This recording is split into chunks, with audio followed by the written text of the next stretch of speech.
Alright, welcome everybody to the NWO show. We are in the end game, deep in the end game. Yes, that is level 58, and we are most of the way to 59. So we are just pushing that final bit of the grind. And I'm having a small issue with my audio.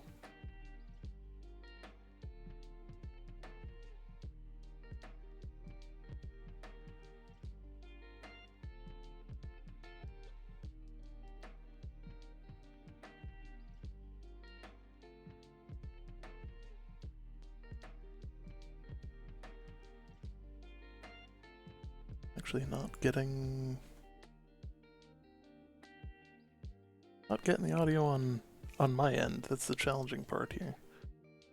Output device is correct.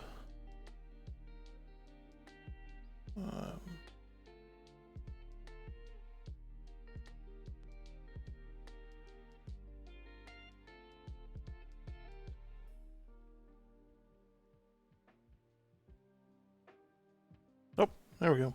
Just decided to suddenly start working.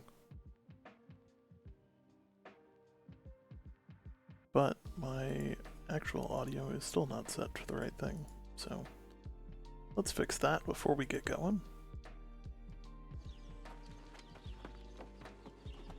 There we go. Alright. So, here's what we're gonna do.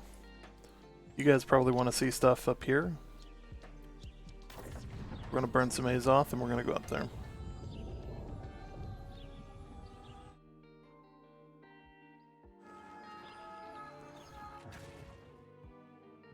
Alright. So obviously it has been just a crazy alpha, or crazy beta. Lots of cool stuff to do, lots of just excited to get to share the game and all that. Like, there's so much here. Well, there are many theories, but... Gonna mass accept quest up here. And there we go. Alright. Pin. There we go. Why that didn't happen off the break? Oh well. Okay. So. Yeah, definitely got clear priorities for launch. It's definitely different than what I thought we were gonna do, like as a company. But I feel like we're in a better place for it. Let me fix one more audio setting here. I think we are going to...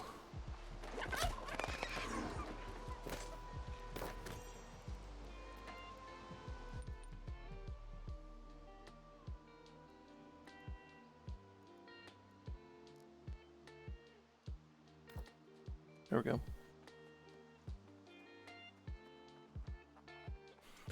Yeah, we got a good crowd. It's it's always nice to have just a good amount of people that, you know, genuinely are enjoying the game and having a good time, and you know, it's nice how it kind of just like all kind of coalesced as a thing within the first couple of days. Yeah, 181 skinning. Oh yeah, a lot of skinning.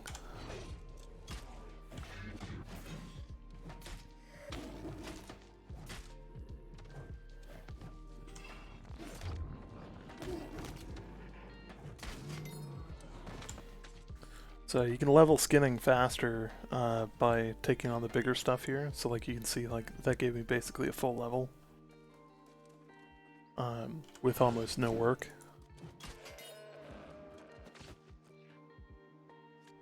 Do you know if any server has tried Outpost Rush? I believe there's been at least a couple of matches.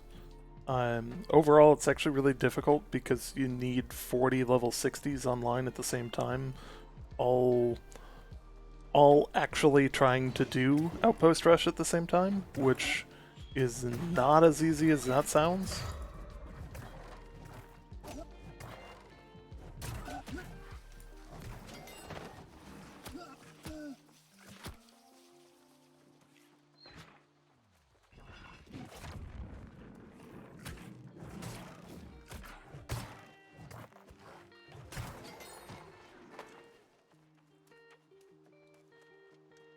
Thanks for the follow. World Choice can theoretically. My hope is that we'll stay on the same world. I don't know if they're gonna stick with the same names, so that's the challenge. It's all kind of like, you know, relatively uncharted territory in terms of like understanding what they're gonna do with things. Only my T3 food. This is gonna be a pain. Should have grabbed some better food before I left.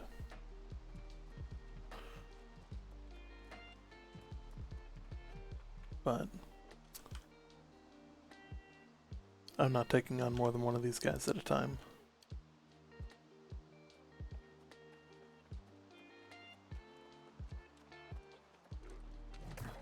Oh, well, there goes that idea.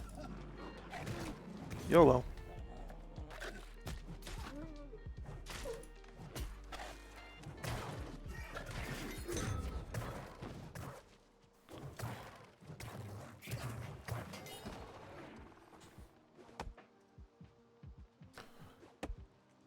Those that don't know, the actual like Angry Earth wolves, you actually use a hatchet or your axe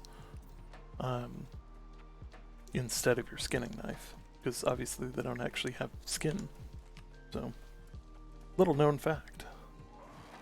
So the enemies in the high level areas, not only are they like much more diverse, but they've got a lot more abilities.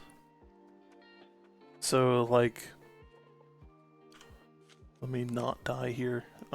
So this is a elementalist, and he's going to make my day fun here as I get pushed into the wall.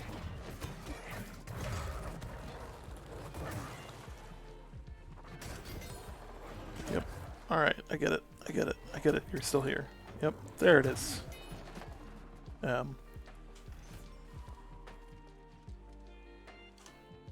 So obviously taking quite a bit more damage. I'm no longer full con build because I was going against a bunch of like lower level stuff.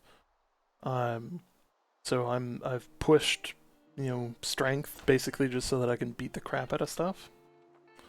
I still think that the full con build is probably like for sustain. If you don't have food, especially, it's probably the best. It made it sound like he dropped a bag, but then didn't drop a bag. But he did drop a bag. There it is. Alright. I need to defeat one more of these guys.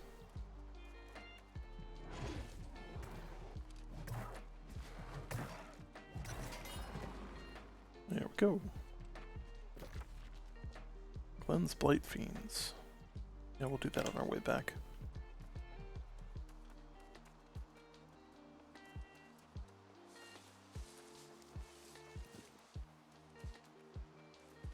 So I feel like not a lot of people are going to make it to this point in the beta.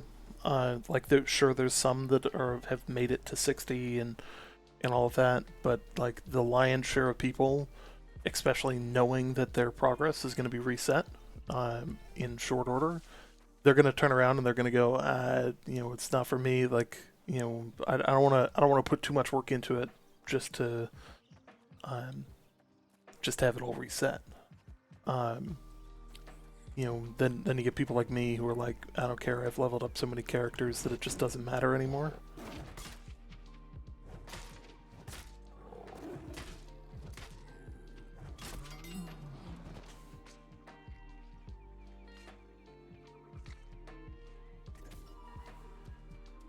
I don't think the hatchet's all that, like, the hatchet's not bad, but, I think the Great Axe is kind of in a league of its own right now. Just because you're able to, like, look at the chunks that I'm taking out of them here. And it's got such a large area. Hey, thanks for the sub, man. I appreciate that.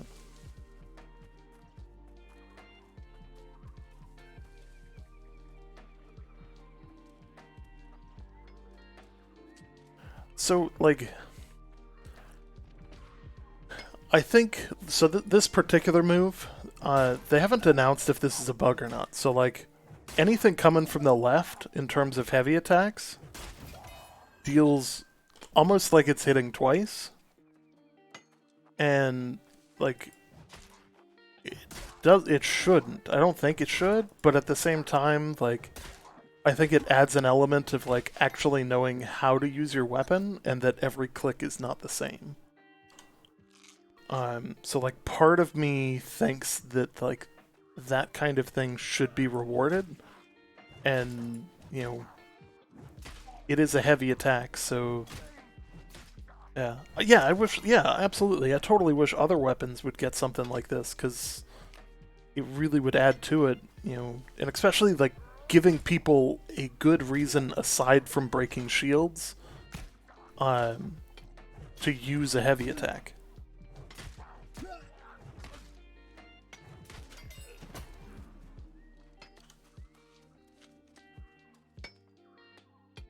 We're just going to heal for a second here. I need to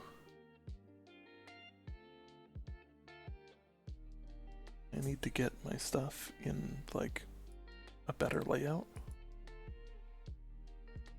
because it's not all where it really needs to be.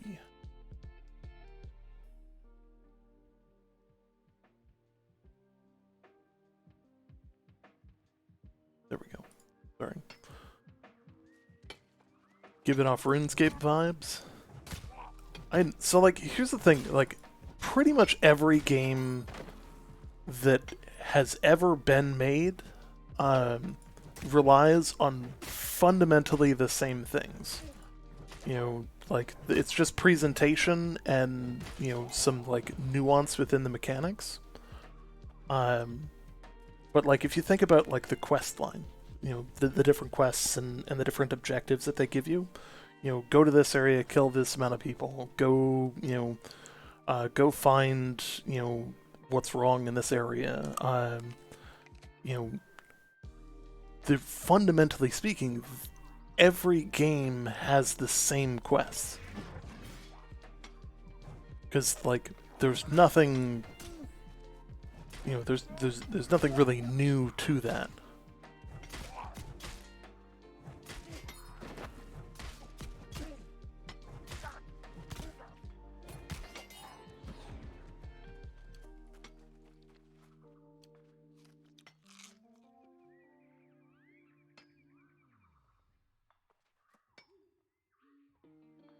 They really, yeah. I actually like the idea of the righty-lefty. I like that. Yeah. That way, like, you have a side that, like, your character prefers, and the only way for the enemy to know which side that is to actually fight you and, you know, find out for themselves.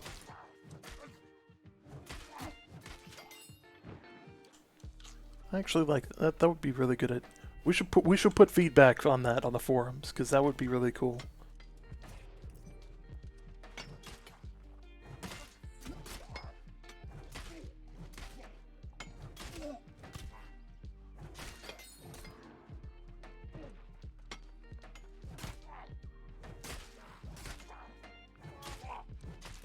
I hate that these guys' like go-to move up here is to drink a friggin' potion.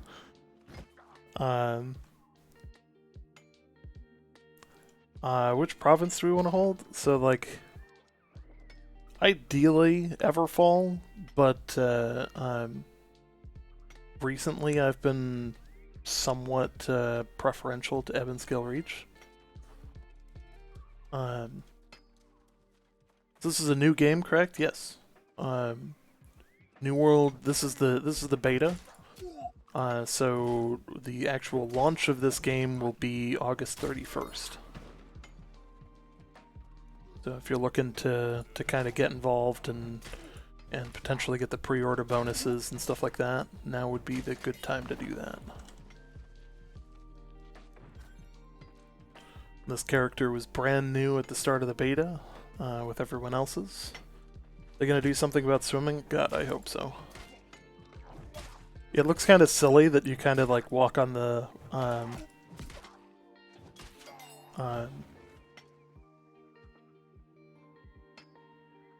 yeah, it looks like you're, you know, like what is that, Pirates of the Caribbean?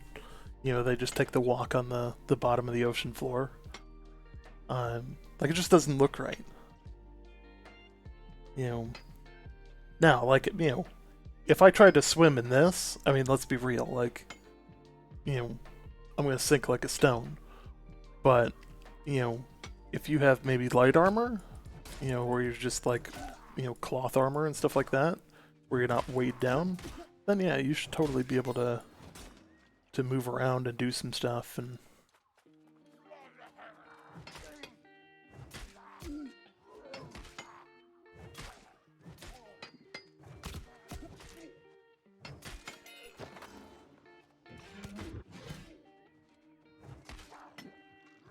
see, it's like his first go-to move is to just drink a pot. It's like, come on. Like, you know you're going against high-tier stuff when they start taking health potions? And it's like, that's not fair. That's a bit much. Is beta only available for certain people? No, if you pre-order right now, you can actually get in. It's only open till like tomorrow afternoon. So like, if you pre-ordered on Steam, you'll get access to it.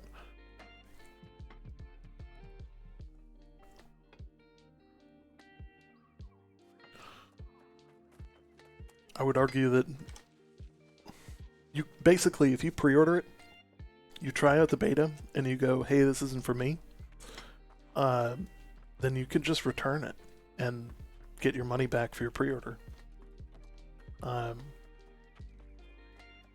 Like, that's totally what many people have done. So over time, the map is going to be bigger. So like, you can see on the top edge of the map here that obviously, like, it goes further. You know, it trails off into the unknown. On a lot of different areas. This map, let me actually show you guys what this looks like, in a way at least.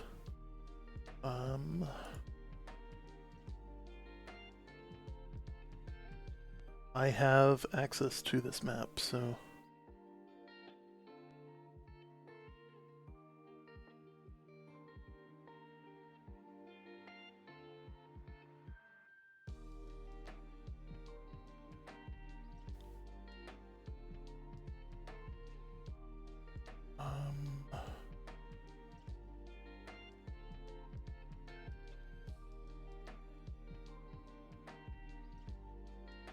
thought I had access to it apparently. me find the older version. There's a little bit of detail that's going to be missing from this compared to the current. But let me pop over to our single cam show. And for some reason this is taking 1.5 years to load. What is this? What is going on here? This has got to be like bitrate from... Okay. Okay. What?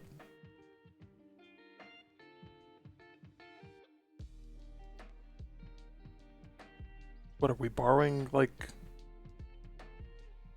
Okay. Well then, so for people that don't know, this is what the actual map looks like. There's a newer version of this map that's been created by the data miners, but fundamentally this is the map. So like this is, you can see the playable area right here, and you can see that there is obviously much more to come, and this doesn't necessarily have to be the end of what it is, because like you can see that, hey, like they might have the streams and, you know, water type features figured out, but you know, most of this still hasn't been texturized and all of that. Will it be there on launch day? I don't believe so. They may. It would not surprise me if they dropped an additional region, which I have reason to believe that it'll be this region here, which is rumored to be a desert biome. But yeah.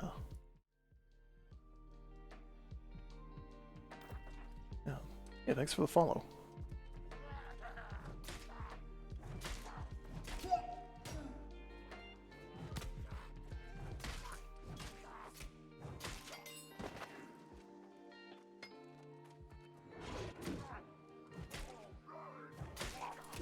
So this is where the this is where the great axe really shines when you're like getting shafted by multiple people. Is that you can like swing and hit like everything in front of you. Mobs don't respawn very fast up here. They do not respawn very fast up here.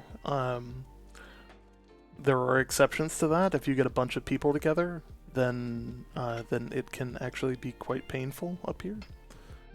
Hey, thanks for the multiple subs, or multiple gifted subs. Many thanks. I really appreciate that, guys. Like,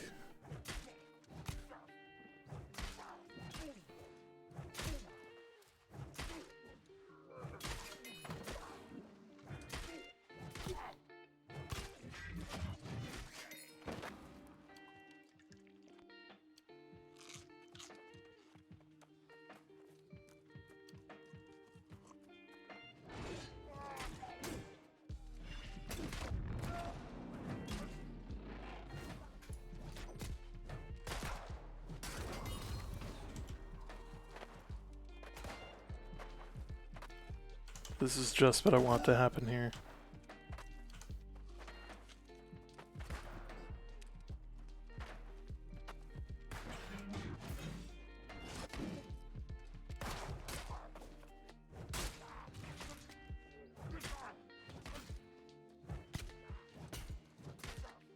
Are you using the default keybinds? Yes.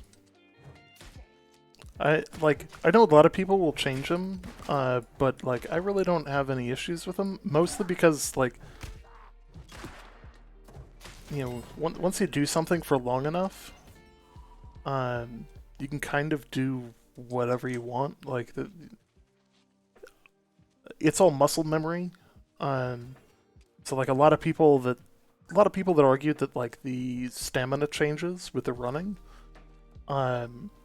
that they didn't like those. Most of those people were similar to me, where like muscle memory, like I hold shift all the time, but like, you know, and every once in a while you'll see me just tap shift because like, you know, I'm going to start to run, and that's not how you do that anymore.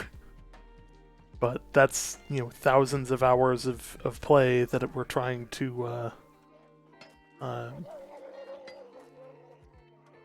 trying to break the, you know...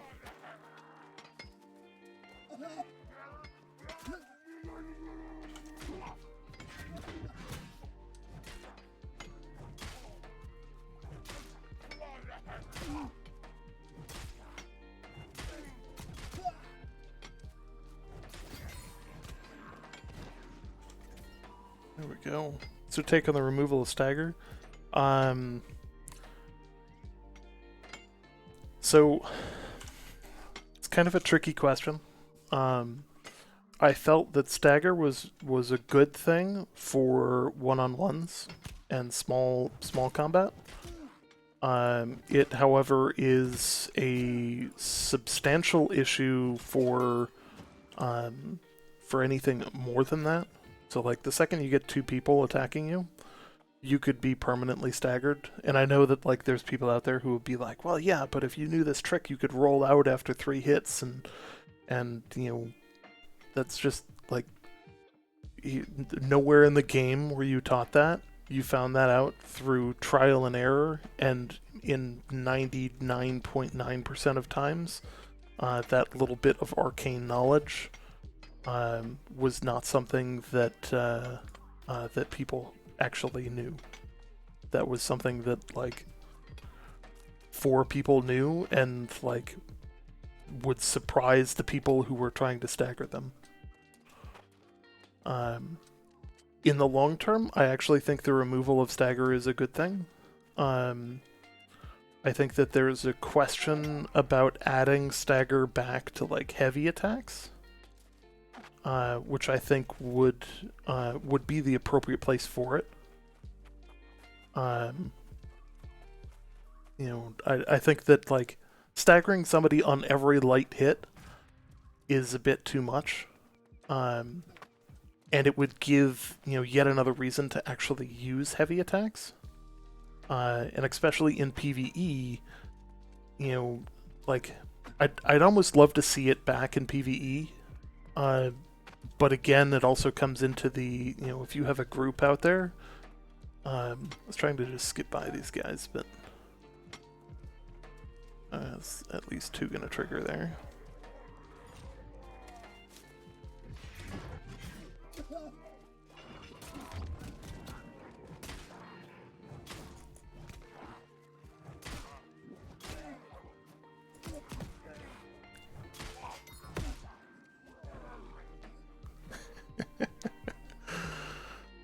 Oh. Yeah. That's right, I got a quest to turn in up here anyways.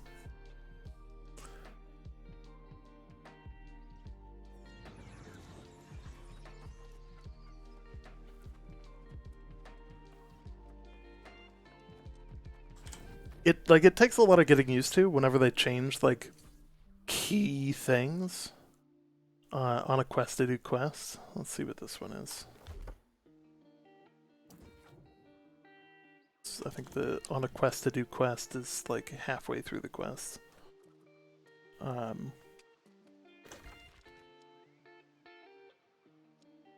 Seriously.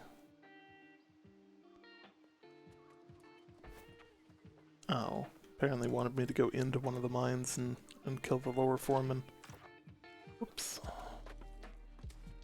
Oh, come on. Let me jump out the window. Alright. Yeah, but, like, stagger wasn't bad. It was just, it doesn't scale well. So, like, of what I know of Dark Souls and what I've seen of Dark Souls, most of Dark Souls is tied around very, like, 1-on-1, 2-on-2, you know, like, it's not,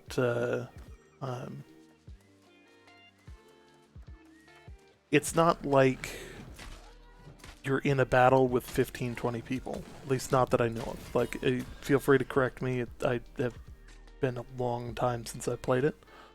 And it doesn't have the same kind of concern when it comes to, like, 20 people trying to pummel you. And you lose any ability, like, under that circumstance, like, you lose any ability, any player agency to even get out of the situation. And I don't think that that's particularly engaging gameplay. I should really just do this before I go.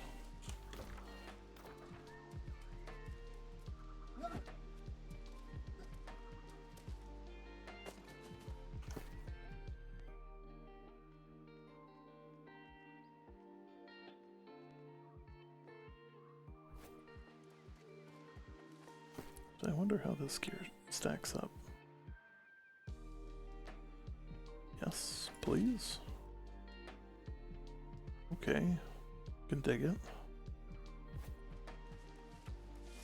Changes the whole look of my character, but I'm okay with it.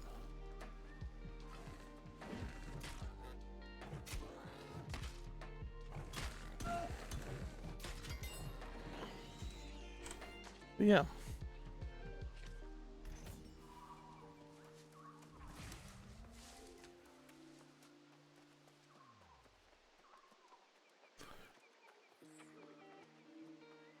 I think that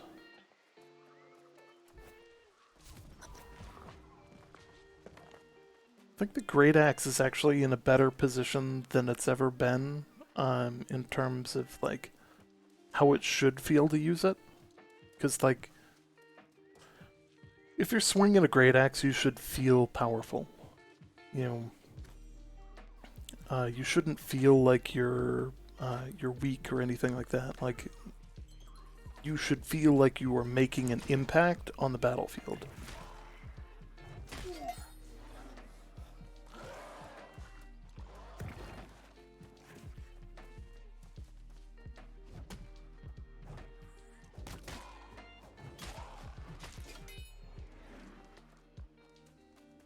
All of these guys blow up when they die.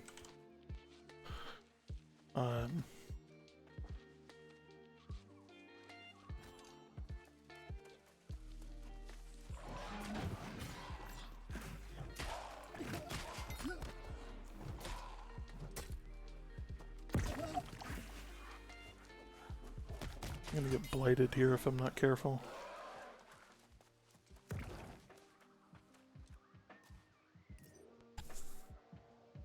Blighted is actually kind of a pain, because you'll slowly lose health. Yeah, thanks for the follow.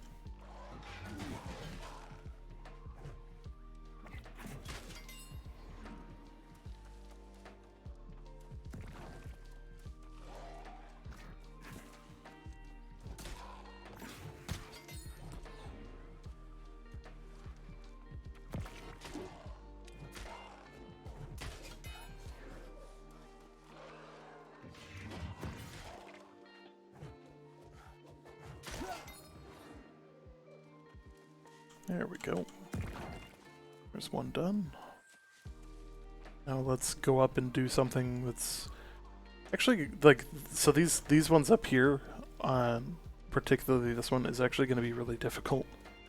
Like, barring a full con build, that's actually going to be a painful experience. Let me go around this. Which should be fun.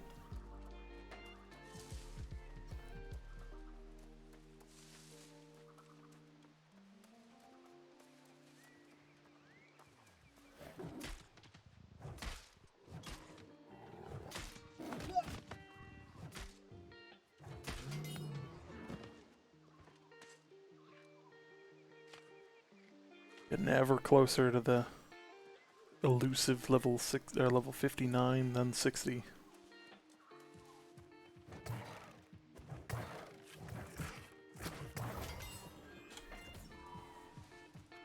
T4 health pots, gotta love them. Free stuff just laying around up here. All you gotta do is come kill stuff.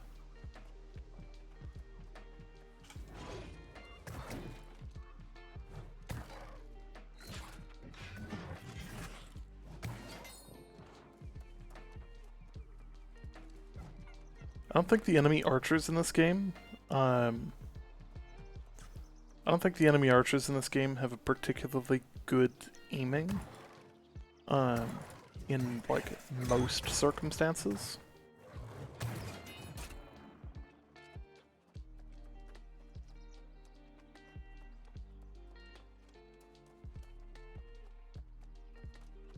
I'm not exactly sure what causes it. Because like I did a little bit of testing and it doesn't appear like it actually like is triggered by a specific mastery, but it's basically left-handed swings from a heavy. Left-handed heavy swings are what seems to trigger it.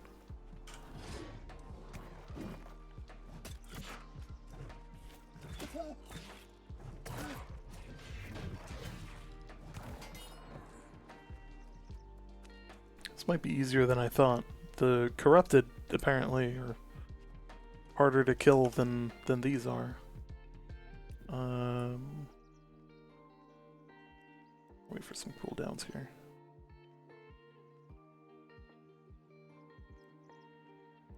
I don't have any added gems, so like...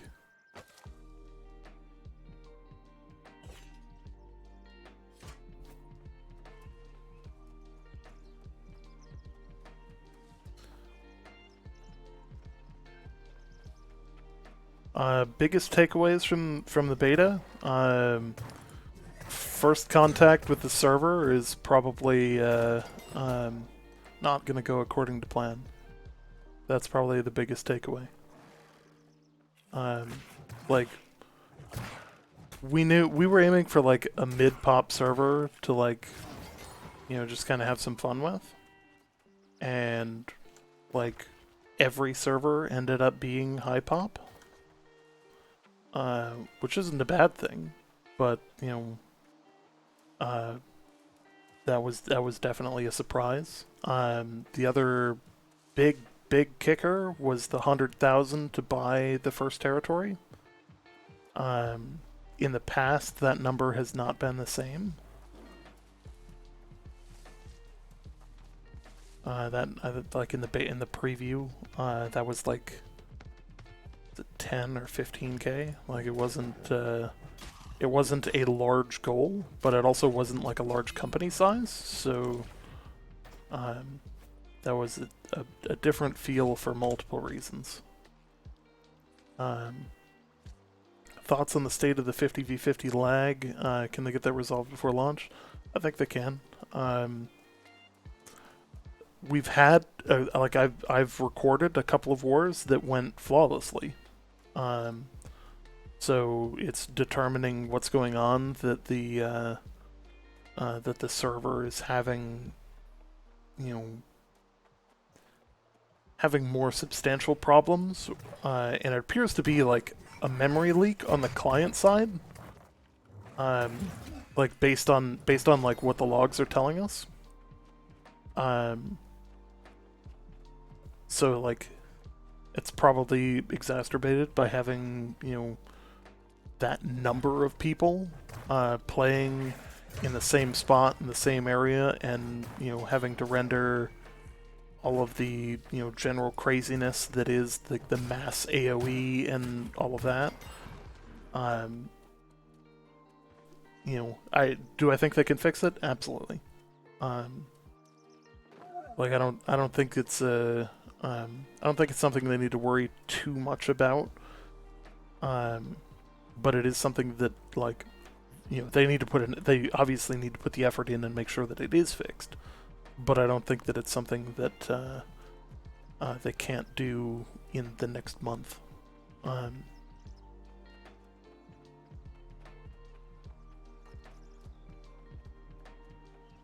Yeah. I think we're actually going to be in a couple of wars throughout the day here. Or throughout the afternoon. Which should be quite fun.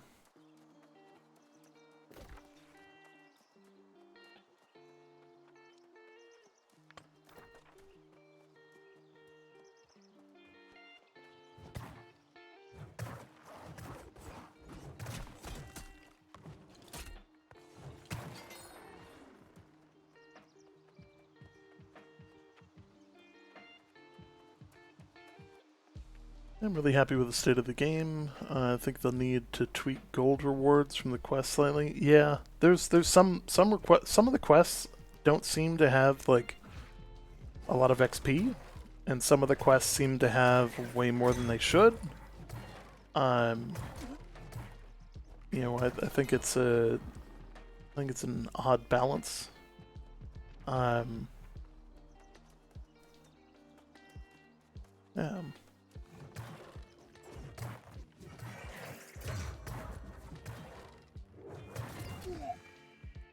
Yeah, I definitely think they need to do a balance pass based on like what level they're assuming people to be at the time that they're actually completing them. Because like if you get a couple thousand XP from something when you're level 20, it's an entirely different thing. Nathaniel, good to see you. Good to see you. Looking forward to seeing more of you on launch.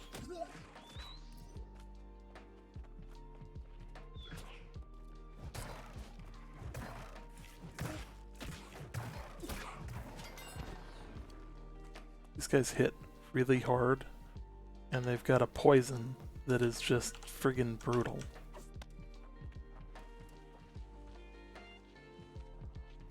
Is any news on the open beta? So, like, yesterday they released a tweet where somebody was asking, asked two questions. One, if their progress was going to carry over, and two, if there was, going to be another chance at playing the game between then and launch.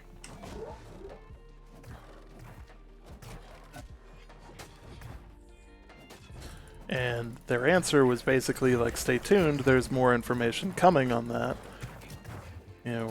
Which, okay, like, color me intrigued. And like, here's the thing, like, they can obviously do fixes and try out those fixes, with a live open beta. So like, if anything, I feel that like some of the bugs that they've found really only help them. Oh god, that's gonna hurt a lot.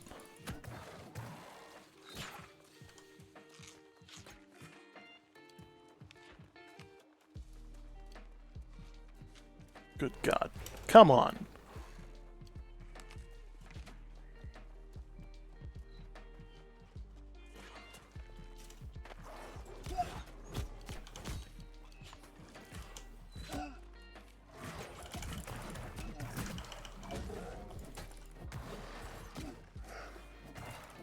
Come on, come on, come on.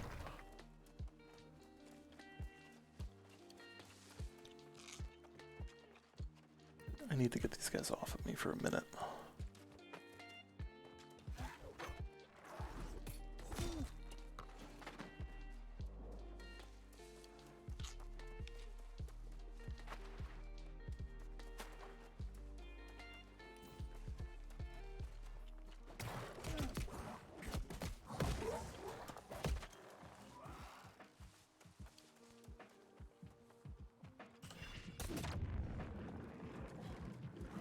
Oh yeah, that's right. NPCs are completely immune to slows.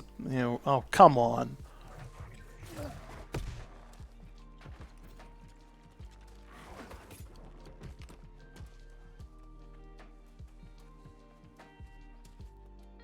This would be a lot easier if there was anything to climb on that didn't have like a random hitbox that anything and their mother could get up on.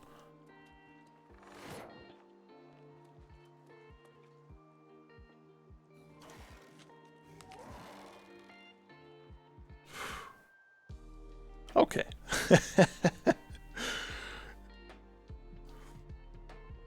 Yeah. Alright. Now to suck up the painful.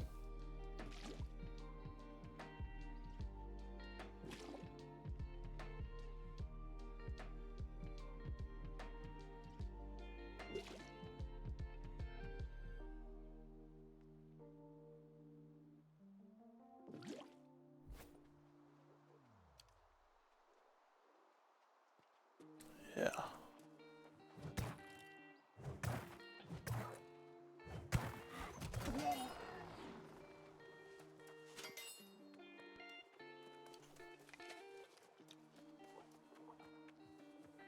gotta be careful on my way up here, because, like, obviously you guys saw it, like, if I trigger too much stuff, like, I'm not kitted for surviving against large groups.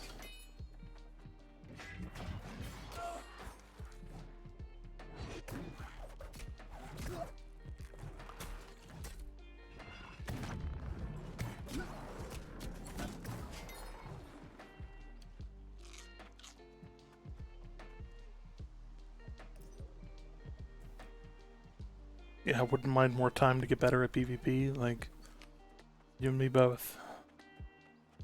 Feel like there's never enough time to practice, and you know, I'd love to run more wars so that we can get better ideas on particularly attacking. Like, attacking is a really difficult position to be in.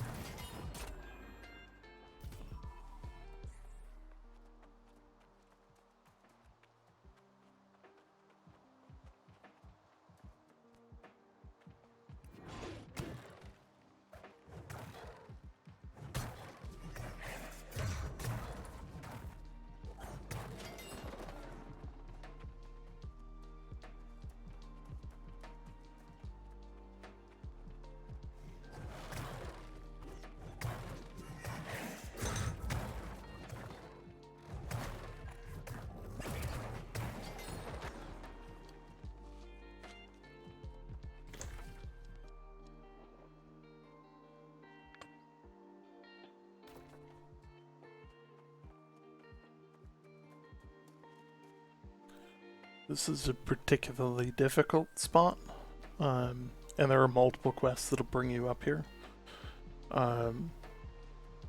Mostly because you're fighting against level 60 Dryad Wolves, which means they have their full ability set unlocked and will roll almost entirely abilities.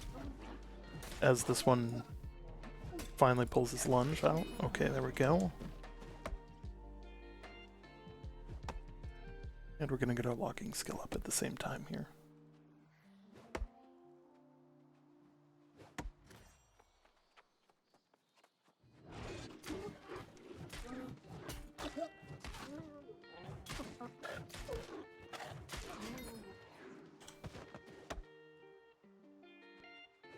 The only build you've lost to is 1v1s is the full cooldown. I could see that, yeah.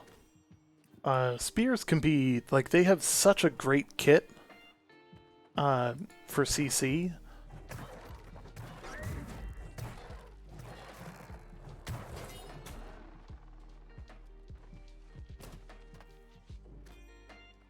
God, yeah. I love going against the Angarith, because, like, this area, like, just looks cool. And there's another area, like, further north of here that, like, if you've ever seen the movie Avatar, looks just like it.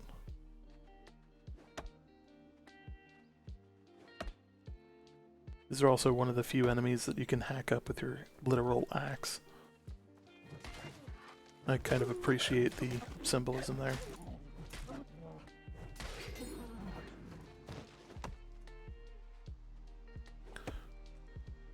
Did you grind up so far completely soloed? No.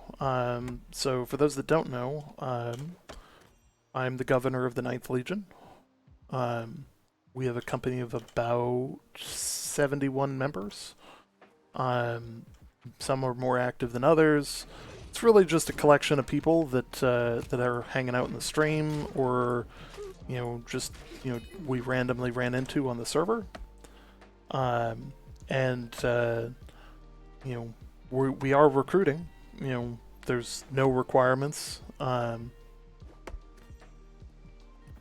And I definitely group with as many people who are willing to group with me. Thank you guys for linking the Discord. Yeah, the Discord's where we kind of host most things. We also have the art library there, so if you're looking for any of the early concept art from the game, promotional art, stuff like that, we've managed to catalog all of that into our server. And of course, it's got the automated feed. So like, if you're like trying to keep track of what they're saying on Twitter, you're trying to keep track of the new YouTube videos, you know, there's a ton of stuff that we offer on the Discord beyond that as well. We also do like tech news and stuff like that, where we pull Linus Tech Tips, J2 Cents, Gamers Nexus, those kind of videos as they come out, because we want to provide more than just the basic. We want to give you a reason to be looking to the server for. Oh, come on. There it is. 3 a.m. We're planning to play on Go Live? Absolutely. So I have been around since early Alpha 1, and have ballpark between 3,000 plus hours. So like, kind of aiming. Obviously, like, I've been here forever. Obviously, I love the game. I'm a big fan of how it plays now. Like, a lot of people were upset with like the change from Alpha 1 and stuff like that. I'm not. I actually think that this is probably the best version of the game that they've had so far. I got 68 hours in. Let's see what I got. Prior to this play session, pull up Steam. I have 146.3 hours in the last 2 weeks. And because this is also the preview build, I have 332.9 logged hours on that. And then if you go to the actual recent alpha, I've got about 650. Just in Alpha 3.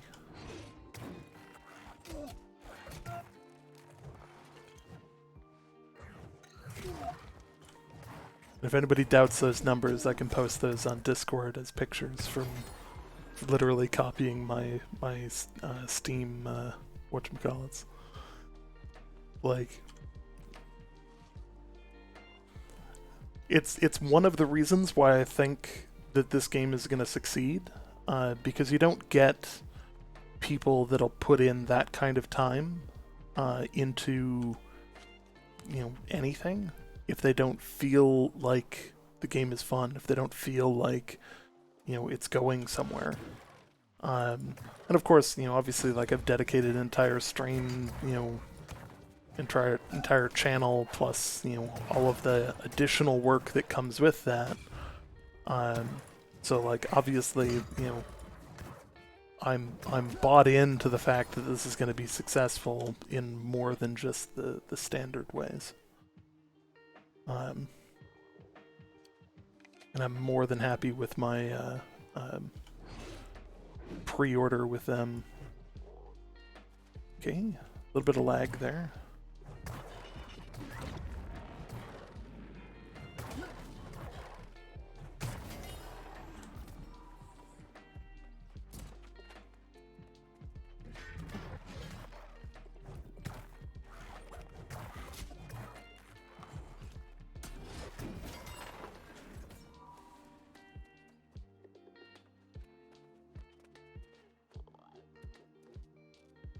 Oh god, yeah. Like, if people aren't yelling at you, you're probably not doing something right. Like, because everybody wants their game, like, to be the game. And WoW has had, in my, like, I have a very specific stance on, like, games being called the WoW killer, and it's mostly because, like, I am of the firm opinion that WoW will be its own killer. But, like, what's the next game that's going to take on that crown? Is it going to be New World? It might. Is it going to be Ashes of Creation? It might. I think Ashes of Creation just has a lot more time in the cooker left than they would be willing to admit. you know, I think when things like Star Citizen finally hit a point where they've realized their potential, then I think that like that game has an incredible chance of taking on and being the go-to game for, you know, tens of millions, like easily.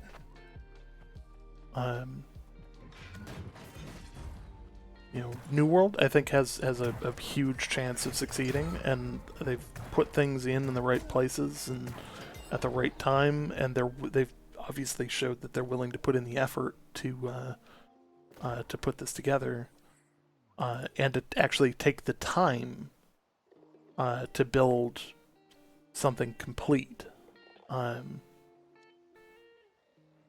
which is different than we've seen in a lot of cases. So like EA with Anthem, you know, Anthem could have been a great game, but what the hell are cutscenes, or well, not cutscenes, what the hell are loading screens doing in an open world game? You know, how long did it take them? For development of this game started in 2015, announced 2016, and it's been in development since. And like last year, they delayed 1 month, and then, or they delayed 3 months, and then they turned around and said, actually, you know what? We're gonna add, I think it was 4. They added 4 months because it went from like May to August, and then turned around and said, okay, actually, you know what? We need more time, and basically threw it in the cooker for another year. Hey, thanks for the follow. You know, and like how many studios do you know sit there and go, you know, hey, the player feedback from this, you know, has told us all of these things, and you know, we want more, we'd love to have more, but the reality is, you know, the game's not ready. Like, we'd love to launch it right now, but the game's not ready. Like, you know, in the next month, is it going to be in a ready enough state for launch? Absolutely. You know, I've got no question of them hitting launch this time. But on the last one, like, you could tell that they actually like gave a shit what the community was saying, and they were all saying, "Hey, yeah, this needs a little bit more time." You don't see that right now. Like, you see a couple people that are like, "Oh, you know, this needs to be fixed. This needs to be fixed." And it's like, yeah, like there's always stuff that needs to be fixed. Like, if you've played any long-term MMO, then you know that there's always stuff that is going to be fixed, going to need to be fixed. You know, it's the life of a game as a service. That's gonna hurt.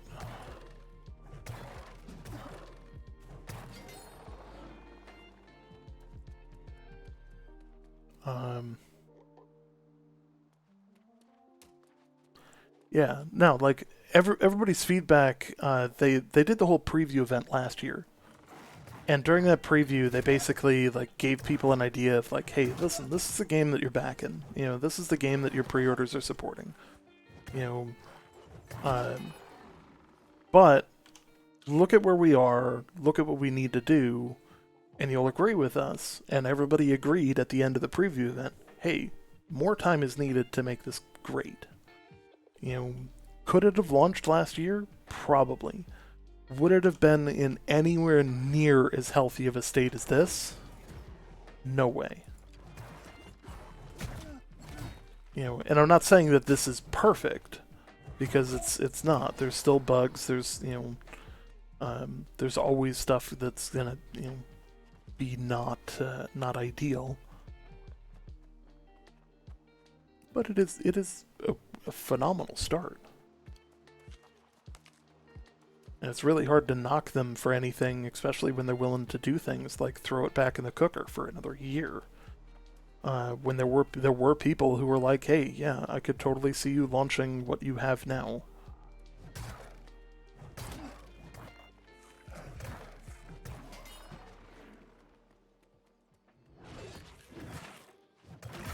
If I remember right, there's a named dude up here.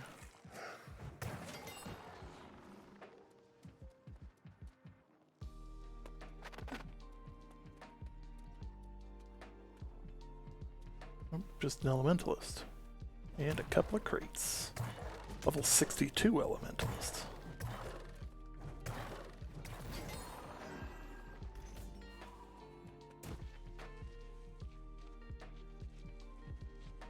Yeah. Well, and the other thing is, like, it really gave people an opportunity to see, hey, here's the feedback that we gave them. You know, because the preview was open. They let people stream it, they let people give public opinions on everything, and then they went back into development for a year.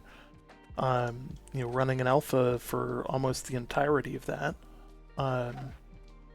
And, you know, turned around and said, hey, you know what, actually here's what we have. You know, we want to give you what you're asking for. So here's all of these things.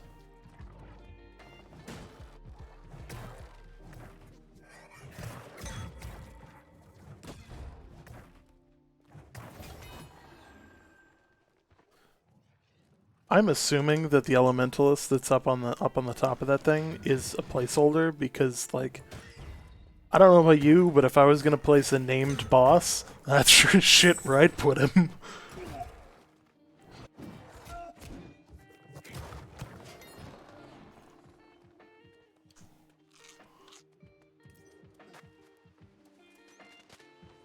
Lightning Beetle.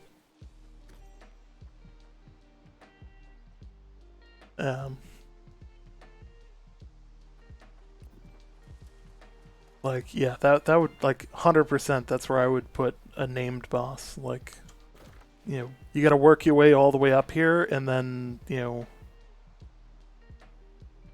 know, just nothing. Like, I honestly thought there'd be a named dude up here.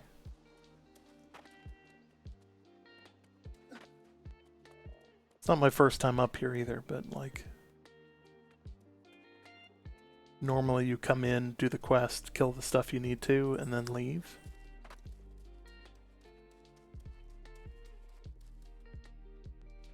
I gotta go the other way. I'm gonna get stuck on the wrong side of the mountain.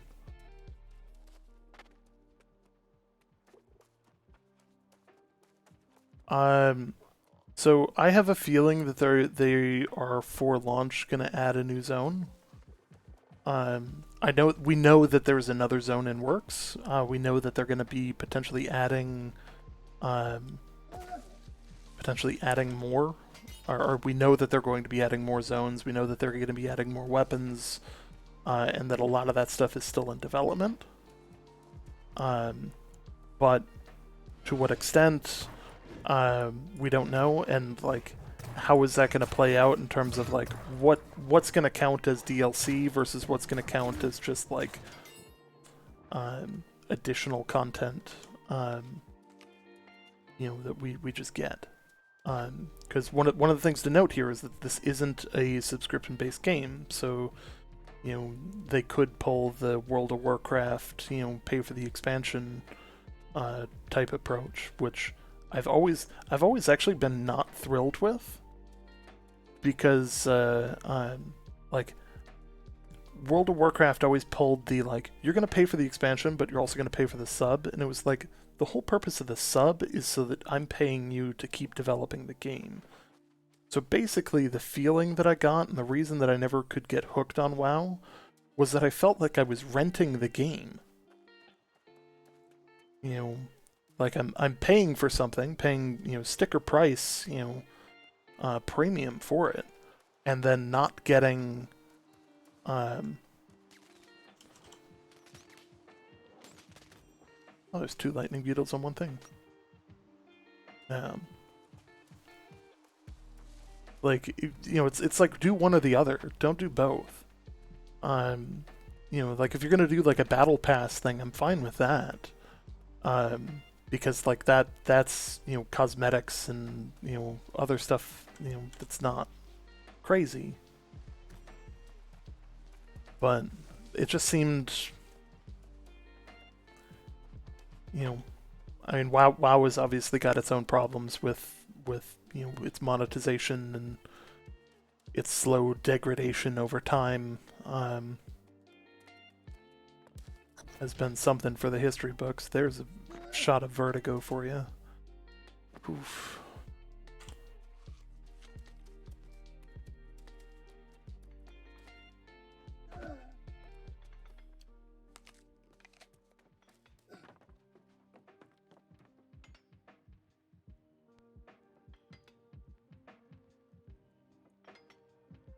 Yeah, I mean, I honestly think they'll sell just a shitload of skins. Um, if I was them, that's what I would do.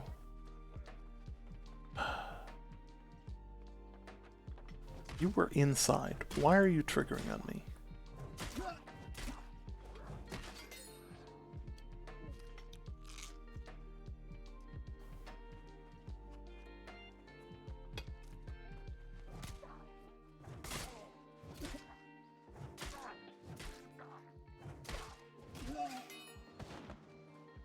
And of course, it's very dark in here.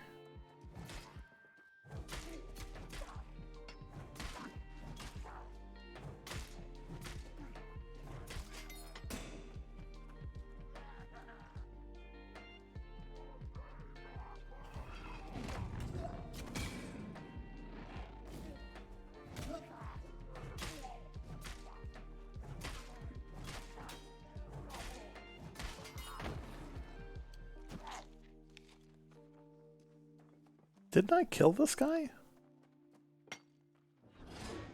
Like the last time I was up here, I'm like 90% sure I killed this dude.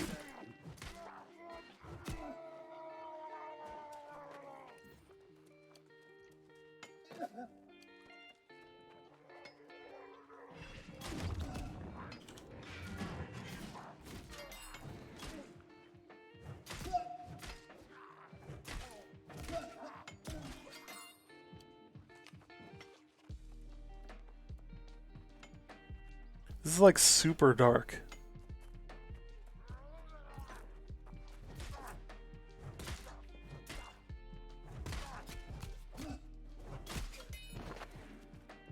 Mormon Herald.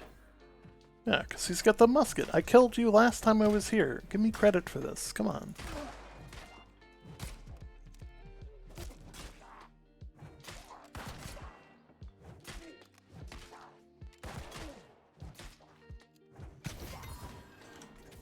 There we go. Alright. Now let's kill the guy in the upper mine.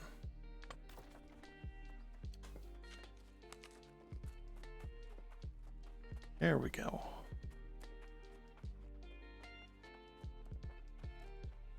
It's real dark. Like, nighttime in mines is just rough.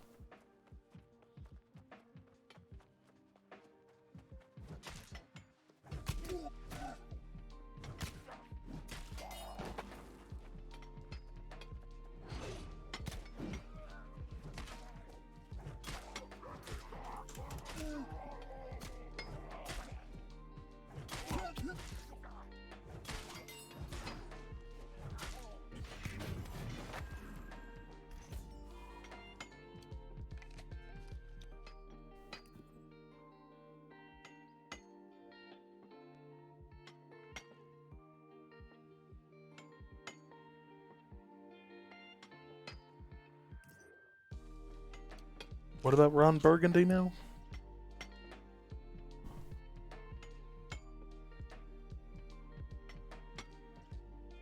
Also, this is gonna drive me crazy. The camera's like tipped to the sides slightly.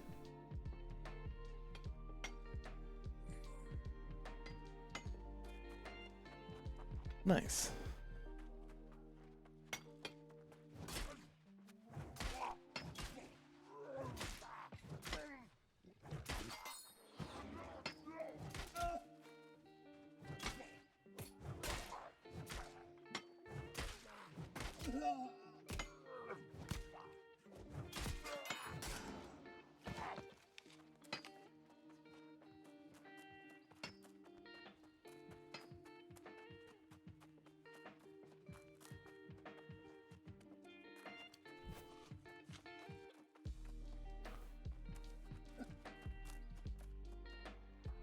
You know what? We're gonna do ourselves a favor.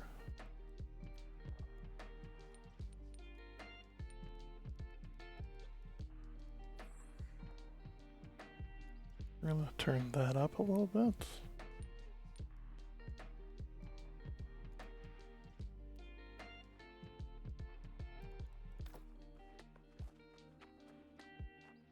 It would be really nice if it was daytime.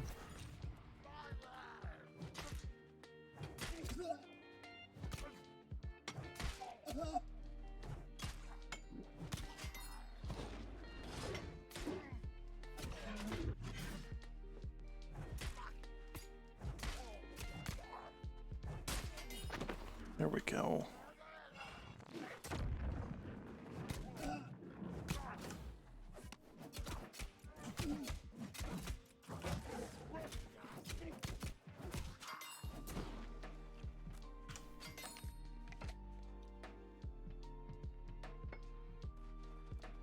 We're just grinding our way through here, guys.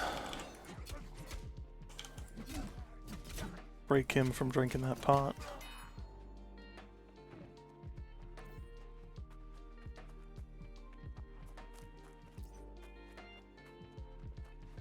There we go.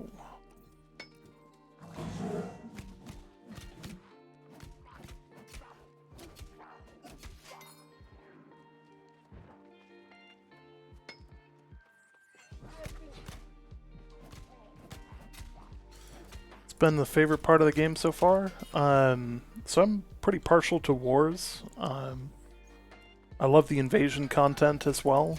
I'm a huge fan of Outpost Rush, but I'm about a level and a quarter short of actually being able to do it if there's even enough people on the server that could make that a possibility.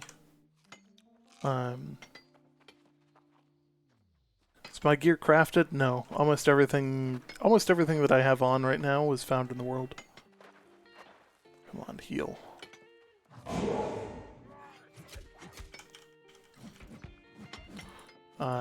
The reason for that, like, when you get to end game, then your gear matters a lot more. Like, and I'm talking like T5 gear. Like, I've still got T4 gear on because I'm just not high enough level. T5, that's when you really start actually, like, that's when you should start caring about whether or not your gear is right for what you're doing.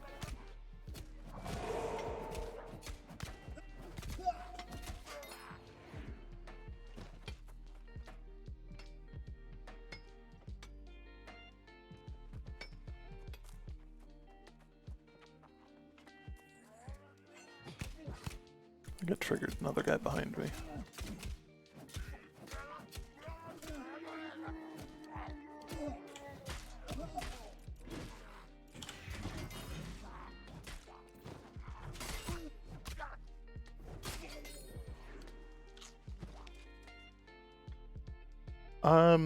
Oh no, the throwing hatchet's great.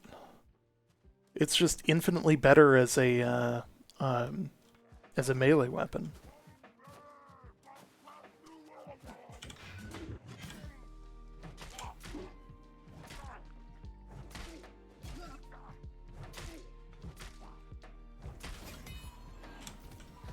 And you gotta dodge a lot. A lot more than I do.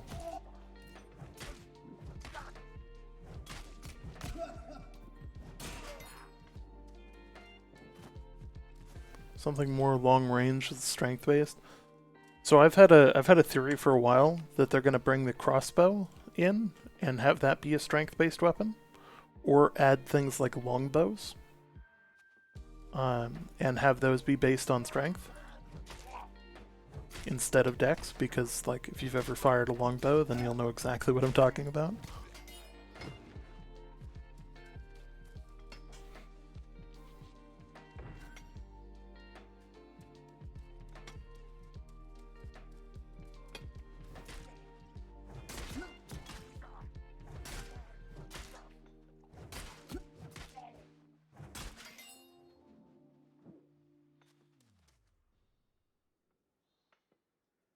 He's probably full con. If you go full con, you're looking at somebody with like, if they're 300 points in con, you're probably looking at almost 20,000 HP or more, depending on gear. And then like there can be heals that are percent based, and you know, like the hatchet here. So like I'll explain. I'll actually go into this because one, I need to do some stuff. Hello. Yes. 200 quests. So let's talk about the hatchet for a second. it is. So, gain a portion of your health back for every 5 seconds. Amount gained increases with how long Berserk is active. Fundamentally, this is a percent-based heal. You're going to get a percentage of your health, not a amount of your health. And that's the kicker right there. That's where you're losing, is that they're able to use those percent-based heals and just dumpster you, because like they don't care about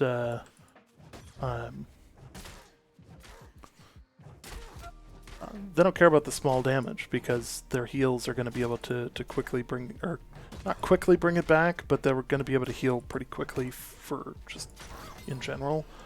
Also, they could potentially have gear that actually has like passive lifesteal and or passive life regen, which are completely viable builds and can make people's lives a living hell. So like that's very much a thing.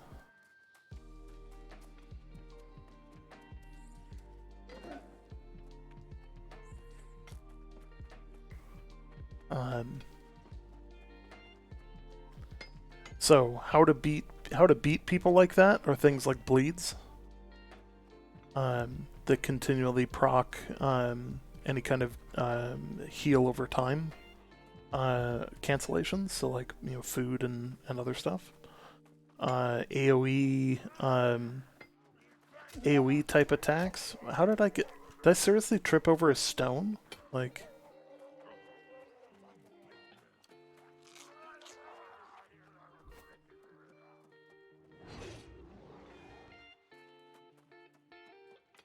Yeah. Can't out DPS, life staff healing combined with the tankiness of the constitution. Yep. Yep.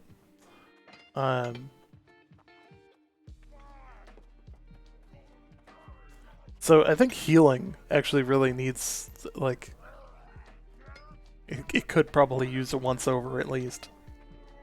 Because it's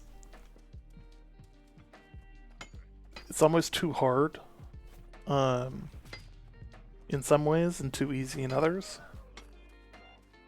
And like hit points as a whole just seem to be kind of like misunderstood in a lot of ways.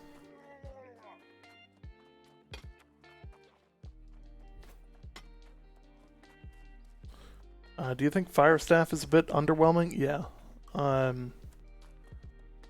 You know, yeah, even at level 60, it's really not, like, it's not crazy. It doesn't give you the sense of, like, overwhelming power.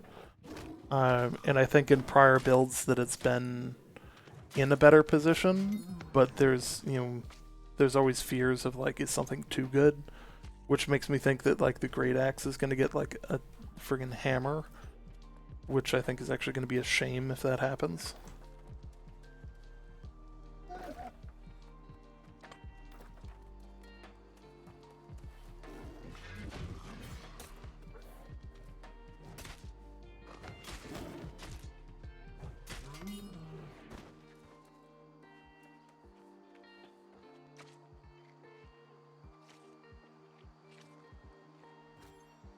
Yeah, if you go life staff, Great Axe, and then if you want to be really good as a healer, to heal yourself, you get a gem for the Great Axe, so that it scales off focus instead of scaling off strength, and that'll actually enable you to be like really overpowered.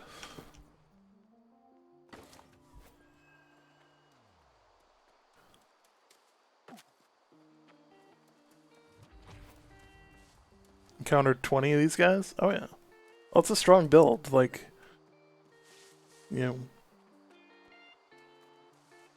it has some counters. Not many, but it has some.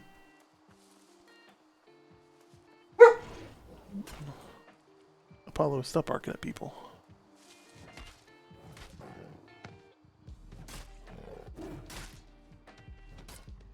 Apologies for the dog barking in the background here.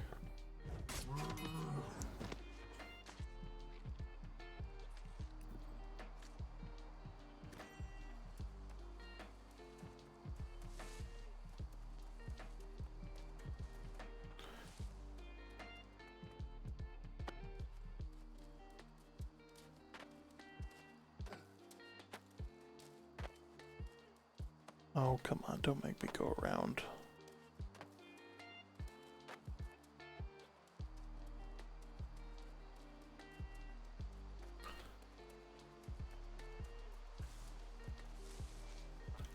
Actually, my dog's name was a reference to Apollo in terms of Battlestar.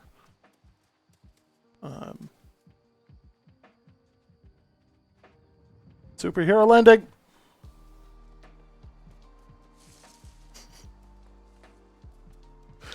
Oh, God.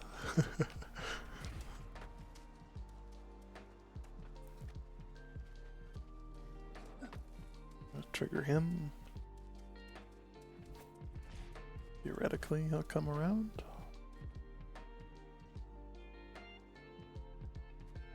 The long way, okay.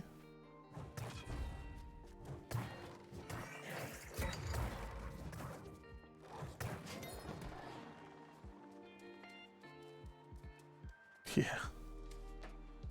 Yeah. He's a good dog. He's a very good dog. This is the fun with verticality on systems like this. And also why I go through like an absurd amount of food. Ah, survival, brave one. I actually believe I'll study these samples you've recovered.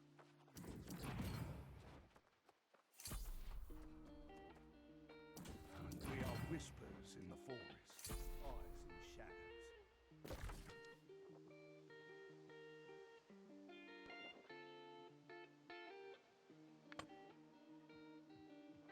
We're gonna make our way here. Because I don't have that fort yet. Despite the fact that that is, like, not where they want me to go. I'm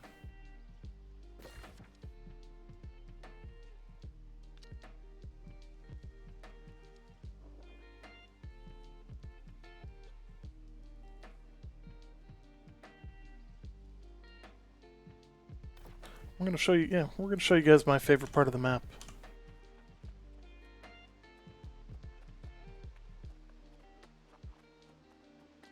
Yeah, so the Ice Gauntlet is actually really powerful too. Like, you know, it's not a like it's not a low tier weapon at all. Like it's totally viable and actually one of the most powerful for wars. Because wars are all about, you know, all about AoE damage and preventing people from capping points. And not really about killing single individuals. They're more about killing like many at one time and preventing them from standing in certain places without taking like massive amounts of hit points. You know, it's just the opposite side of that is it's also, you know, spam heals. But yeah.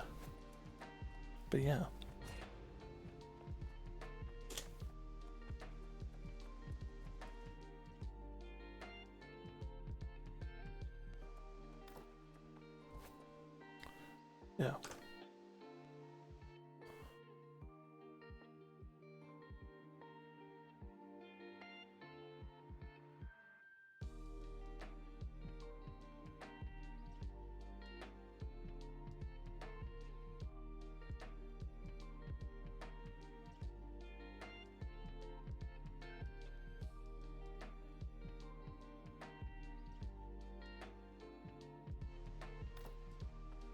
Things I allow in chat. Not bot spam.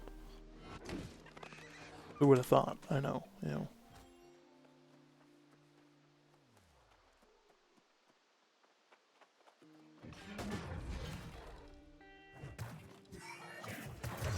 This wasn't my fight. I should have let him catch him.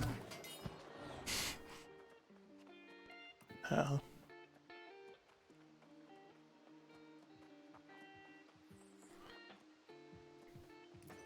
Yeah, Ice Gauntlet's actually really good. I would totally suggest that. One of the things that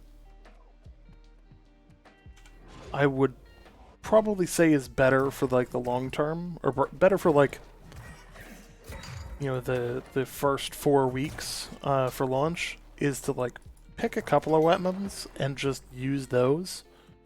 Don't bounce around as much, because you're gonna feel like, you know, everybody's got higher level stuff than I do. Like, they've all got all these abilities and, you know, like a perfectly leveled great axe. Like, you know, yeah, they are, because they focused on that. You know, if you focus on it, you're gonna get the rewards of focusing on it. If you don't, then, you know, be prepared.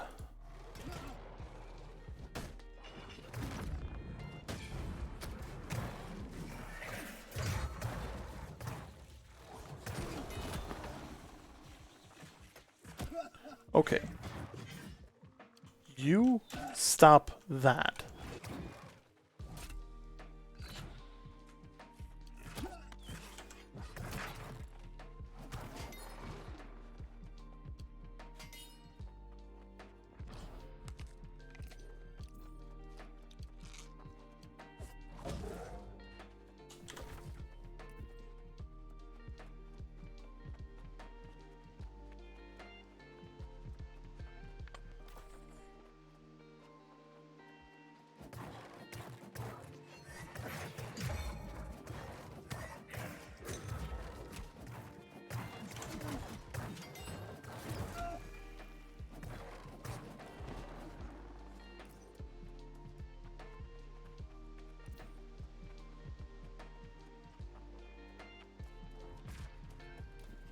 This is the interesting thing about roads, is that, like, they'll spawn them in the middle of the road, but you just sidestep to, like, just barely off the road, and suddenly you're not interesting to them.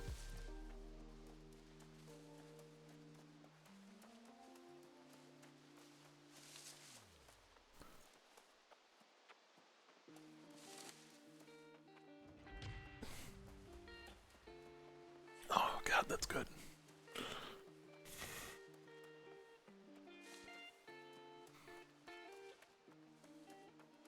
In before Prowler in a bush scares, yeah. They have a tendency to just put those in the middle of friggin' nowhere. Like, you know, some of them be like, oh, dead center on a road. Others would be like inside a tree that, like, just jumps out at you for no frickin' reason.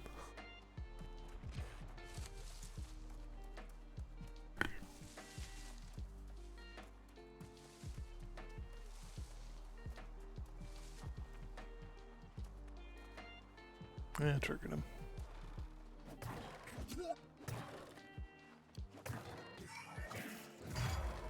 That moment when I'm trying to use, you know, the heavy attack trick with the wrong axe. Yep, this is me just running past all of this because reasons. Actually, I wanted to show you guys this area of the map down here, actually. So I'm gonna need to find a better way up. You know what? We're gonna come back for it. Yeah, thanks for the follow. For those that don't know, one of the things that that I don't think that we celebrated yet is that we actually just broke 1,000 follows. 9 follows ago was our 1,000th follower, and I think it was actually brought in by a retweet from the official Play New World account, where, you know, they've been hooking us up with some great retweets and just some awesome support. And you guys can see it. It's not like we're like gigantic, you know, we're not a gigantic stream either here. So like, they still are actually helping out the little guy.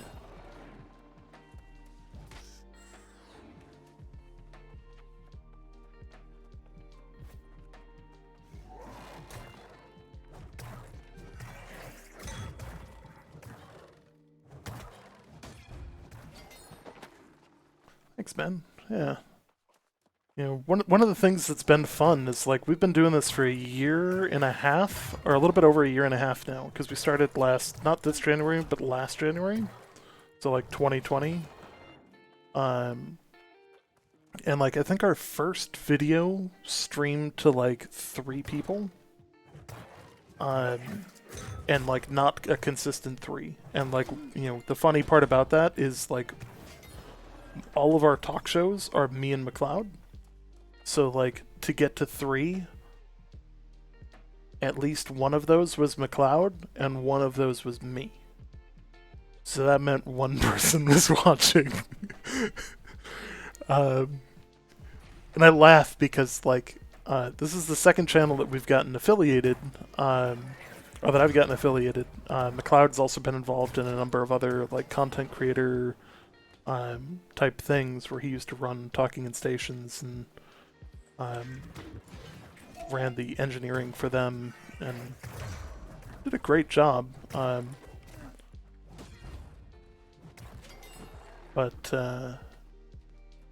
Yeah, it's been interesting to see things just kind of grow over time, and the interest in the community grow, and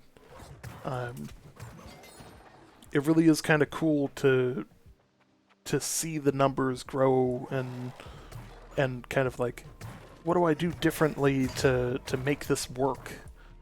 How do I build a community that's actually going to stick together and actually going to provide a benefit to everyone?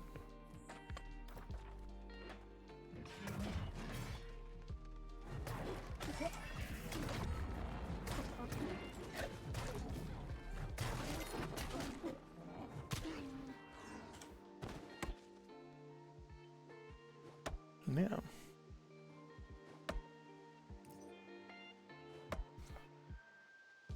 It's been a good time, that's for sure.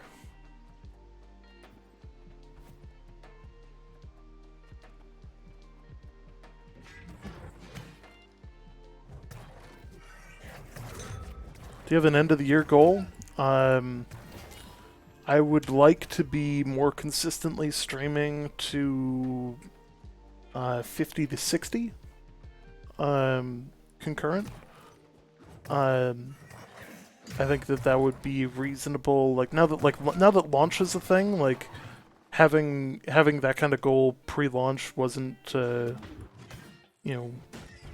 wasn't really something that we thought was going to happen.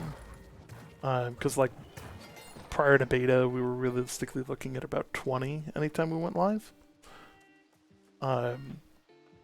And now we're looking at things in terms of like, okay, we've kind of settled into our numbers in the high 30s to 40s range, and like I think this stream has bumped into the 50s at one point, but we're not like, what is, oh.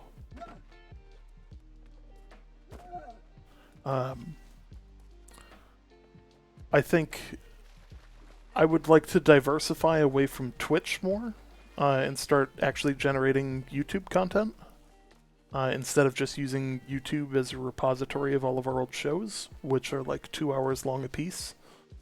I think that we need to better enable that pipeline, so that we can actually like produce quick content.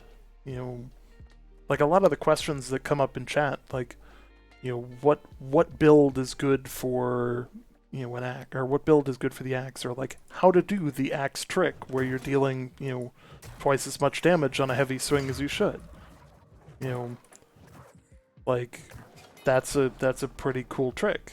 Hey, thanks for the sub. Like it's those kind of things that I'd love to do more of. And I think that there's a lot of opportunity, but we need more. Hey, thanks for the follow. This is making my day here. Oh yeah. And so the other thing that I really want to do is I want to do more like interviews. I've been talking with with one of the devs over at AGS, and basically we, like, at some point in time, I'm gonna have him on the show and, like, hoping to talk about the content creator program, which, like, you guys can see below the stream that that we are a part of. You know, this guy's just gonna peck shots from the background if I don't take him out.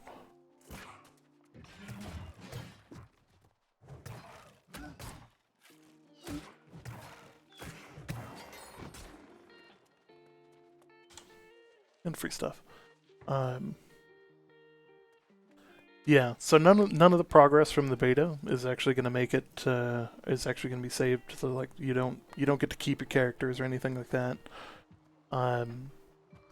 There is a possibility of an open beta that at this point it's all theory, but I think it's a solid possibility of it actually happening.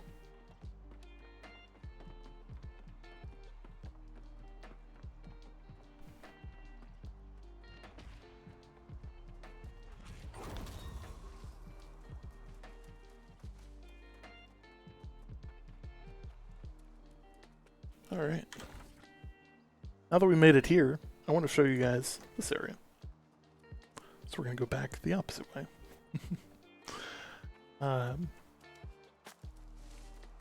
Yeah. So the other thing is we do have drops on. So keep an eye out for those. Monitor your chat because like there are I think it's the Golden Rage armor is the one that's dropping. And if you already have the Golden Rage armor, there's a possibility of a key to drop for the beta. Which is always, always fun if you don't have one already. Yeah. Is that what I think it is? It's a ground area behind that waterfall.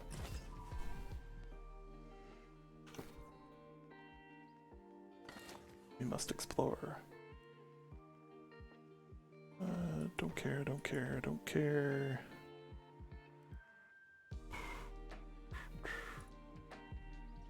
That was a T5 bow for that? Nice.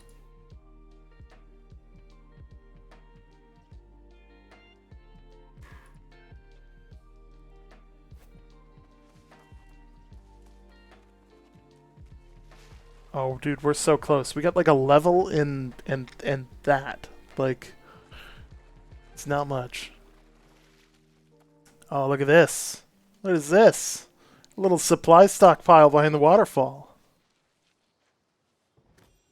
Ah, what I like to see. I'm so close I can taste 60 at this point. Like, when I say that I've leveled more than 20 characters in the last 3 years, like, I'm not kidding. It's somewhere between 20 and 30. And it's just...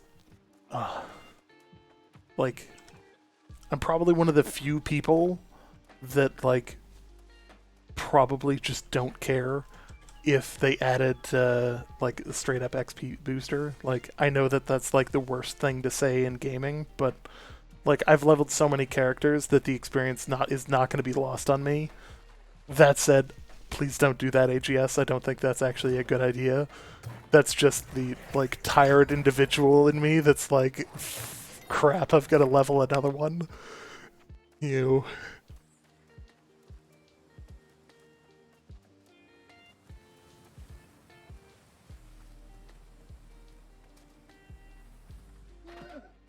Definitely like a first world problem right there. Oh no, I have to play more hours of a game in order to, have fun again.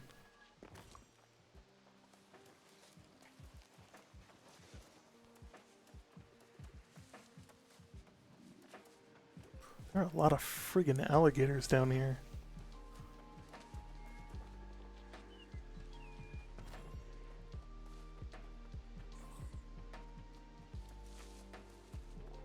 So, what would logically come next? Because I keep saying that like the end of the closed beta is tomorrow, and they've been super specific about that. Like if you weren't gonna have more than one beta type event, why would you say closed beta? Like you're adding a descriptor to it that's not necessary. Like, you know what I mean? Like it's not a requirement. They didn't have to say closed beta because like there's only one beta going on, so like what are they really talking about? And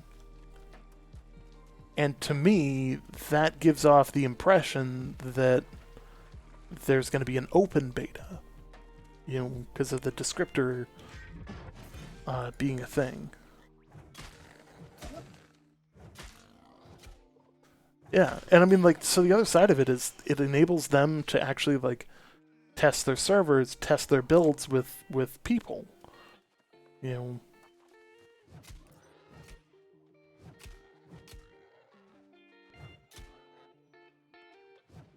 See, fine. See if I care. Oh no, dude, they got plenty. So here's the thing: like, a lot of people are like, they don't have enough time to fix this. They have a 200-person team, like more than 200 people. So like, there's a reason that I'm not worried, and it's because like they have the amount of people that are needed to do what they need to do in a shorter amount of time than most. Also, like, this doesn't come through on the public patch notes all that often, but they have a lot of bugs that they patch on a regular basis. So like those monthly patch notes that they were able to release, they would fix like 1,000 some odd bugs.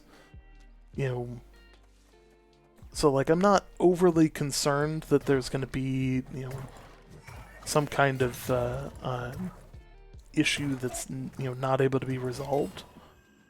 I think that there are some challenges. I want to see what that looks like.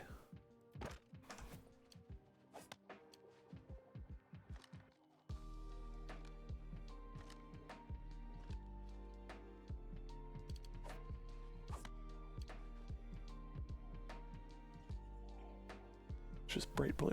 Okay. I got excited. I'm gonna try this.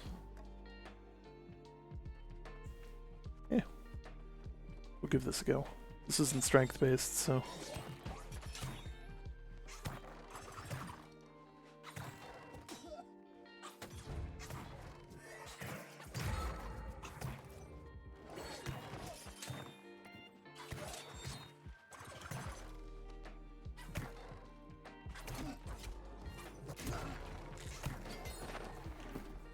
If I was dex based, that'd be a great weapon. I love that weapon, like, straight up.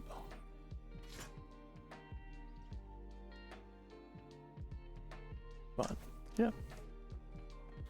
yeah, that boar's like, nope, just out of here. Don't want none of that. This is the area that I was talking about earlier. Like, does this not look like it was straight up inspired by the movie Avatar? Like, and it's even cooler at night because there's a lot of bioluminescence in here. It just looks super, super cool. Those trees choppable? I don't think so. Not the super big ones. Yeah, doesn't look like it.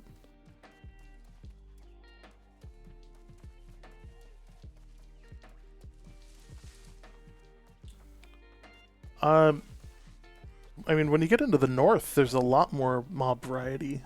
Like, you gotta get out of, like, the first, say, 20 levels. And then there starts being a lot more. But, like, the other kicker is that, like, a level 5 wolf is not a level 60 wolf. Because they act very, very differently. So, like, fighting a level 5 wolf is easy. It's, meant to teach you how to aim, basically.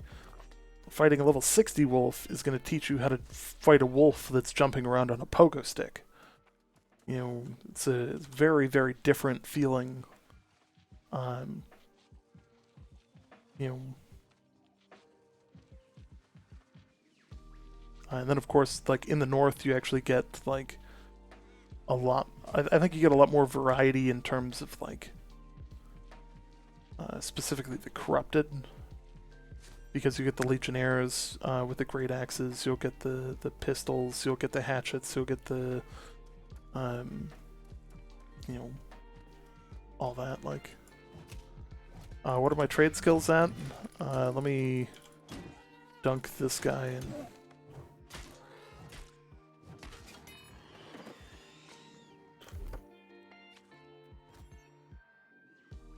So, reasonably high leveled, almost 200 on tracking skinning, and high leveled on cooking.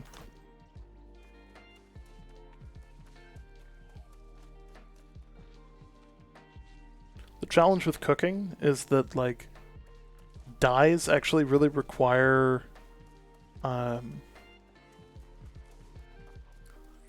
they require a T5 cooking,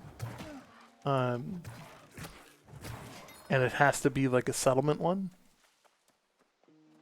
and like we just haven't been able to get to that point, because like they, in all honesty, started off the towns a little bit on the low side.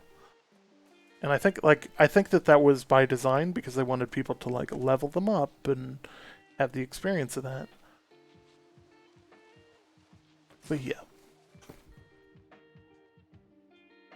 I just keep picking up stuff that I like really can't use all that much of. People are probably watching this and they're like, this guy's just dumping like super high level mats all over the place.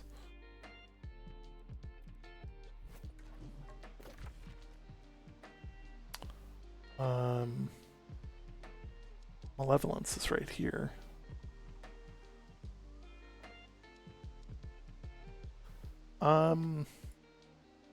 Here's what I'm going to do. I'm going to make my way back here, and then I'm going to go up here and show you guys some of the stuff much further north.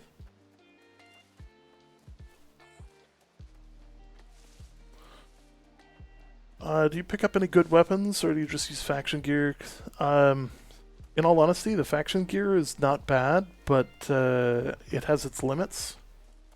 It's far from the best. If you're just focusing in on like PvP and like that's the route you want to go, then like you can totally get away with just using the faction gear.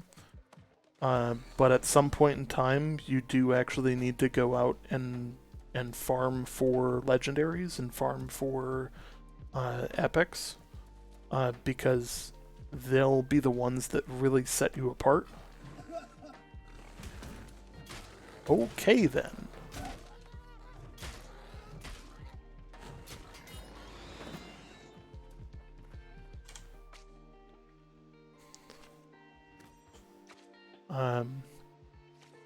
It's a decent way to level, and make sure that you have gear that's appropriate for your level, but it's not required to use the faction gear. And like, if you can find something better than it, definitely use it.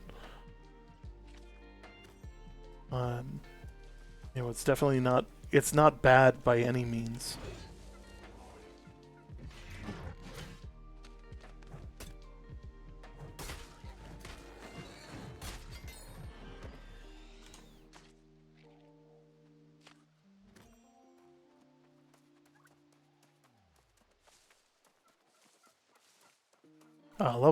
Level 19. You haven't had a lot of opportunity to find anything better. You'll get better stuff in the incursions or the invasions, or not invasions, expeditions. By far, like the Amaran gear is going to be way better. I know I said I was going to do something else, but like actually what I'm going to do is I'm going to quick get my 200 levels in skinning, because I'm like on the cusp. There it is. Master Hunter achievement unlocked.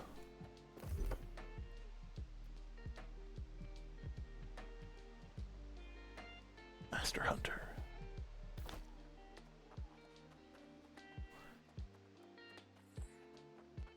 Rated with a party of 19, thank you. It's great to have the additional people.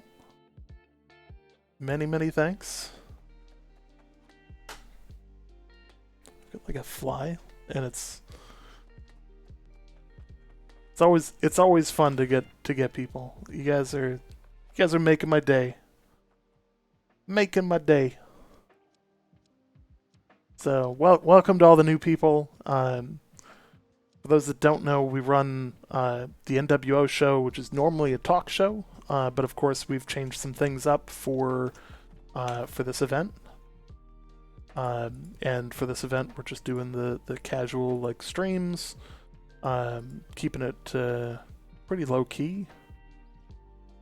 I'm gonna keep that. I don't want that. I don't want that. Boom, boom. Trying to drop weight here. Don't need that. Don't need that.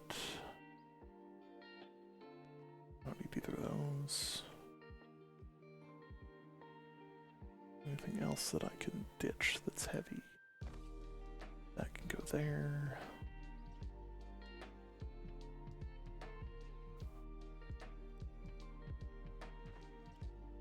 Get rid of those.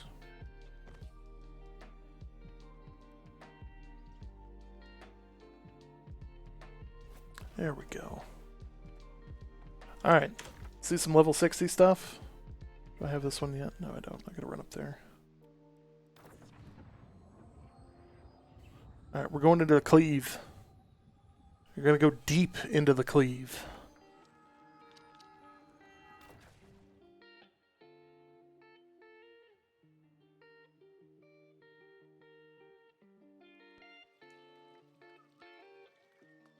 It's the best for health that's easy to find. And realistically, if you can just make regular food, going the wrong way already. Gotta go north.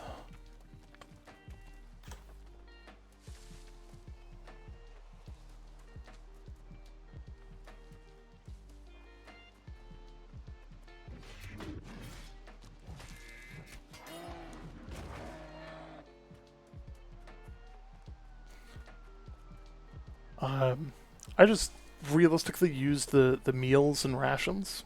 Those are probably the easiest things to make because they're not specific and just Arcana is a little bit silly for like long-term crafting at least.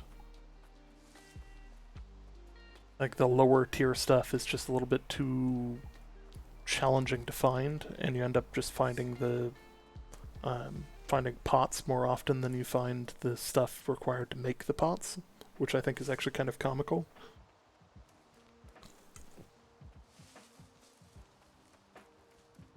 In all honesty, like running Amarin Expedition is probably more worthwhile because you're almost guaranteed to get several T3 pots out of it.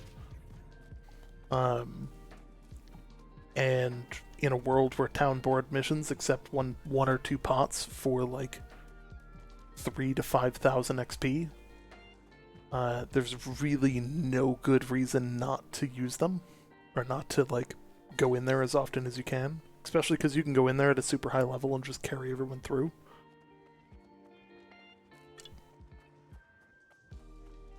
Which I actually did earlier today.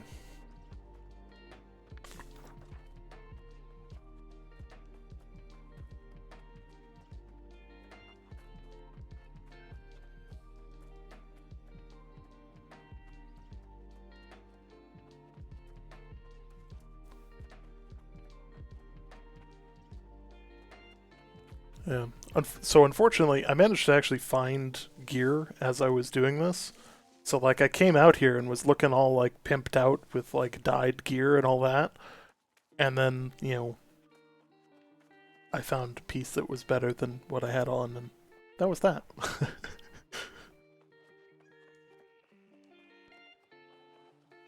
This is so low. Why are these 48s? Come on.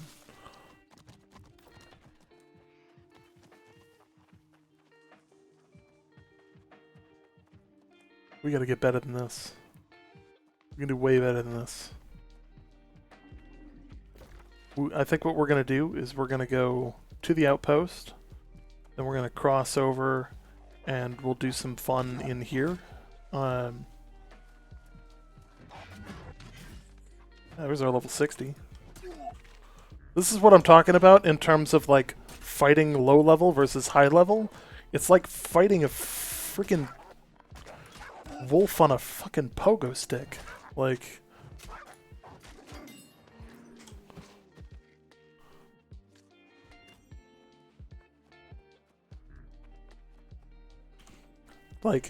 that, like anybody that's watching, that is obviously different than fighting a level 5 wolf. Like, fundamentally different. And of course, like, the ability sets for them, the higher level NPCs, you know you're fighting a high level NPC when the NPC turns around and chugs a health pot. Like, wait, what?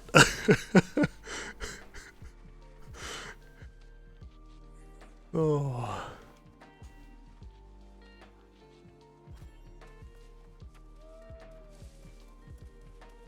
I do actually need to keep going this way.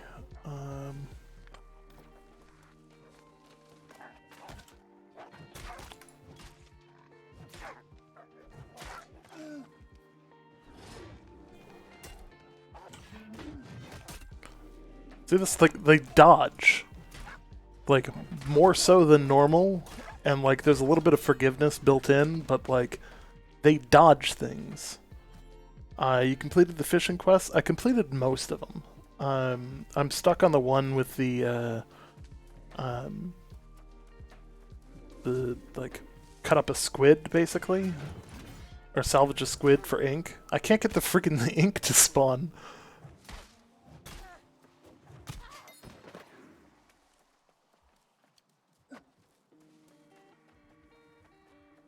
Fire Staff is fun? Absolutely. Thanks for the follow. Fire Staff is fun DPS, but leveling it seems... Leveling any low-tier weapon sucks. Like, honest to God, until you have 3 abilities, it just is painful. Because, like, there's just not a lot of reward. What fishing quest was I stuck on? I was stuck on the squid one. There's one where you have to, like, reprocess squid, and it's supposed to drop ink, but I get no ink.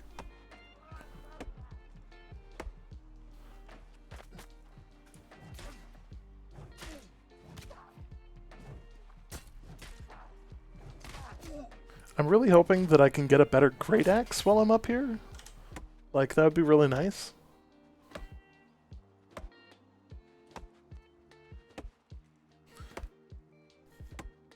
With melee and heavy armor, it's totally different leveling XP, leveling experience. Yeah, it really is.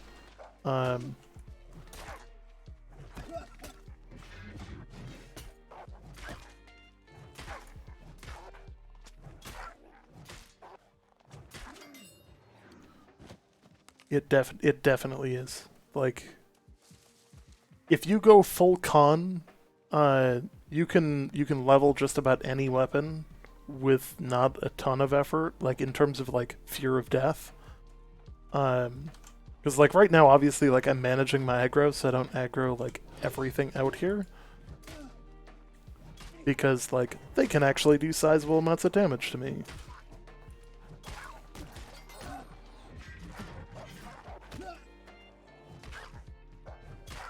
But I can also chunk them down pretty quick. But if all of them are doing a ton of damage to me, then that's really a rough time.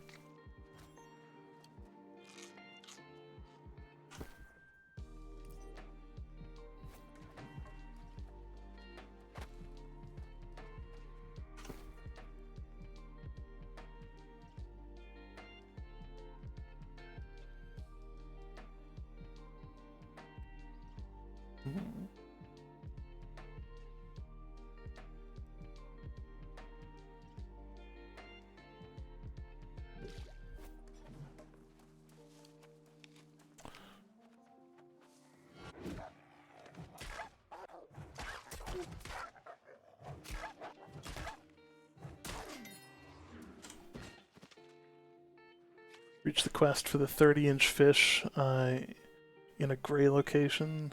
Somewhere 3 to 4 quests after this. Yeah, like they start asking you to do stuff that like is really difficult.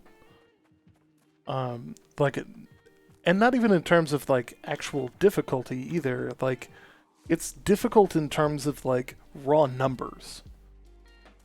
So like one of the things that's actually kind of annoyed me is the town board quests that ask for like 20 salmon.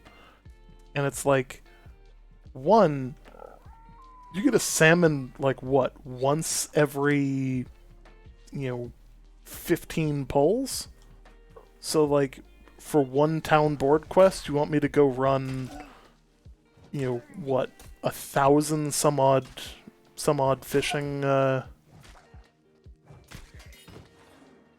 like, you know what I mean there? Like, I'm not fishing that long for one quest. Like, it's not happening.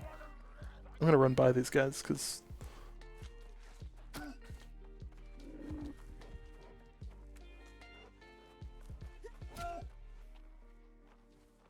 I was perfectly fine, and then you decided to just chase me like this. What is this? Nope. Juke. Still no. I'm gonna avoid getting some more stuff.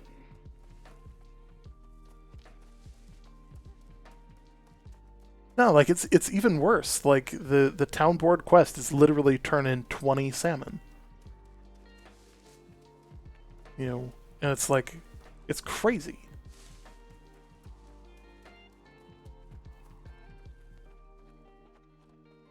Oh yeah, you can find them in the hotspots, but like, you're also not going to consistently pull those salmon. Like that's the real kicker, is that like if you could go and like consistently pull what you were looking for, then absolutely. But you can't.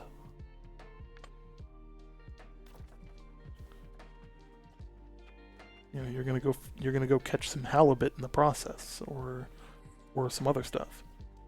Oh yeah, sorry. Yeah, the 30 pounders are a whole different story. That you throw some bait on and hope for the best.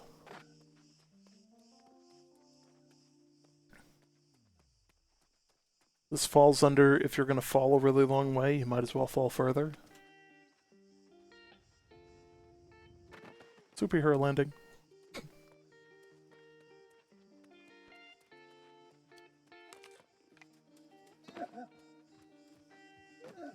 So, 62.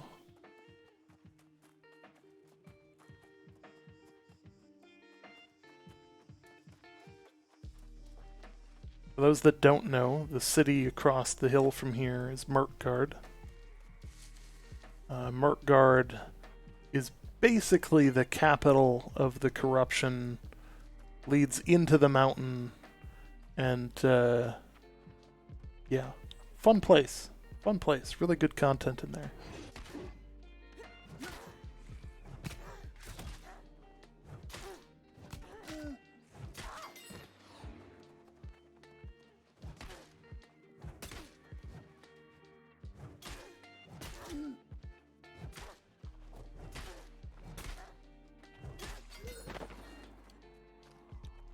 Got him.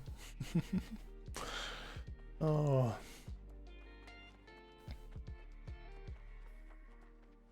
This is nowhere near as easy as when it was full con. The damage is so much higher, but the survivability is actually in question.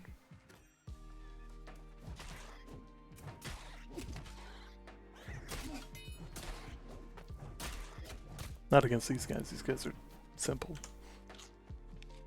But who's this guy from? Okay.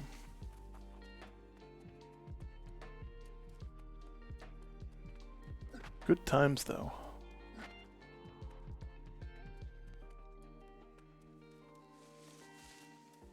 So, for those that don't know, because these come up quite a bit, this up here, this little tree thing, is actually supposed to be a reminder to go place a camp. So, like, I'm gonna show you guys a trick, because this is Apparently I have a gather greenwood quest going at the same time here.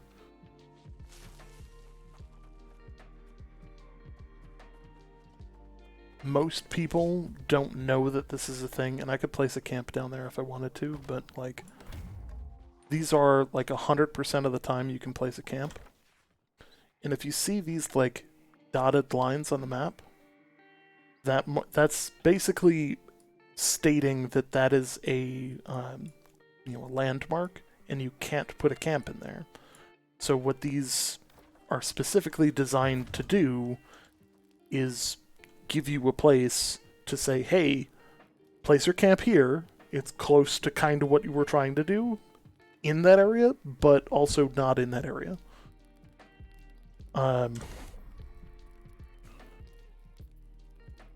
Because we're fighting bigger, stronger, faster guys, I'm gonna craft some better meals. It annoys me that like when you run out of stuff, it constantly like tries to use up the most expensive gear or equipment that you have.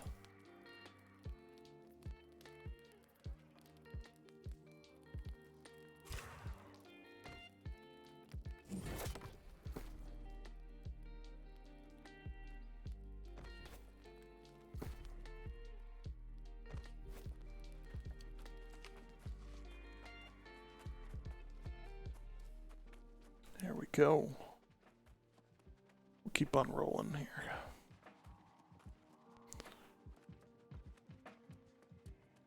So, I can't take you guys into Merkgard because you actually need a group of people for that. Like, simply put, everything in there is gold. So, like, they've got massive health bars and there's a lot of them. So like I would take you in there, but instead I'm going to take you up here to a different spot. Just as much fun, only different. And I won't have to like, constantly die.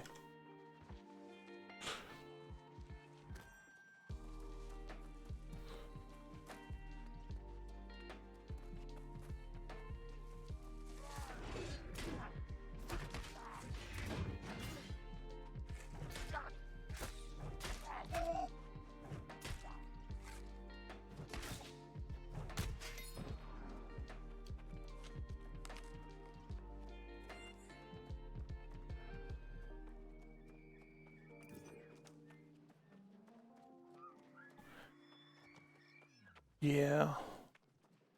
Maybe when I hit 60. So here's another like reminder, and you can see on the map, I'm about to enter a landmark, and I've got the pole as a reminder, hey, you can place a camp here.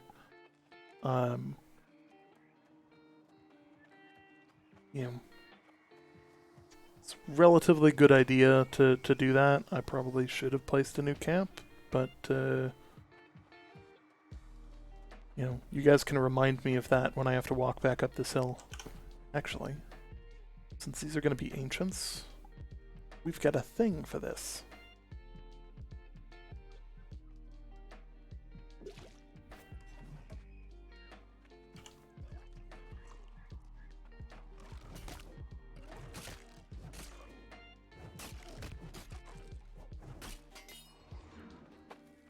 So those blue numbers are not that I have a bonus. Those blue numbers are actually showing that they are resistant to the damage type that I'm trying to hit them with.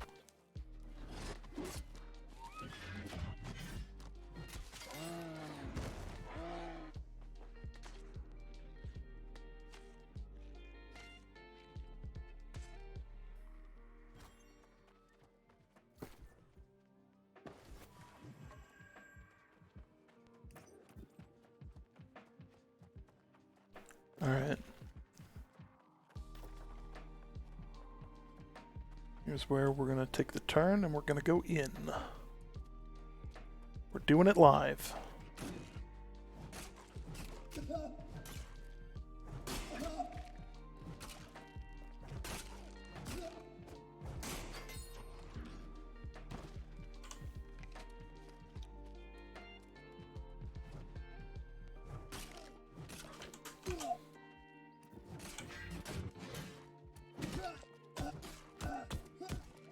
Ow.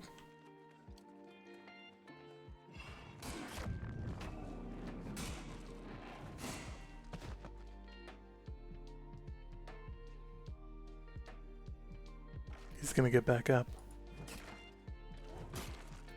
This is the other thing about, like, the high-level enemies, is they do shit like come back to life. You know, happens a little bit with the lesser levels, but it happens a lot more often with the high-level stuff.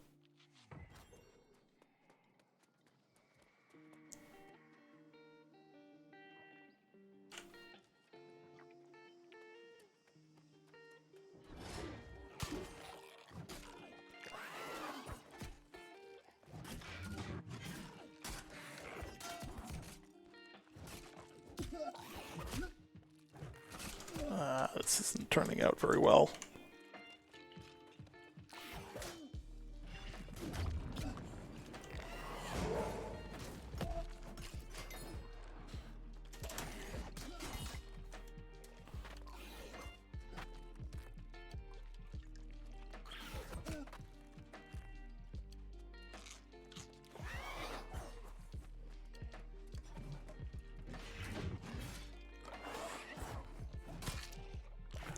So you can tell that, like, you actually have to dodge here.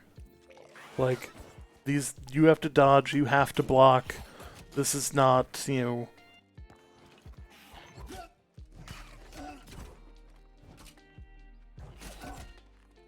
This is actually really hard to even line up that heavy. Because you're relying on him, like, not attacking.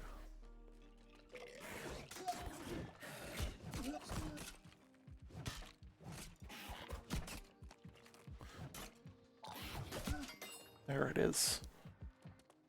All right.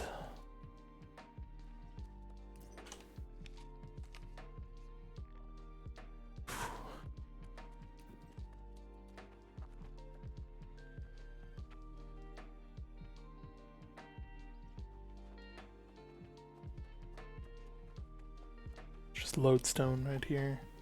One of the other challenges is you get these guys with the poles, and they have a bleed. So, like, this isn't particularly easy because every time they freaking stab you, for some reason, of course, you know, the one time I want to show that is when it doesn't apply for some reason. There's another one of those guys there. Good God.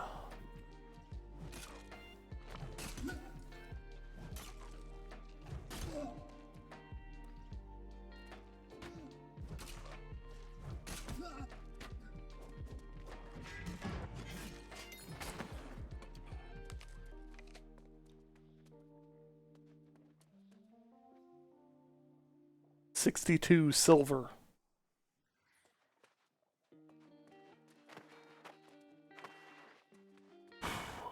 Right. Oh, because the second guy in the room was necessary? Really? Like, come on.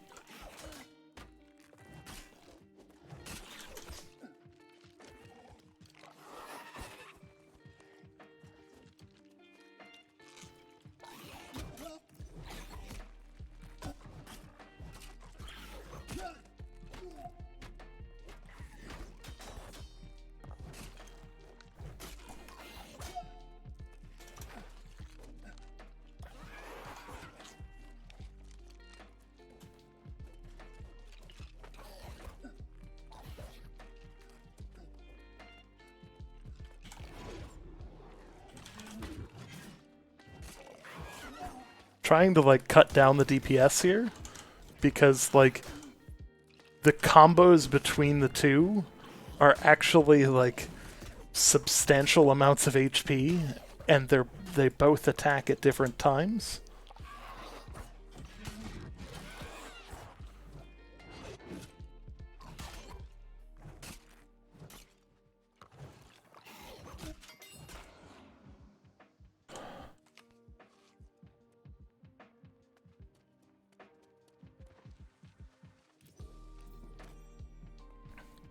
Aged Tannin, T5.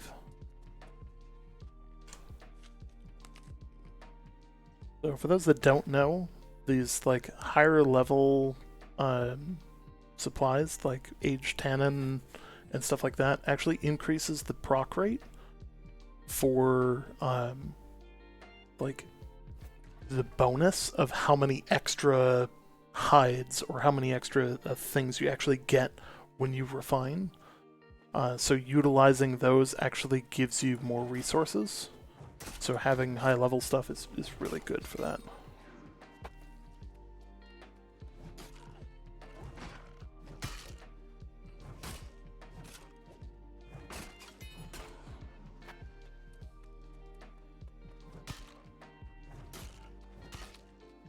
But you guys can tell that the fights here are not what they are in the south, and like there is actually like a legitimate fear of death here.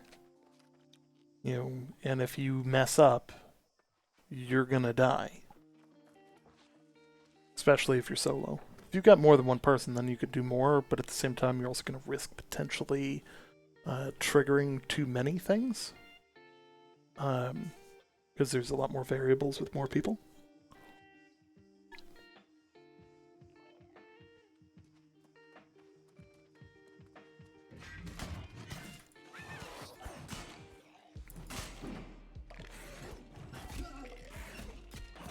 Wow, he is just freaking beating me.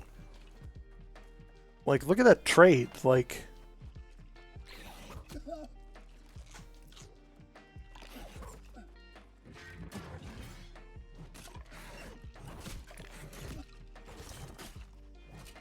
look at this. If I just try and trade with him, he wins. You know, and it's not very often you can say that about an NPC.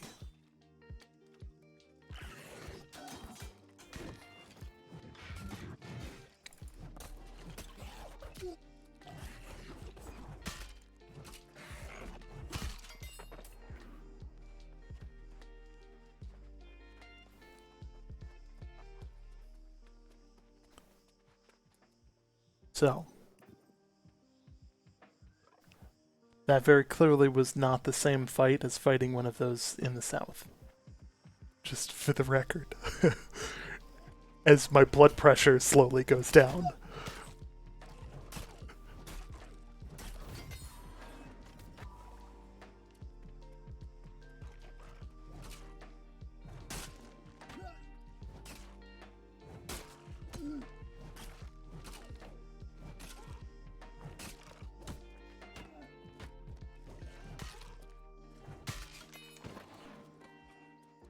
You know what? Let's fight an enemy type that, like, my Great Axe actually does the right damage to.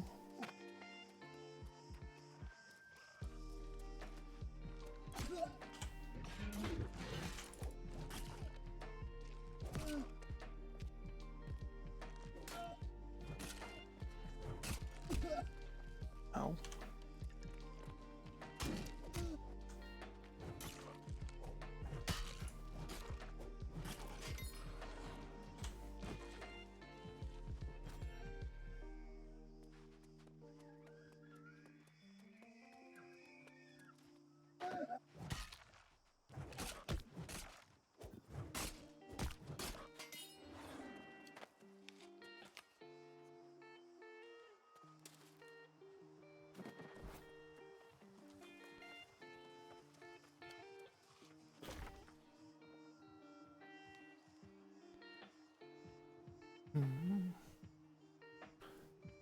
We'll go in here. Little corrupted village. I'm sure it's got a name, but I don't remember it, so we're just gonna call it the little corrupted village that could. Because I'm sure that it is more than capable.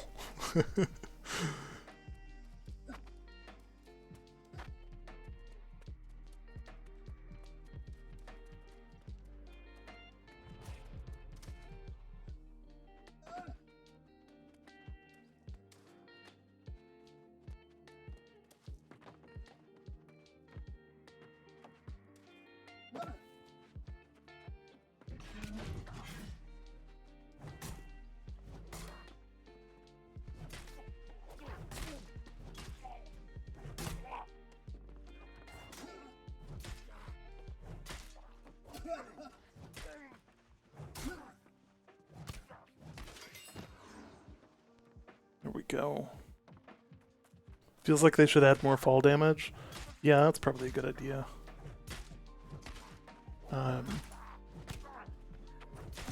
Like you can honestly fall from any height in this game and not die. Like highest fall possible literally won't kill you. I think that it should have a substantially larger penalty than it does. That said, all of your gear takes damage doing it too.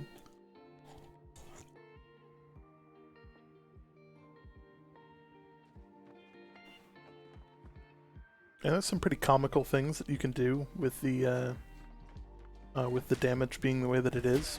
Like you can actually like drop into people from like comically high heights and do like Halo ODST style, like, you know, I'm gonna drop on you from orbit basically.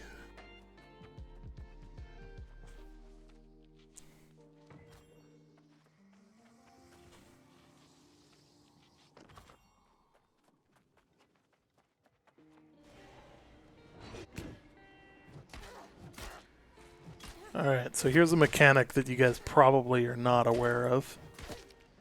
Corrupted barbs.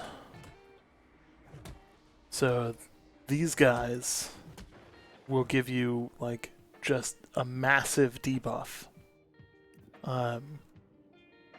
Massive debuff. So like you almost can't heal when getting hit with one of those. Good that I ran into one of those that only had like an enemy next to it instead of like everyone and their mother. Because normally it's not that friendly. And they utilize those in ways to like make the content substantially more difficult even though you have large groups of people.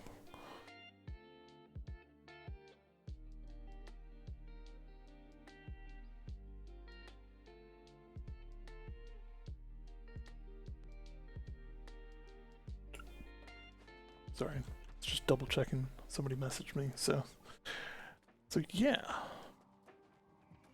Here's where things about to get a little bit more interesting, because you guys have seen the like, you know, corrupted vicars or you know, some of the summoners and stuff like that in the south. This like actually makes me a little bit nervous. I'm running a hatchet as the other weapon. Just in case I need the life heal from the berserk. Like this actually makes me like more than a little nervous because he's not the only one in here, and I might end up going against two of them. Nope. Ow. Come here. Come here. You know you wanna. Yeah. Okay. Yeah. Oh. Nope. Ow. Okay. So he's still got the mines. That's still a mechanic. Come here. Yeah. Yeah, that's right. Yeah. Ow.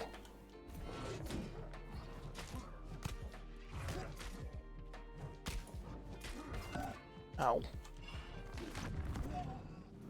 Jesus, he hits so hard. Oh, get away.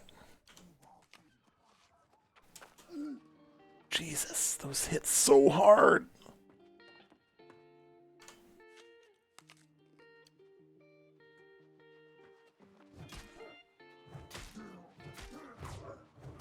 I'm just... Nope.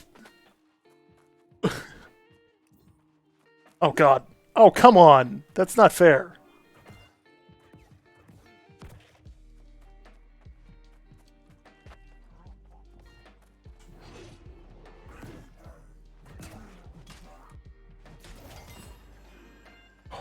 Okay. Seriously? That can't be what those look like. That's not even funny. Got a pair of white leggings. Got a pair of white freaking leggings for killing that? Come on.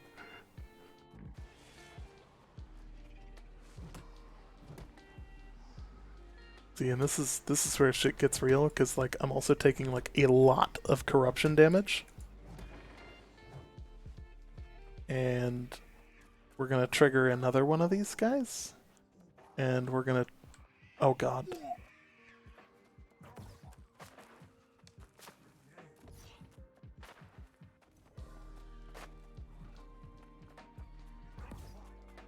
He wants to fight on top of the corruption, which is not where I want to fight, because then he just gets free damage.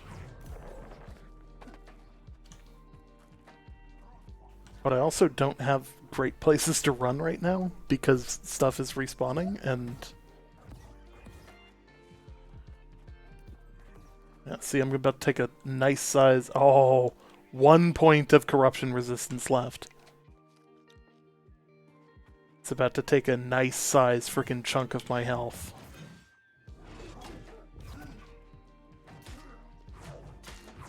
I don't like fighting him in a narrow hallway because, like, I got lucky with the mines there. Like, those could have spawned and just, like, murdered me. I'm gonna make him come to me.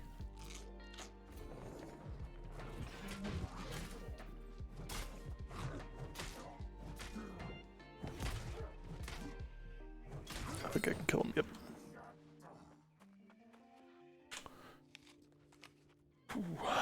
Does the axe have any range?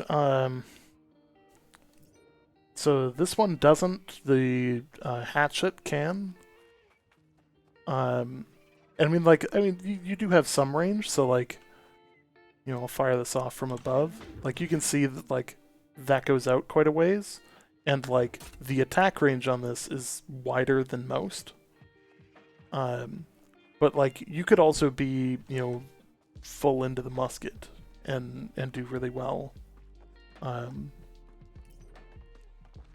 know, the musket, the bow, the hatchet are all good ranged weapons.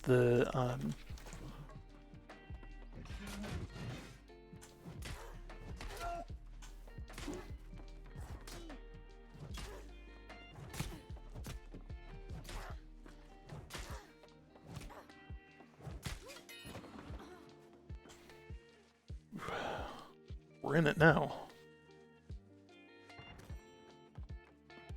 Oh, thank God. Food.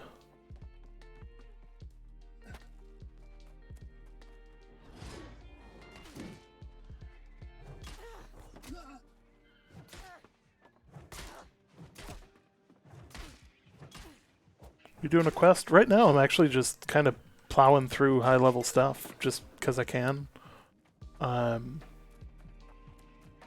I'm actually not working on a specific quest. I just wanted people to see kind of what's up here. Yeah.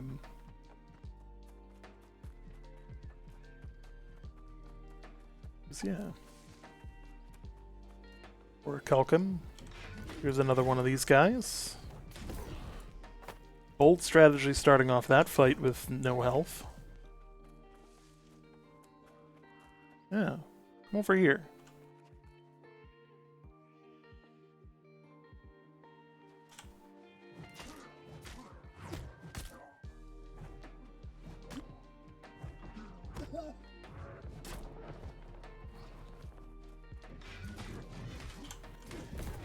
Fuck.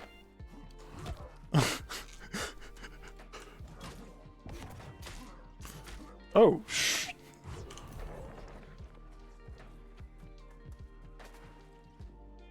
That hurt more than a little.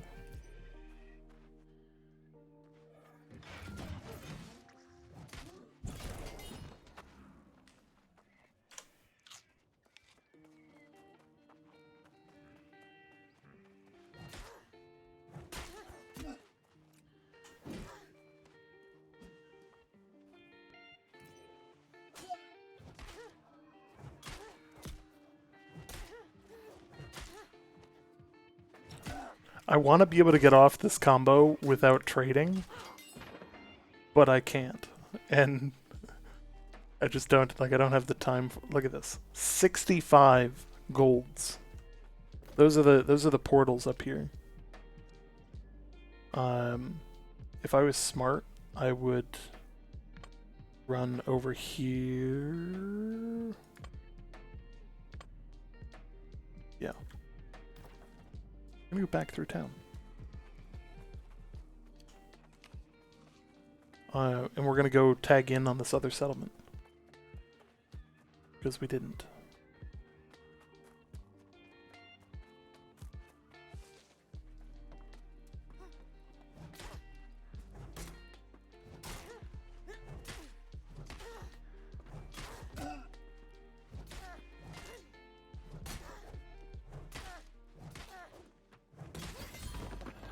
$59.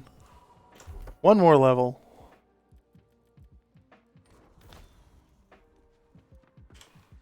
We really needed the health points there.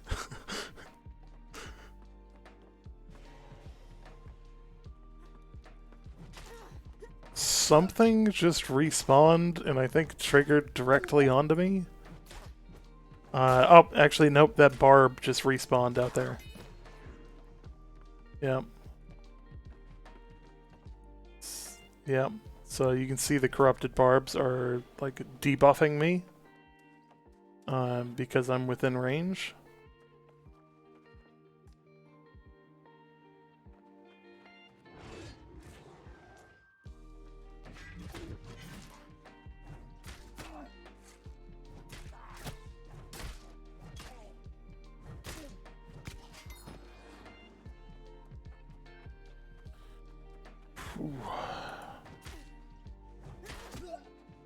Okay, that hurt.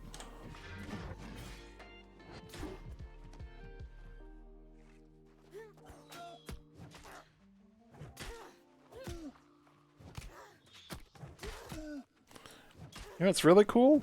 NPCs triggering from long far away. Leave. Who asked you to get involved in this fight?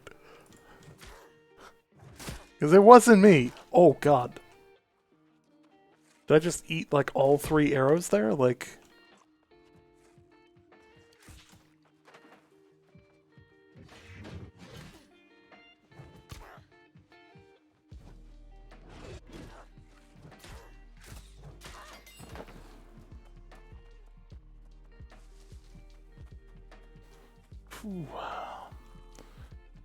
So you can wear certain gear has corruption resistant stats to it.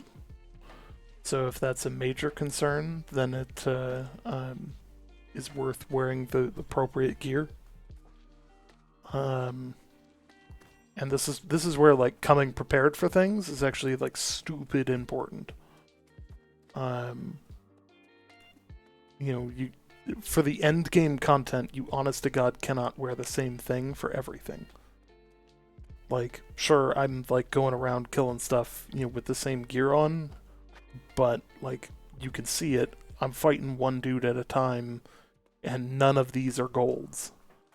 And when we start getting into the golds, they have, you know, not just their full ability set, they're going to use it all of the time, and they're going to, you know, have a massive health pool that you've got to fight against.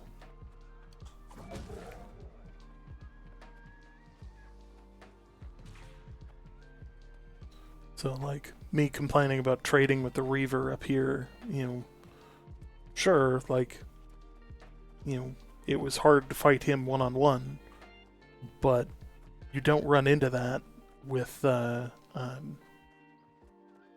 you don't run into that with golds. Like, that trade is going to be so much worse.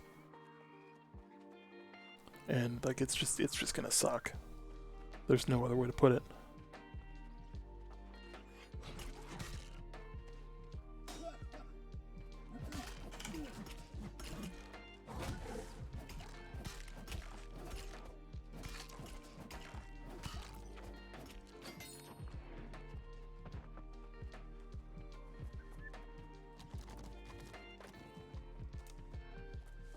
Also, the deer up here, total dicks. Like, You don't kill them because like you're looking to kill a deer. You kill them because like they'll do shit like charge you, and like he's not doing that because he's running away. He's doing that because he's trying to hurt me.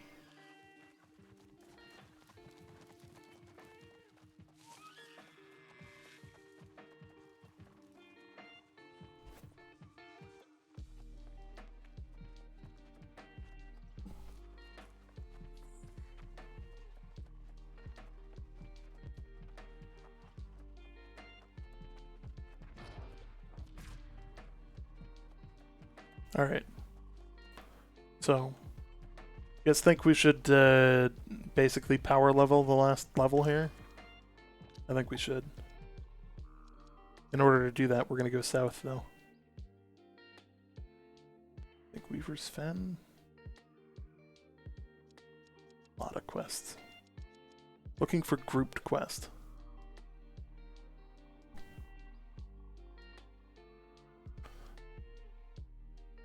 I think that's probably where we're going to end up here. But let's start up here. Quests are going to be our XP here. So in order to get better trophies, you have to upgrade them.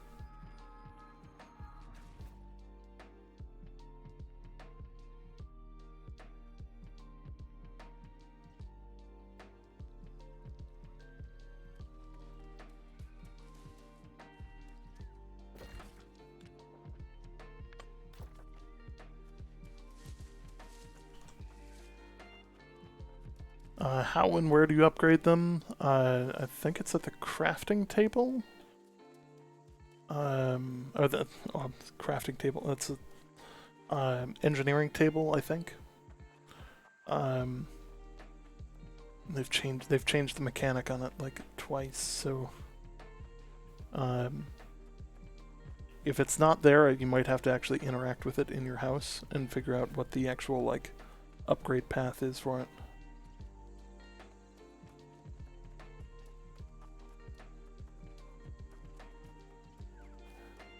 Yeah. They are worth upgrading. Like, naturally, like, you start off with the minor ones, and you can get, very, very, very crazy good ones. And for, like, assisting with the leveling process, some of them will give you more XP for doing things. So, like, you don't have to spend nearly as much time doing stuff.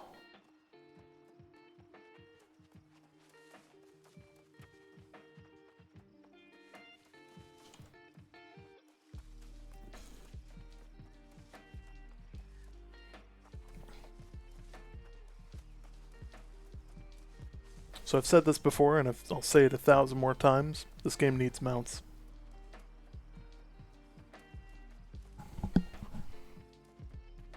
Even if it just makes it feel like you have a little bit of agency around.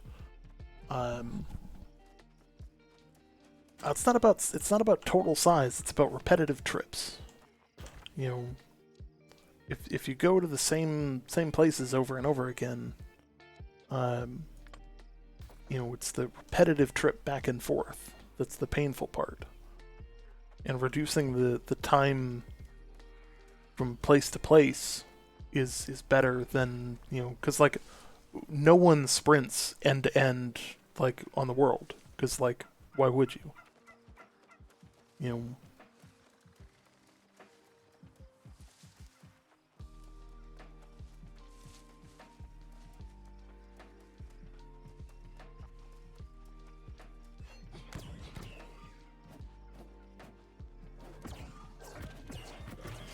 So, like, here's the thing, like, I think that there's a good way to do mounts that's just different than other games. Like, mounts fundamentally are, if you added them in a way that you could get knocked off a mount by NPCs, or, for PvP you could get knocked off the mount, like, the mount could die. Don't make it like a pocket mount, make it something that you have to, like, either tie up to a tree or, like, you have to actually like manage, and that like you can only get as a respawn at a settlement, then it would be totally worth it. And like there's a whole bunch of caveats to that as well, but yeah. Could you give a quick explanation of how faction works, faction leaders, is there a hierarchy? So governor is about the highest you can get in terms of factions. So for instance, I run the Ninth Legion, which, you know, within my company there's a variety of different ranks, which are all preset. You know, you can change. You can actually go in here and change things. So like if I want, you know, this level to do certain things, I can have them do certain things. You know, can set the message of the day, like, you know, if you want them to or not. And you can, you know, shift your members around. From there, there's the actual like faction, which is kind of this like loose hierarchy of just social connections. You know, and you build up your reputation with the faction by doing the PvE and PvP quests, and then doing the different trials around the world, which are actually quite extensive.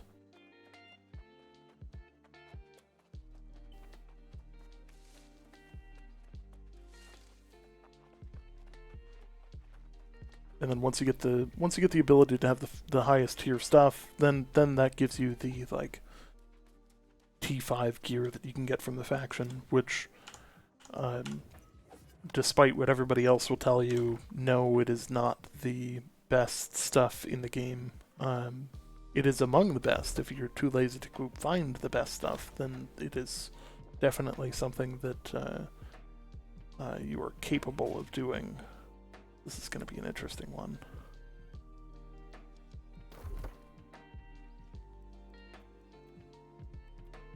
I just got another title. Master Lumberjack. How did I get that for? Damn.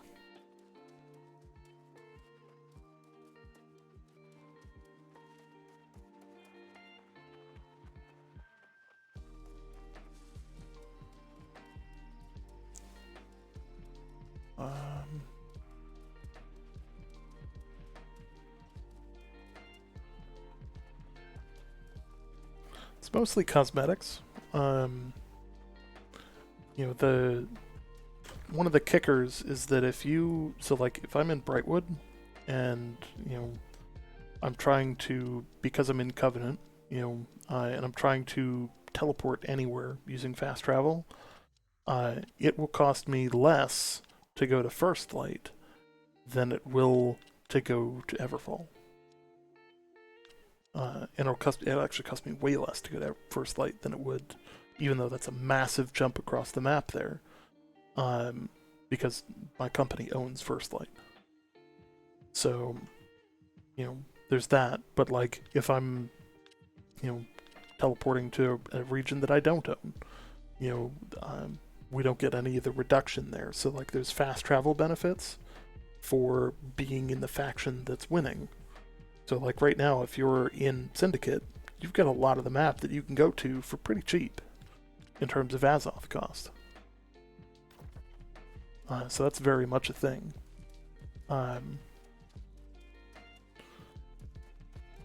The faction gear is unique to them. They don't have 100% the same gear. Which, you know, if you're looking to kind of gear up on that kind of stuff, then that's totally an option.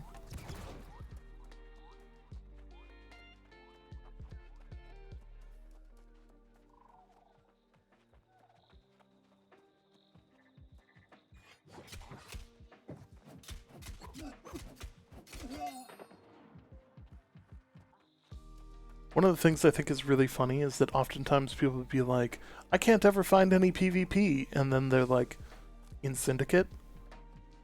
And it's like, well, yeah, maybe you should, you know, flip around. Like, if you're on a server that like 90% of the population even accidentally is is one faction, then like you're not going to have as much fun for PvP as other servers would.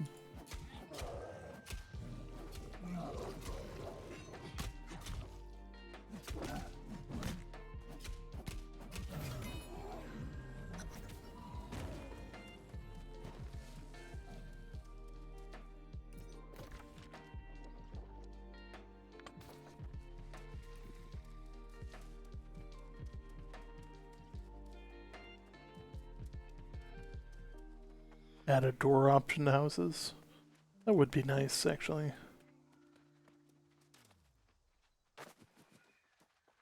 I don't always want people coming into my shit.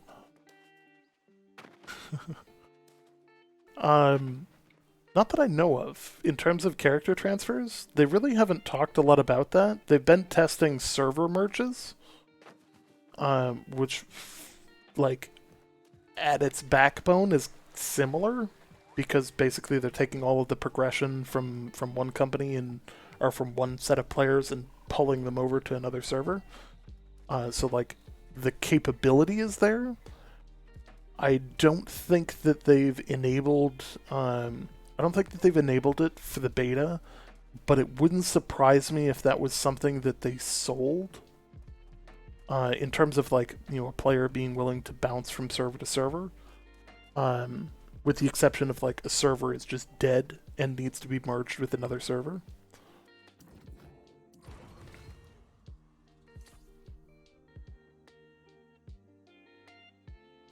Affected or effected? That heavily depends.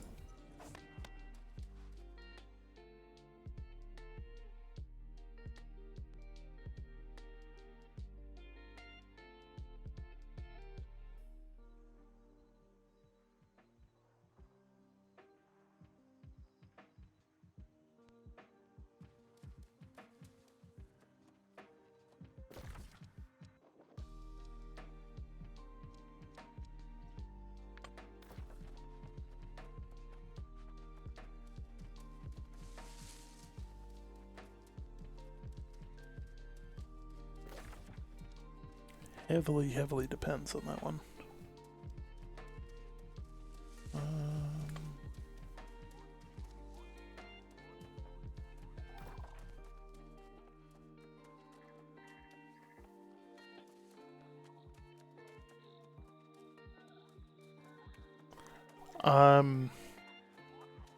So the ones I would recommend having are the heavy pull and enduring strike on the Mauler side. People have said that those might be involved in getting that to work, but jury's still out because I've seen people without it or without both of them. So.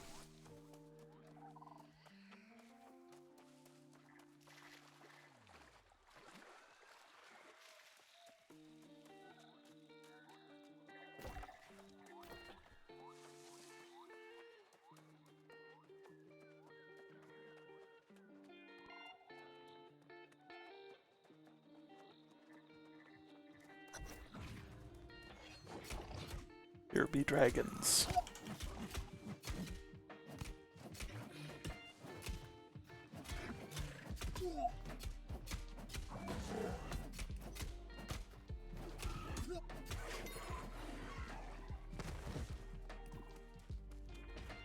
That house is floating.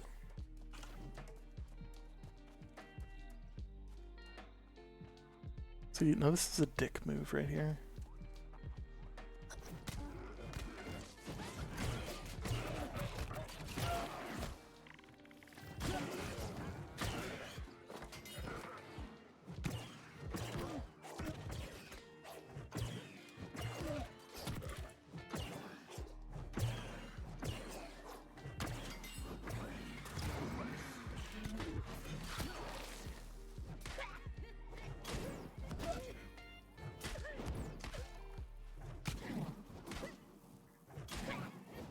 It's like a level 40 quest.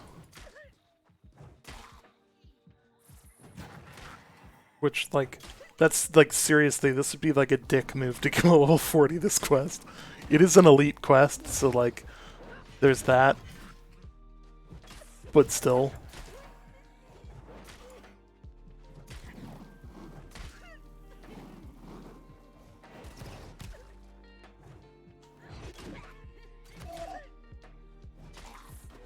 Yeah, there's so many other things here that just, like, randomly will trigger on you.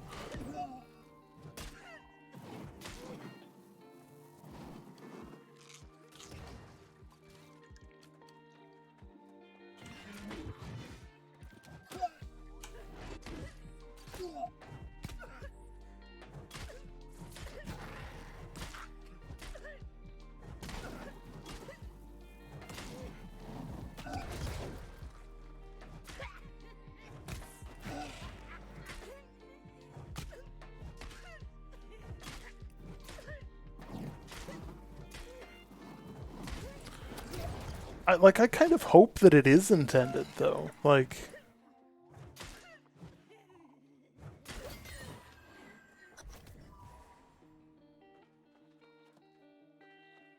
Search for Marcus. Why do I just know Marcus is not somebody that I want to meet?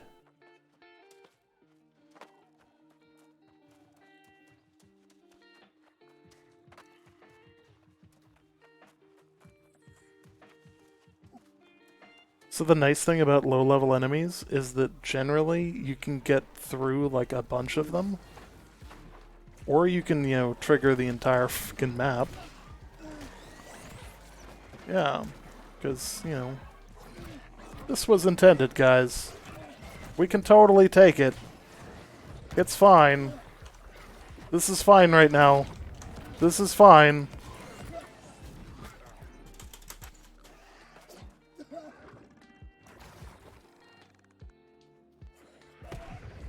That went according to plan. Even a little. That was so bad. Yeah. Yeah, that's about right there.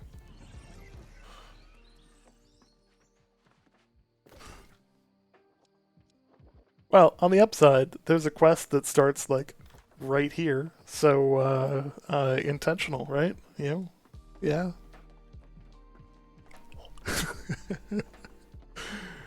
Oh, God. Where is it?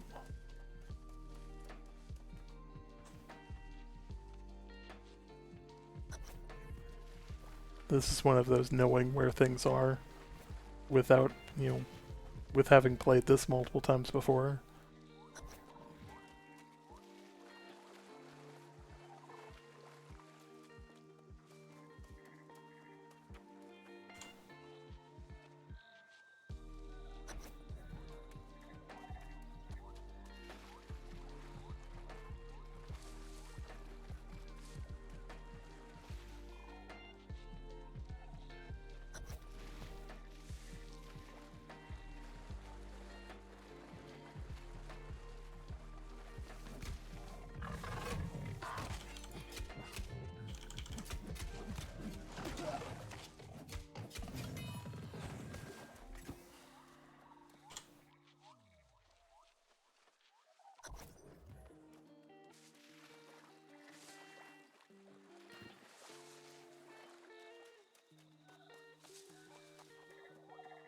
Two-handed axe with int and a focus gem? Yep.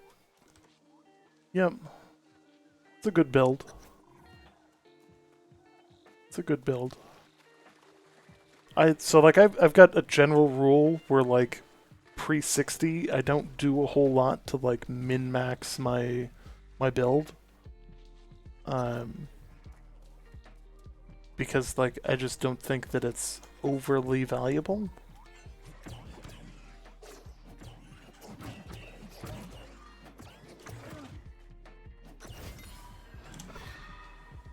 The backstabber. That probably would have been great when I was that level. How much you want to bet that drop is tied to me? Bind on pickup. Yep. Go figure. And we'll go run 2.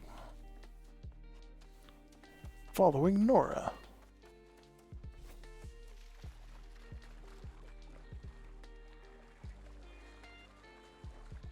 Oh.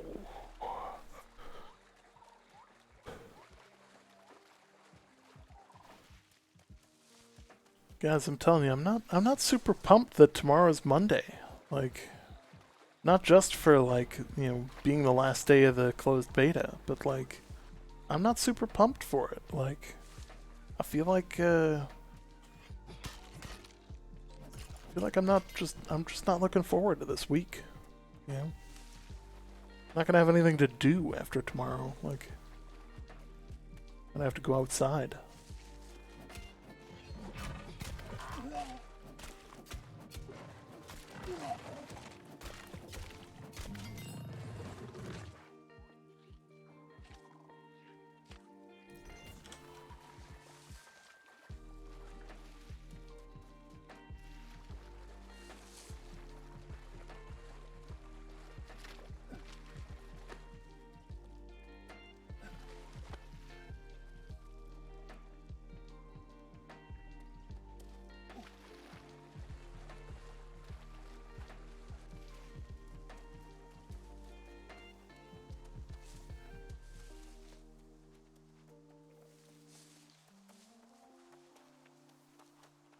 Search chests for Nora's clue. Okay, well, it'd be great if, like, there were chests around somewhere, right? Like, come on, give me a...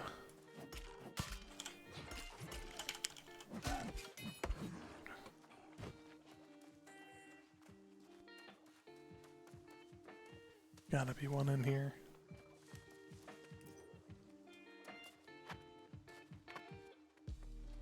Called it.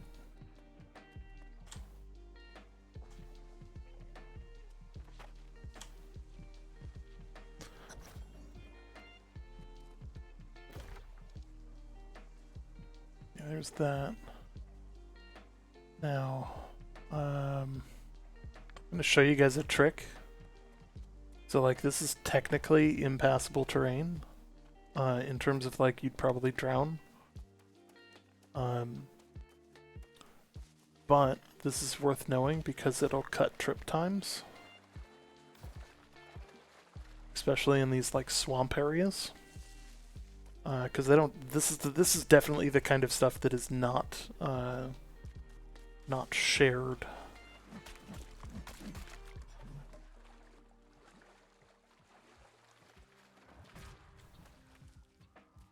And only a few people will actually do stuff like this because it's risky. Provisions. Free stuff.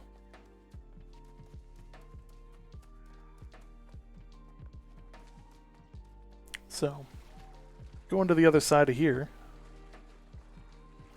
Until your head is below water, like, you can activate abilities.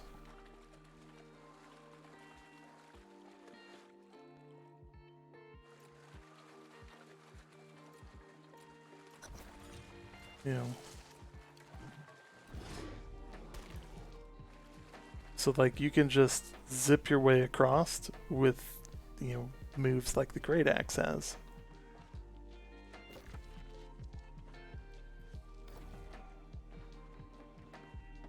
Oh, defeat lost. Okay.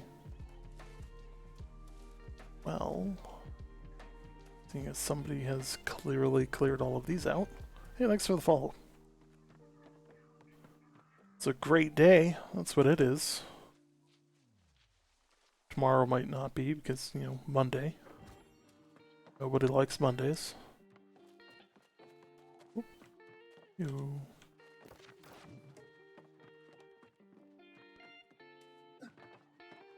There's... You count as lost? Yes, it does.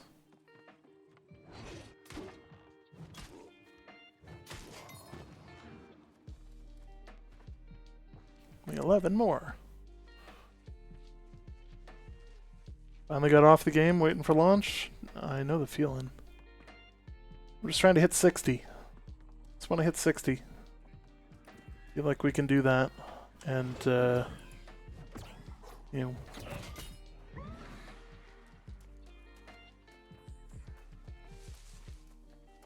Here we go. All starting to spawn back in.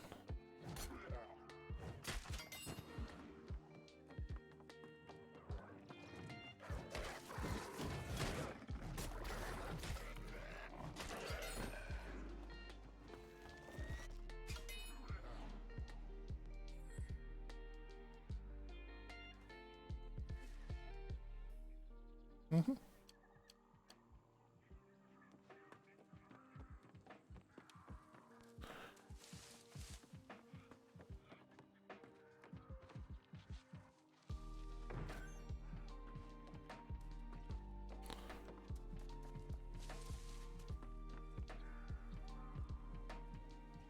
So what do you guys think of the expeditions? So like Amaran Expedition, the Depths, Starstone Burrows. You guys get a chance to run those? I'm curious what you guys thought of them.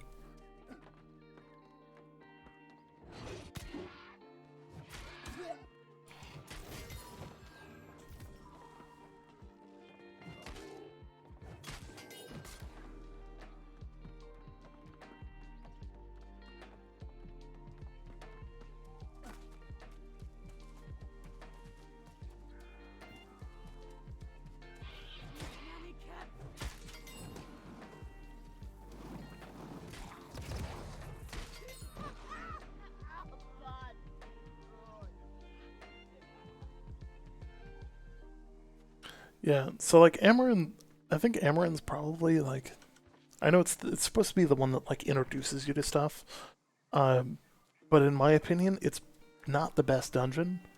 Like, especially compared to like Starstone Burrows is just infinitely better.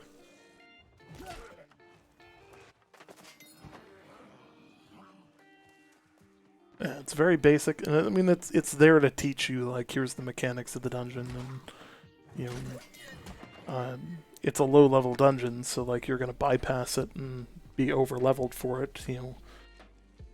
But at the same time, like in the future, you end up with Starstone Burrows, which is just infinitely better of a dungeon. I believe there's 6.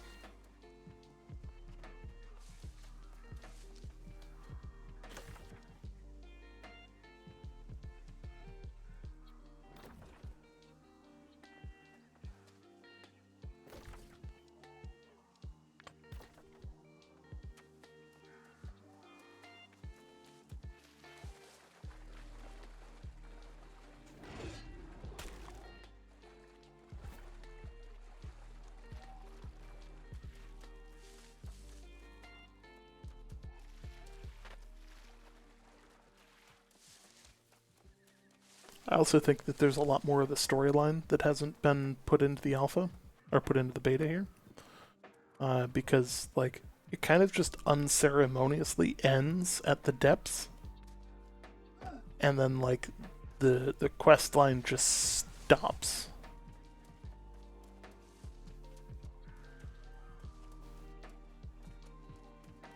Yeah, I'm not a huge fan of that. Like I was talking to people earlier, and you know we ran a couple of dungeons, and it was like I feel like everything I pick up that's worth anything is bind on pickup.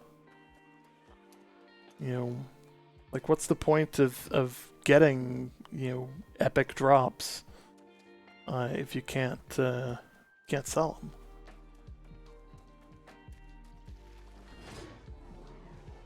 Can you show your stats? Yeah. So obviously I have been, playing around with a variety of different weapons. I'm very heavily into strength. I mostly, like for leveling purposes, I was, heavily into constitution. But now that I'm like running over-leveled content, that I don't really have to worry about dying. I'm adding the damage because, gotta love the added damage.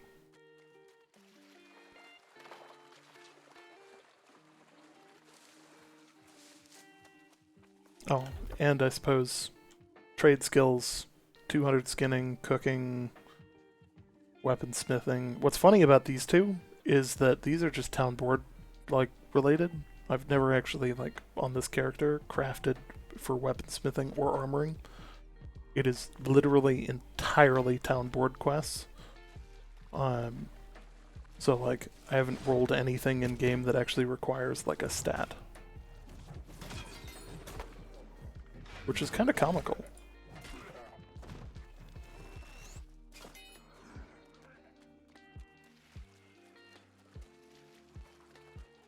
Yeah, at least being able to trade with a group would be nice. I've had a number of times where stuff would drop and it would be like, oh hey, this would be great, and then it's like, oh yeah, unfortunately it's not great, for me or you, because I'm not going to use that gear, and even though we both got it at the same, both got similar stuff, it's not, yeah. What am I supposed to do here? Oh, defeat gators. I didn't need to come down here for gators. Come on.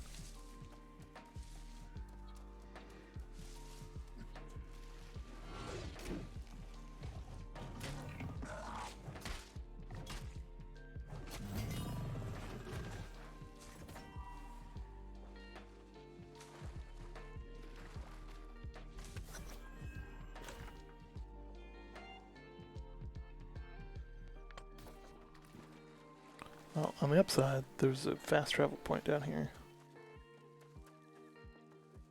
The hatchet two-handed axe, absolutely. It's a phenomenal build. If you go full con, it's even funnier. If you're leveling lower level, full con is 100% the way to go. If you're running content like I am right now, where I'm almost level 60, and all of the content that I'm running is level 40, just take the extra points into something that's going to scale your damage. There's no reason to spend the extra time, because if you go full con, nothing's going to kill you, especially if it's that far below your level. Saying the guy who just died to a bunch of gold level 40 NPCs, but I did also trigger the entire graveyard. So, there's that.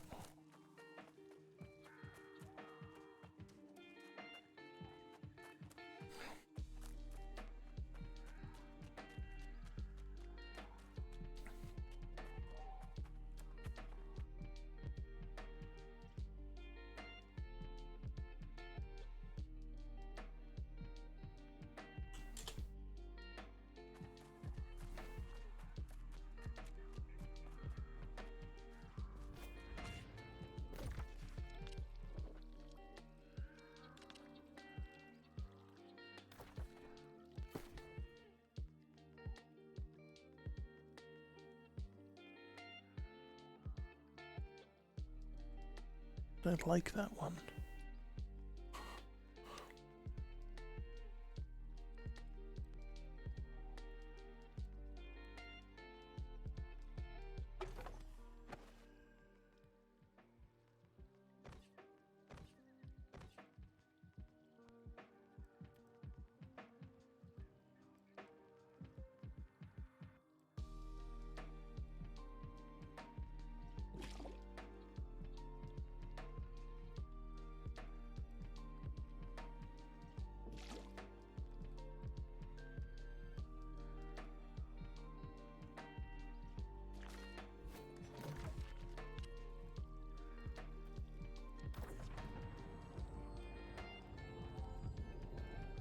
Yeah, thanks for the follow. I mentioned this earlier in the stream, but we actually just topped over our 1,000 follower mark. So that's actually a really big milestone for streams. So I'm infinitely grateful for for frankly being able to make it this far. You know, I think it's interesting that, like, you know, if you look at like Twitch data, and follow kind of the trends in the industry, it's to be in the top 1% of streamers in terms of the number of people you stream to. You have to stream to over 5 people. So, like, think about that for a moment. You have to stream to more than 5 people to be in the top 1% of Twitch on a consistent basis. We're currently streaming to 50, which, like, crazy, right? You know, and like I'm of the opinion I'm nothing special. You know, like, I appreciate that people listen to me, but, like, you know, the only things that I provide is that I've been in the community for God knows how long, and, you know, have played more of this game than, you know, I probably should have. You know, but, like, you know, I don't feel like I'm the like go-to guy. You know what I mean?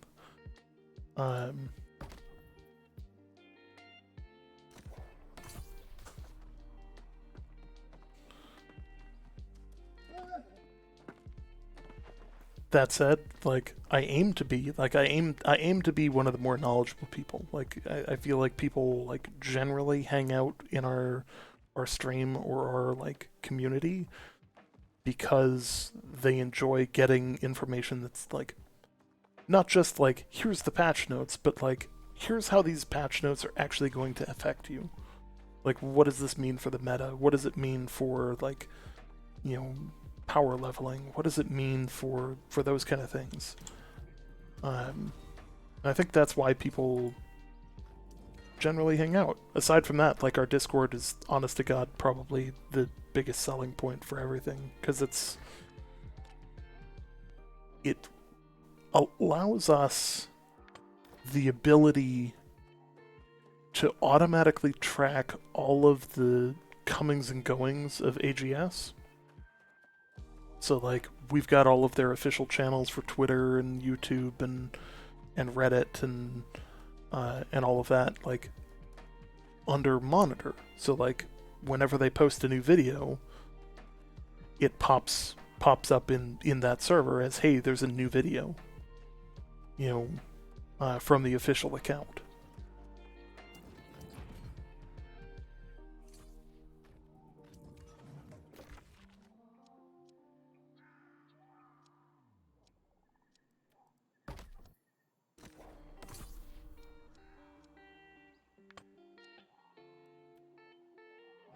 We're gonna do those in that order.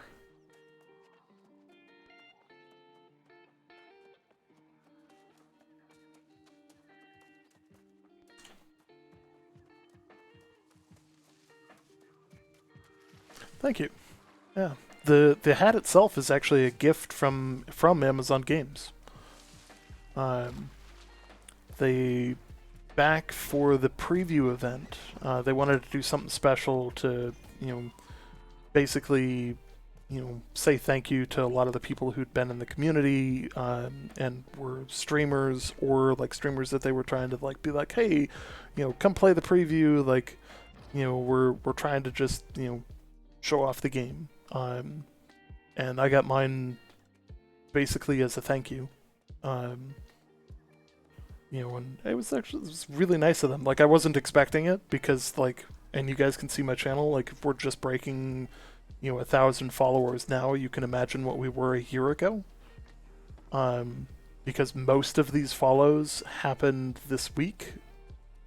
You know, I mean, you can do the math on, like, you know, we were, like, I mean, we were a podcast that had, you know, maybe 1,000 views an episode.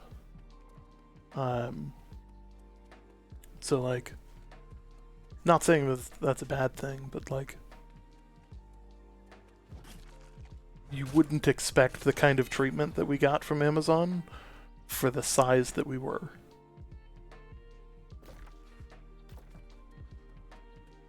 So like it's always been kind of cool. For anybody that doesn't know as well, like I'm also one of the Reddit moderators for r-new world game. I'm also I've been like involved in, when I say every alpha test, I mean every alpha test that there has been, including some of the ones that were not like the standard alphas. And when I say some, I mean every one of them. It's kind of an addiction, actually. Like, it's actually a problem. Like, you might need to get that looked at some point.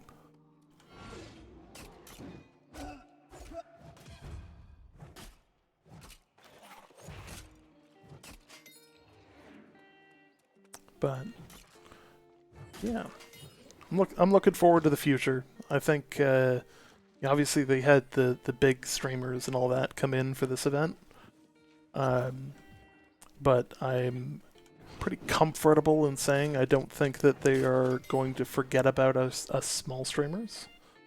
And obviously like the guys who have been around for everything.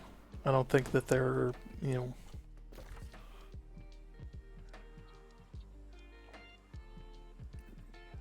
yeah.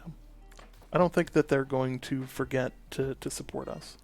And realistically, they've actually been helping out a lot. Like, hey, thanks for the follow.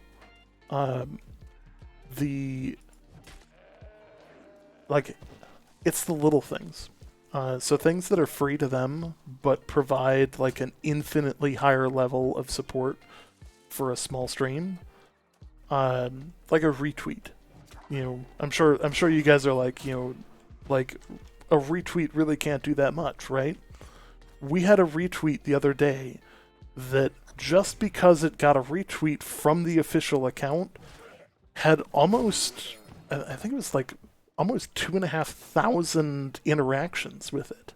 Like interactions in terms of not just like people like scrolling through, but like liking it or liking the associated post or liking, so like that's a lot of exposure for a stream that frankly doesn't get that many viewers on a normal basis. And like we're big on numbers, so like we'll track some of the cooler stuff like player counts in game, because like we like I can tell you exactly how many people are playing right now just by going to SteamDB, and like we'll track that on days where we know that hey, it's going to be above the normal. So like one of our big ones that they retweeted was the announcement that they broke 200,000 concurrent users on Steam, which is insane. That's a really good omen for your beta to break some actually pretty substantial numbers, and keep those numbers too. So like right now, like it's died off considerably because like if your beta is gonna end, like your beta is gonna end. So like there's only gonna be a few people left, like me, who are sitting there like, oh, I don't need to worry.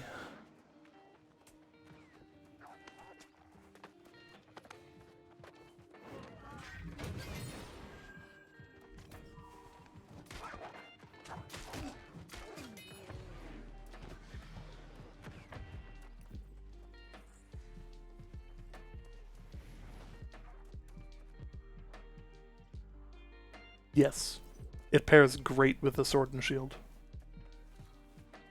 Like full con sword shield two-handed axe is great. Like if you want to tank a dungeon, that's where it's at. Because like your damage is gonna come from your great axe, and then your sword and shield is gonna be how you like seriously tank stuff. And when I say seriously tank, I mean like holy crap. If you get a tower shield and you go full con, you're like almost unbreakable. I say almost because it is possible, but like if you know how your stamina bar works, It really isn't. Thanks for the follow.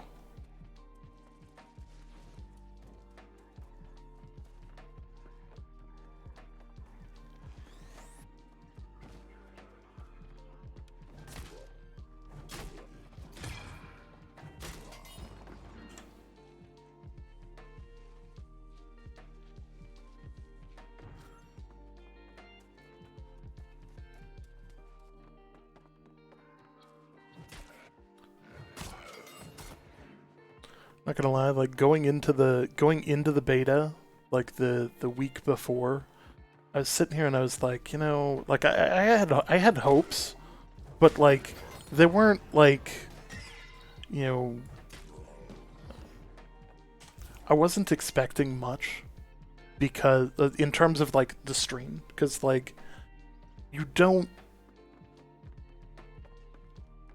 Twitch is really difficult to grow on, especially like knowing that all the big name streamers were going to come over for, you know, what I keep referring to as vacation. Because like they're not here permanently. Let's be real. They're going to go where all the views are, and you know they might come over for a little bit, but they'll return to where their base is from, and you know some of them might stay. Don't get me wrong, but like let's be real. You know, eventually it's going to turn to the people who are here. They're gonna, you know, people are gonna turn to the people who actually know something.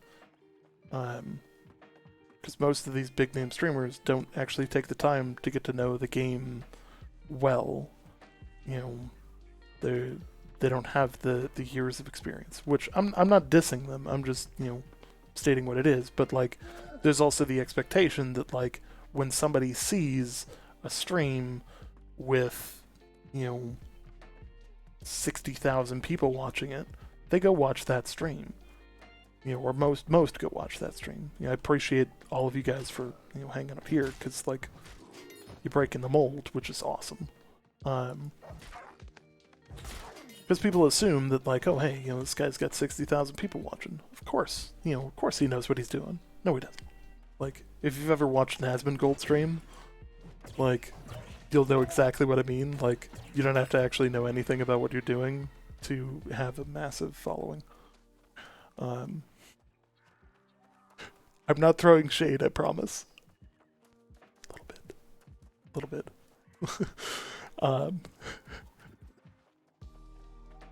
But I mean, the reality is like, it's a cool opportunity, and like prior to the beta here, I wasn't expecting a lot, because like we weren't seeing the numbers go up too much.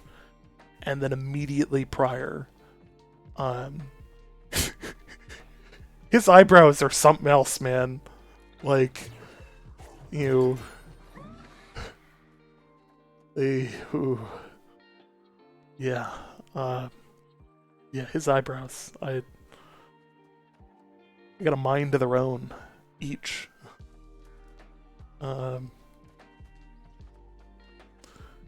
So, like, 2 days before the actual like beta started, we started streaming and on a much more regular basis, and all of a sudden we started getting, you know, and we were used to streaming to like 20 people, so all of a sudden we were getting 50, 60, 200, you know, at 200 with a raid, and then the next day 200 without a raid, and I was sitting there and I was like, this is insane.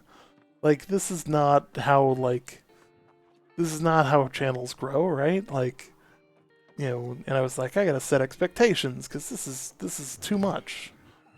And like, my expectation was that we were gonna return down to 20 again, and then, you know, consistently, as you guys have proven here, you know, we're streaming to 46, so like we're streaming to more than we're used to, you know, and like it's a really great feeling. It really is.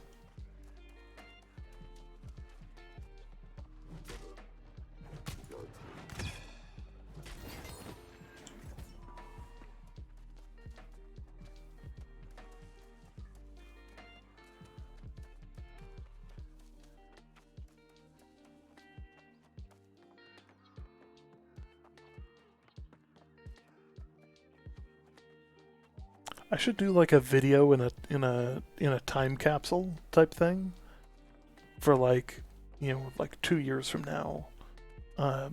Record a video like, hey, this is the end of the beta, and just talk about like where I'd hoped things to go, and then 2 years from now, like uncork that bottle and call it a day and see what happens. What do you guys think about that?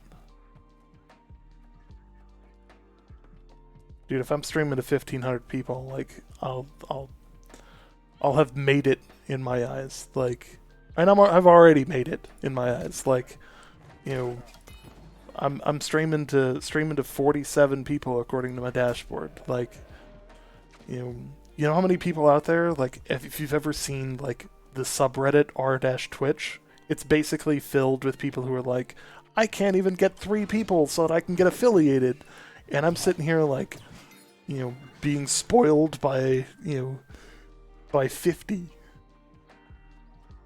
Nith, it's good to see you again. Hopefully we see more of you for the launch, but it's always good to have you here. So.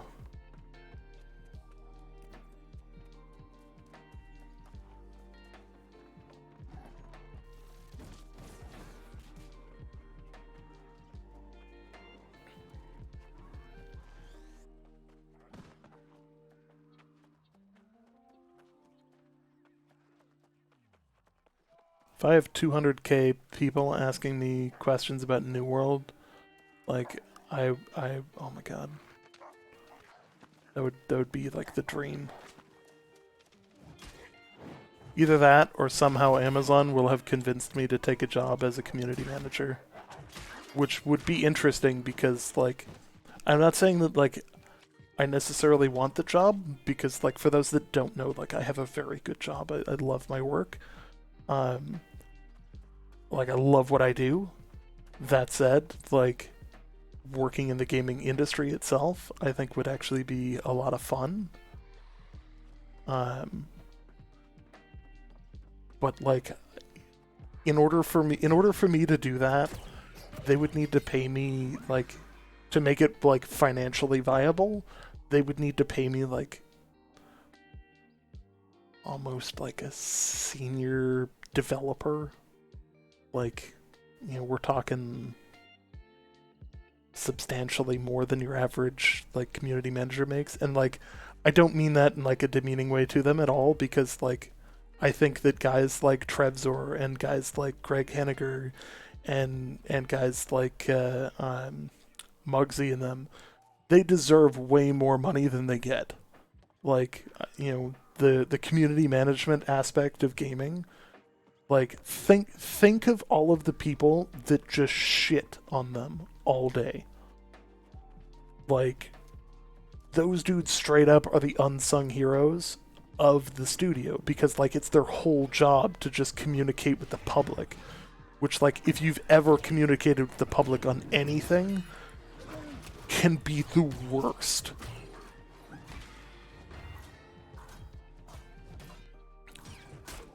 Says the guy who's, communicating with the public right now. But, like, it's also about, like, cultivating community and cultivating, like, a specific feeling. So, like, if you go to an Asmongold stream and you look at the chat, it is very, very, very different than what you get here. It's so different.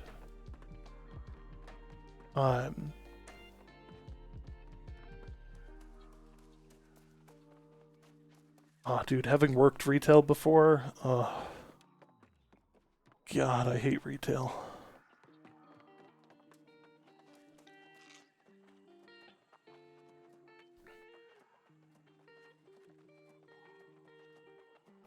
So I used to work for Best Buy. I despise retail. 6 years ago, about 6.5 years ago, I worked for Best Buy. And now I work as a senior data analyst for a federal agency. So, like, if anybody ever like wants advice on like how to go from like small town Wisconsin to, you know, working for, you know, the federal government in DC, like, you know, I can hook you up with a career plan. Not a job, but like I can hook you up with like a plan of like how to go about that, because there are some really creative ways to get into like some actually surprisingly high level jobs pretty early in your career without like, you know, a crazy resume.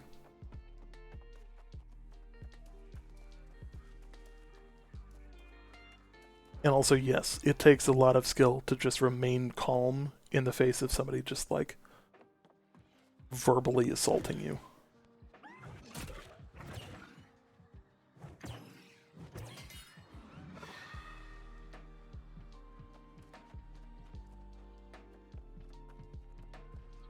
Having been the guy who had to deal with, you know, what is basically an angry mob multiple times. I work in disasters specifically, so like national disasters are kind of my thing. And yeah, lots of people get upset with things at the onset of disasters, and it's like being able to stand there and just take it, because like they're not mad at you, you know, they're mad at like everything around them. You know, lucked into a job with a government contractor. Oh, dude, IT contracts are where it's at. Especially if you have a clearance, even better. Like, you know, there's the IT contracts are phenomenal work for government.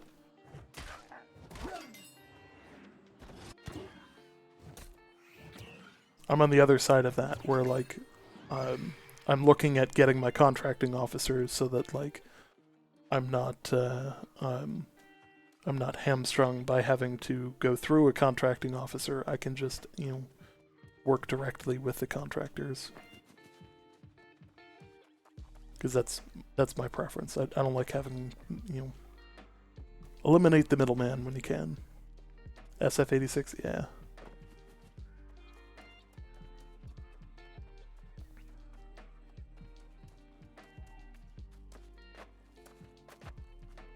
More than welcome to join. Make yourself known on the Discord, and we'll give you the roles so that you can start chatting with people. And I think one of the things I might do is I might move the I know there's a bunch of people from the 9th in the channel here, so I'm curious what people would think if I moved the 9th channels for chat down in like in terms of like voice chat down into where the public can actually see them. Because like I've realized today that like if you join the Discord, you don't think anybody's there, because there's 2 guys in the AFK, and then like in 9th voice is actual like people. But like nobody can see that unless they're actually in it. Like if they have the role, which like obviously like we're basically just recruiting people because like, hey, cool, more people. You know, I'm just gonna stand here and wait for the same NPC to respawn, because like I'm having just a terrible time finding 2 more of these dudes. I say as I clearly run away.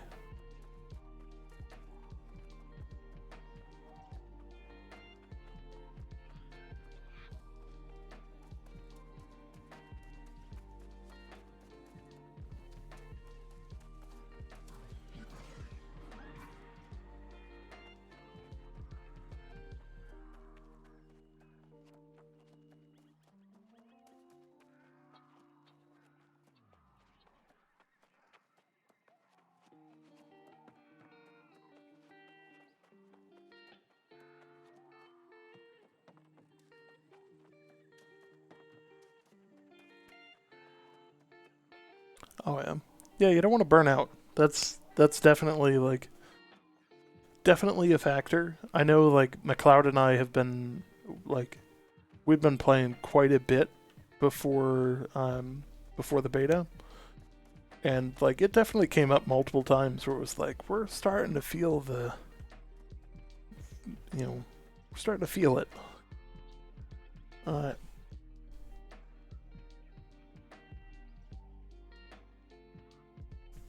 yeah, for this kind of quest, like go kill 6 of these dudes. Well, okay, there's like 8 people in this town killing stuff. So like every time I go to the other spawns, they're already dead. So I can get a little bit tired of waiting for like a known spawn. If there's this many people, just like spike the spawn rate. Urgh. Some areas do actually have the dynamic system in place where like the spawn rate will get increased the more people are there. The problem is that like I think that system is based on like a smaller area. Um yeah, progressive spawns like if you put 5 people in the same area, you should spawn multiple times faster. And it should be specific to the entire landmark. I could go down here and see if there's more down here too, but this guy's gonna respawn any moment, and then I'm only looking for 1. So, like, that's very much a thing.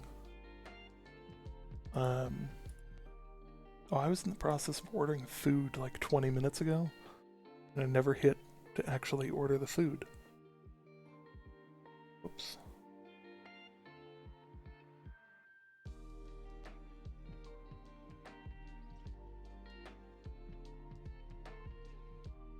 I am so hungry right now. I didn't eat lunch, and I've just kind of been like rocking and rolling. Because like I woke up late. I woke up at like 11 this morning because like I just wasn't feeling it.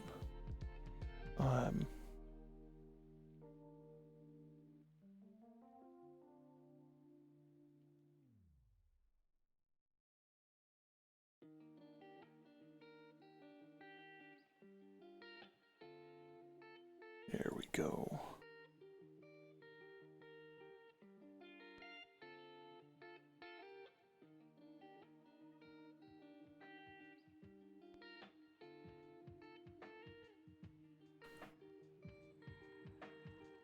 Spent 30 minutes trying to find 2 majestic elk to kill because there was a ton of dude. Like some of them are just a pain, like for no reason too. So like these are the kind of things that like people have told me that I'm too like I never bring up problems when it comes to New World, but like it's stuff like that where like I have I bring those kind of things up all the time. Like I can't provide specifics from like feedback I gave in the alpha, but like making sure content is worth running. That it doesn't cost more to get something than it does to like actually do it. And it's not just the time side of it either. It's the money, the XP, and all of that like needs to be accounted for. You respawned. No, get back here.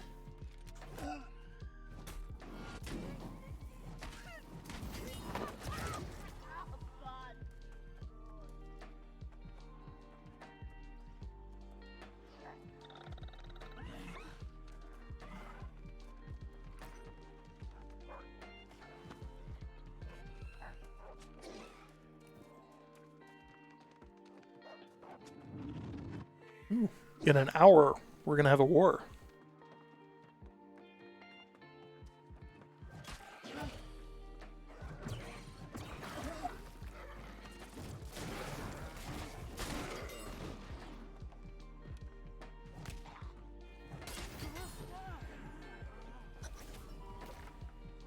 Here was that one. And We're gonna try and do the smart thing. We're gonna go back over to where we died earlier. But this time, instead of going like right in,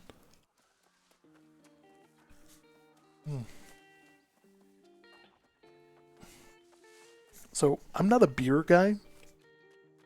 Like I've never been a fan of like, just regular beers.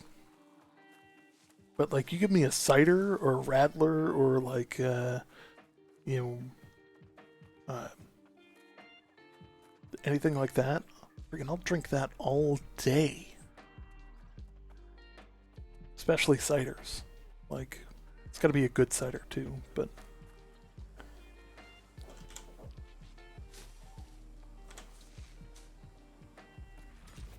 I need a piece of flint. So, I mentioned this earlier in the stream, but like, they have created these things when I walk, or they've created these poles in like hard to reach areas that are literally meant as a reminder. Does this place not have flint? Come on. They're literally designed as a reminder so that as you go around, you realize that, hey, I can place a camp here for sure.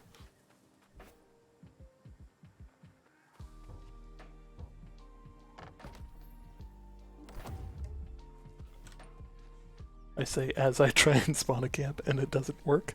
I can spawn a camp here for sure because it is right outside. They need to fix the boundary of that. Right outside an actual landmark area. So like you can see the yellow lines here and how it's like got this zone that goes all the way up here. You can't place a camp in there. So it's literally a reminder saying, hey, like if you're going in here, it's a good place to put a camp. There's no enemy spawns within like 25 meters of them or so. Of any of them. So like there's no chance that anything is just gonna like wander out to you.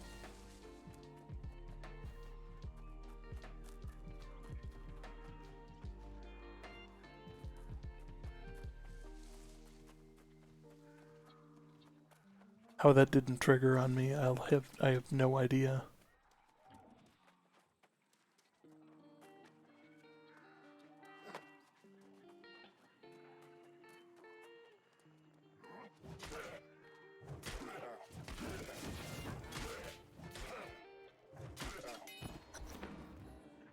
Yeah, because that's fair.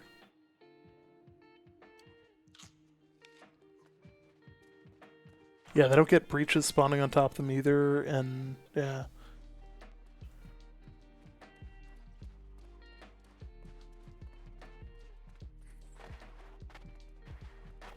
A couple others found an Easter egg telling us they hid a code somewhere in Eternum, but we don't know where to start.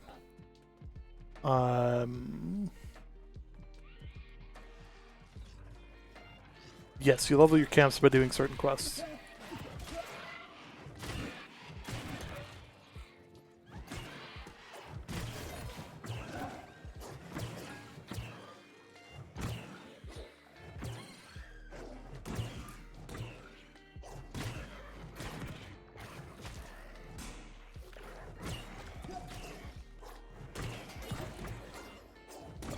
I mean, I'm game to think about it in terms of numbers. You're probably going to want to look for like sheets and stuff like that, because occasionally they have a stray number on them that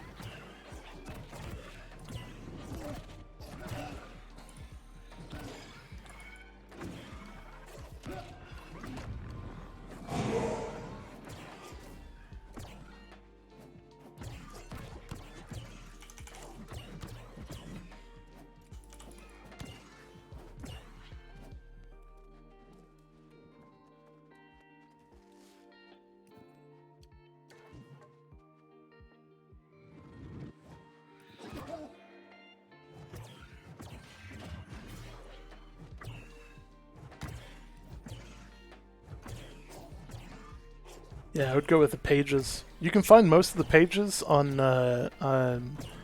newworldfans.com.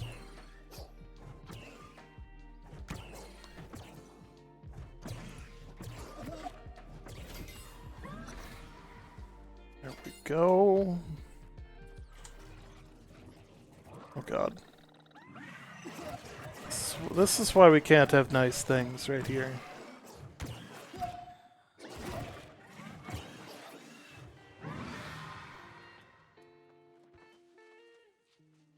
Thanks for the follow.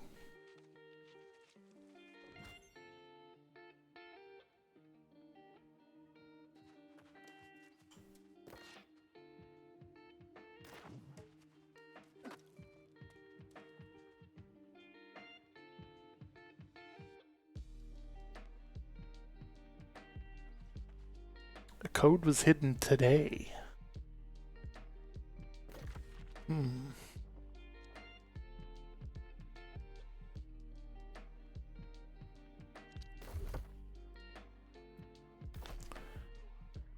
Beats me.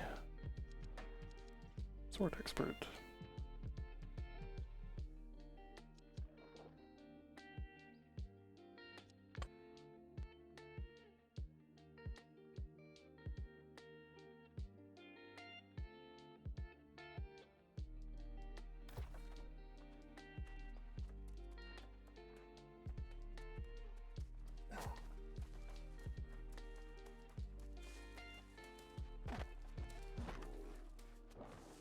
Oh, there's no way out of here.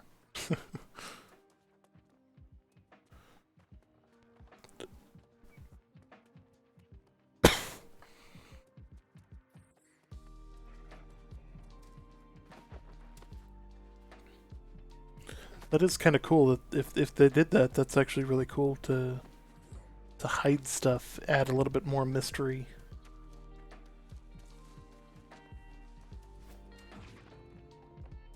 So there's actually some lore pages out there that like you have to like try and figure out what language they are, and some of them are like a dialect that you can't just Google Translate.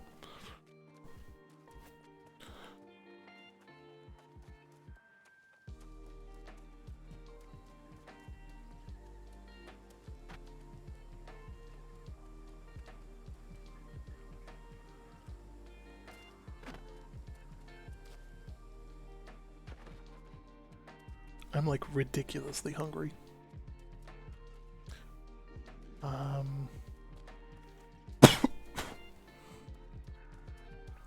I say is there's a gator right next to me. Here, I'm gonna quick grab something. I'm gonna be right back.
How close to 60?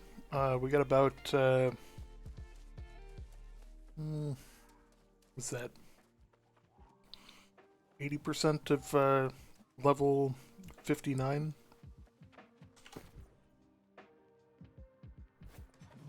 So we're within one level. We got a bunch of quests to turn in too, so a bunch of quests to turn in a territory that we don't have a lot of standing in. And why that's important is that oftentimes these will proc a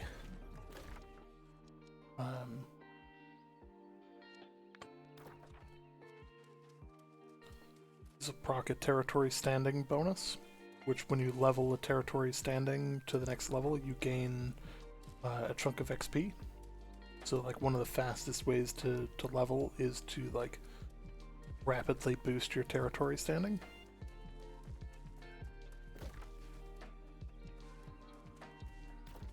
Can we talk about how that is also that on the compass? Why there is a pin 2.5 kilometers away from me that is not my pin? A bug.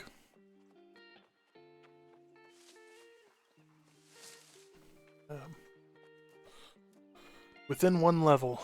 That's all we got. So close. I'm so ready to hit 60 because, like, I'm gonna take a vacation at 60.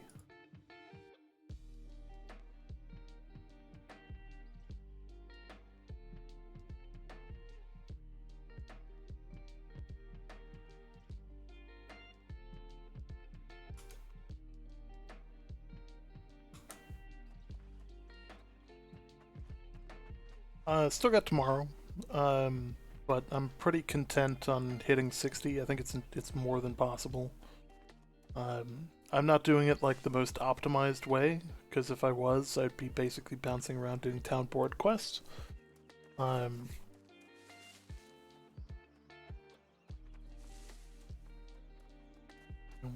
obviously I'm not doing that. I did a lot of town board quests to get where I am, so. Fishing, it really isn't that great XP. Like, it's good for money, but like the XP from it is pretty terrible comparatively to like almost any other leveling technique. And like as a skill, it doesn't level very fast.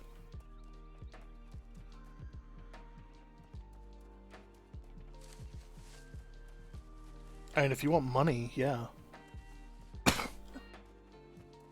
Let's take on a bear. This isn't even a competition. Come on. There we go.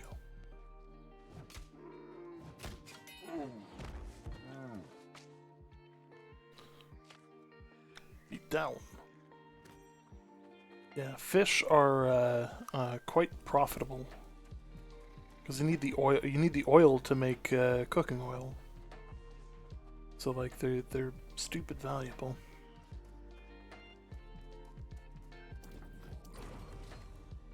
Basically, like any higher tier cooking really needs cooking oil, or like a lot of it does. So like, we're gonna keep pumping up the territory standing there. And got 2 quests up here. Hello.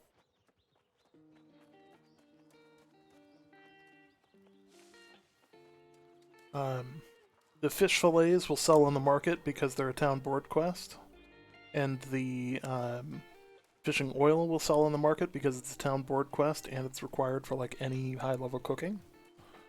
You know, like there's actually like a sizable amount of stuff. Like it's good. Like it's just there's a lot of demand on it. Also, like, there's other stuff that you can get from fishing that makes it valuable, but it's XP is not one of the ways I would go for it, at least. Or not the reason that I would be fishing.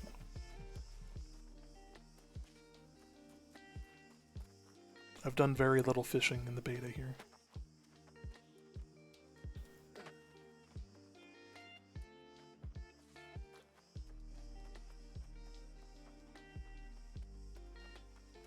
Yes. Yes, that's actually like a meaningful way of contributing, actually. Because you'll make a decent amount of money. Because people are going to try the town board like instantly, and You know, if you put them up for like, put them up for a reasonable price. People don't understand convenience pricing. Like, I made trillions of ISK in EVE Online selling convenience. You know, you don't sell, you know, like, let's say I was selling a ship in EVE Online, you know, the ship itself was worth, you know, let's say 70 million. You know, you don't sell it for 250 million because no one's gonna buy it. Like, it's not worth the effort, it's not worth the you know, the money. But knowing that it's 70 million, are you willing to pay 100 for it instead? You know, it's you know, it's a decent markup, but like, you know, well, you know, for the work of getting it to where it is and all that, like, you know, it's better than doing the work to get it there myself. And that's where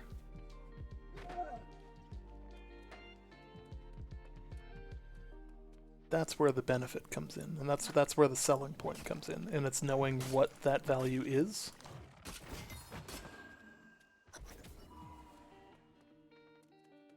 And how much that value is.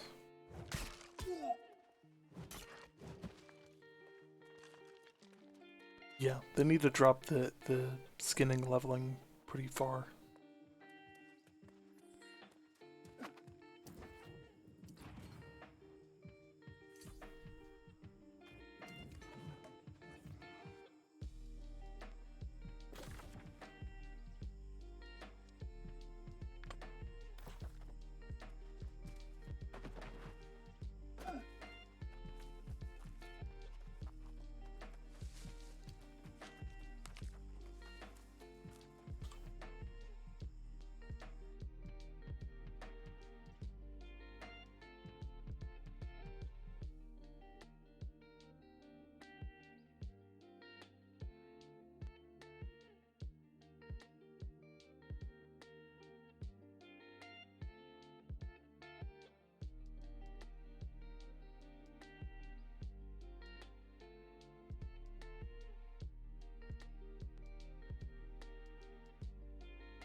I had to make sure my delivery driver here doesn't have any problems getting up. He managed to figure out the door code, so like, this guy's a bright one. Like, for those, like, so I live in a complex building for delivery drivers because like you actually have to use the like little call box. Before living here, I never would have thought that that was a difficult, complex operation, but it apparently is. Yeah, it's apparently a lot harder than it sounds. Which sounds ridiculous, but yeah. Slime.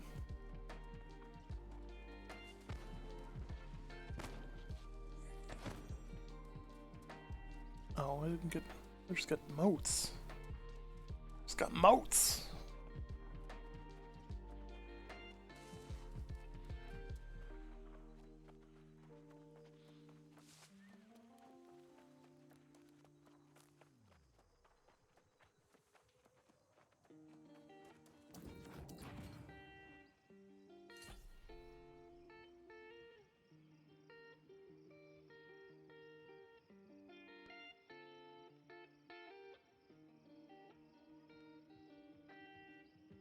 Alright, gotta grab my food.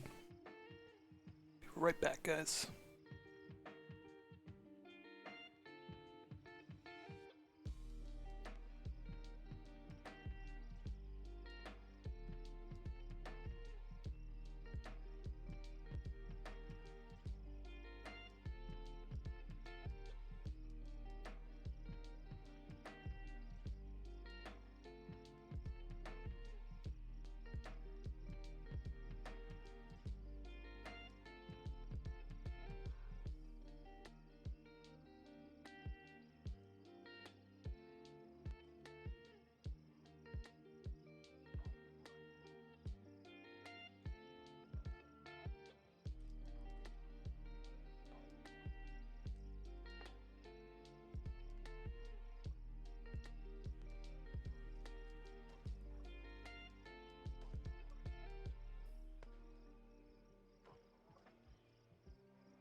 Back to the grind.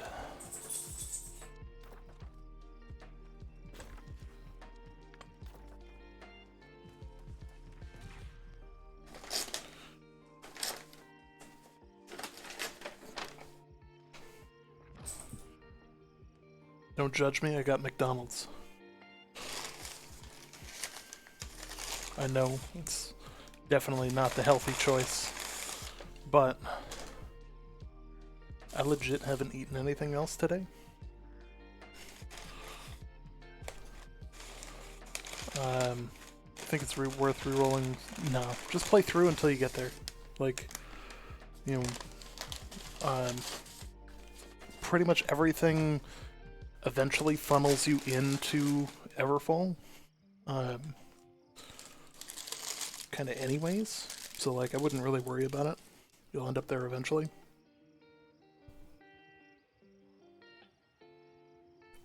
Hmm.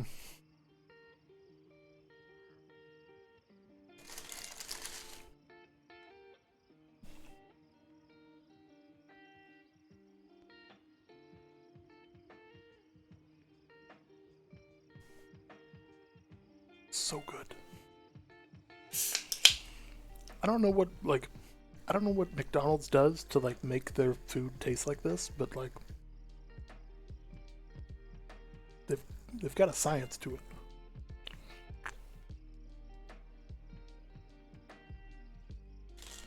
Tastes great. And it's not like culinary genius, but like it's a familiar flavor.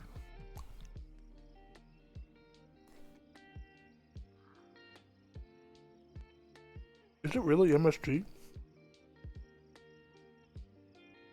The flavor enhancer.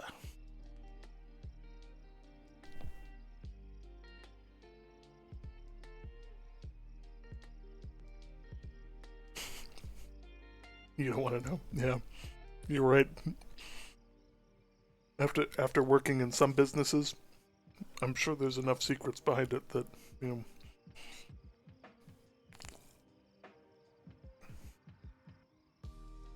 that I really don't want to know the answer to those questions.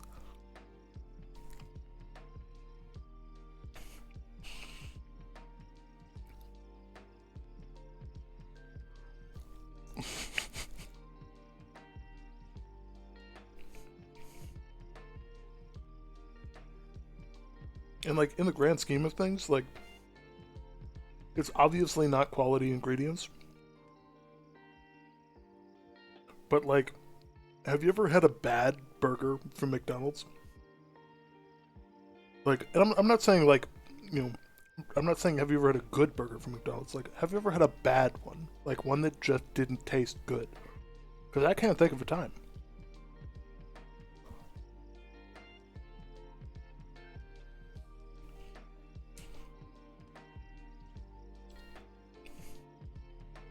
Yeah. Yeah, that's fair.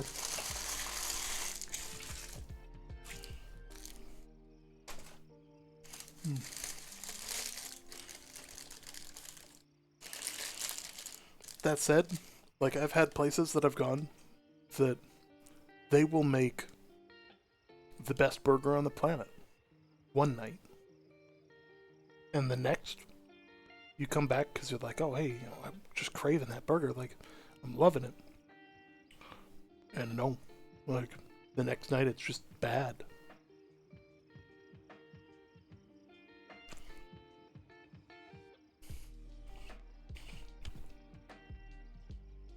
But there's something to be said about getting your process down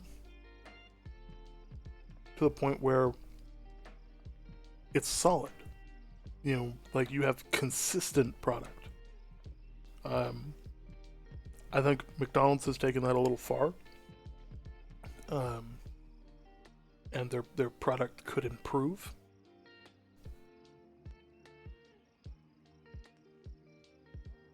Which is not bad.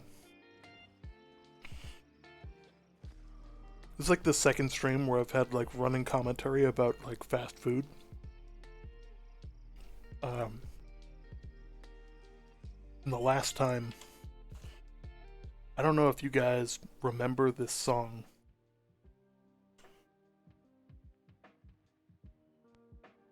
there was a guy who did reviews for fast food places. And like, I don't know when this took off. 2012. 2012. This is gonna bring you back right here. This is gonna bring you back. And this is talking Five Guys burgers and fries. Oh my goodness, oh my damn, oh my goodness, they're going ham. Oh my goodness, oh my damn, oh my goodness, they're going ham. This is how bacon is supposed to be. The fries, they blend so perfectly. The cheese up in here is going ham. Damn, damn, damn. I wish you could smell what I'm smelling. You bite the fry bites back, my man. Damn, damn. That's all I can play of that, because I'm sure that's copyrighted, because it's too damn good.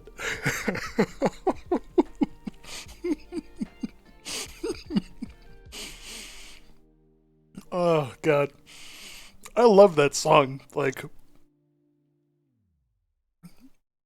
partly because, like, it's very clearly, like, not a, it's not meant to be serious, but it's actually good.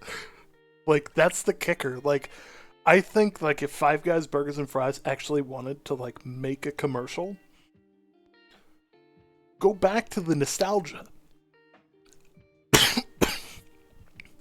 Anybody who was on the internet in 2012 probably heard that song and loved it. There's your ad campaign right there.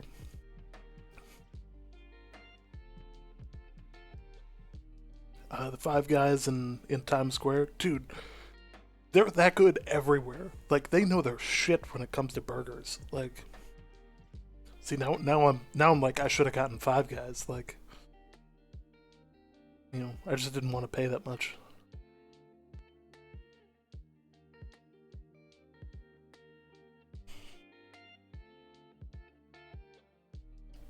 And I wanted McFlurry.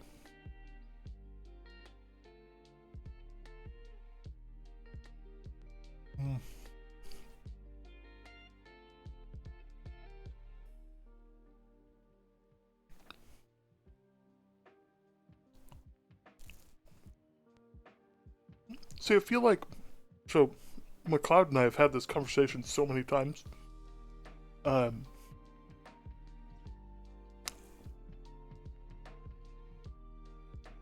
Oftentimes people will say, it's really difficult to break into a specific field. Like, it's difficult to start a restaurant, I don't think it is. I think what's difficult is people assume that they need to be good at everything. And I think Five Guys actually showed the world that you really, really don't need to be good at everything. What you need to be good at is one thing. Because if you go to Five Guys and ask them for anything other than a burger and fries, then you're doing something wrong. Like, but that at one, if you're there, you're going for a burger and fries, because, like, what the fuck? Well, like, why would you be there if you weren't? And two, like, it's going to be one of the best burgers that you're going to have in the area. Mm-hmm.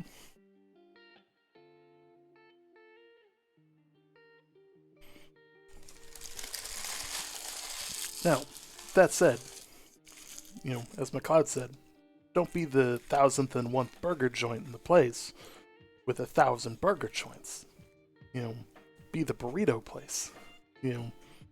If everywhere else is a restaurant that's focused on, providing everything, why would you try and compete with providing everything? Be better than them at any one of those things that has a large amount of people. That's where you're going to succeed. And I actually know where McLeod got that reference, because that's Harris Heller came out with a video earlier today. And like, for those that don't know, Harris Heller, the guy behind Stream Beats. So like, you can hear the music in the background of our stream. Like, straight up, that guy made it. That's his major revenue stream. The guy used to be a huge streamer. He's still a massive YouTuber. He switched over from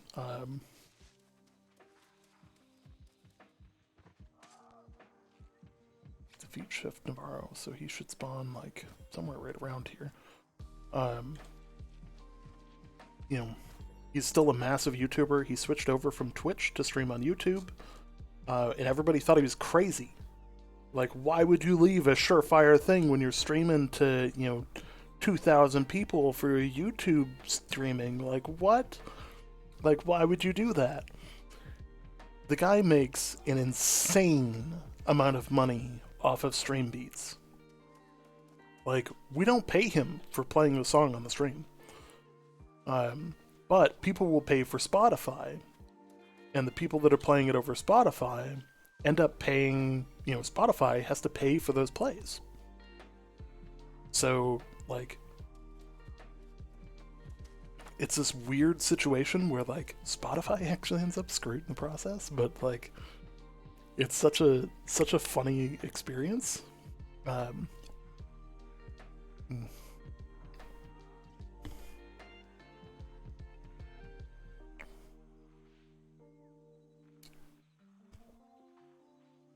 And on top of that, because he's his own record company,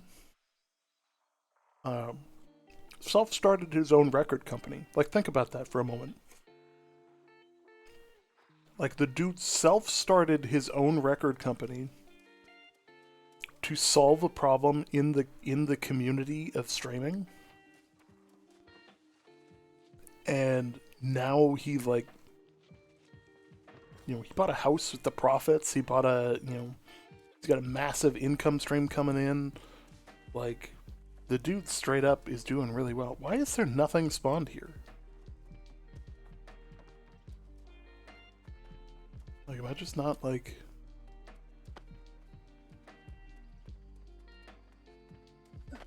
That's clearly not it. Maybe I just need to wait. Theoretically, he should spawn right around this campfire, so, like, we'll just hang out here.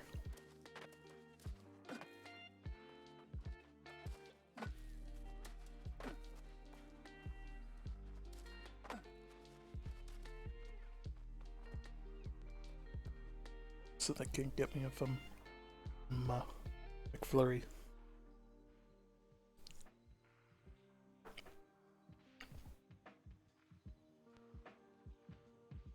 But so anyways, McLeod and I listen to this guy all the time because he's got great advice. We're just really shitty at following it.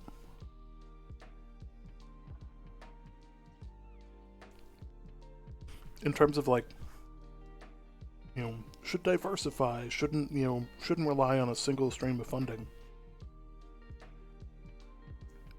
And, like, obviously as small streamers, like, if we were relying on the income off of this stream to make a living, frankly, I think my dinner here cost more than we've made so far.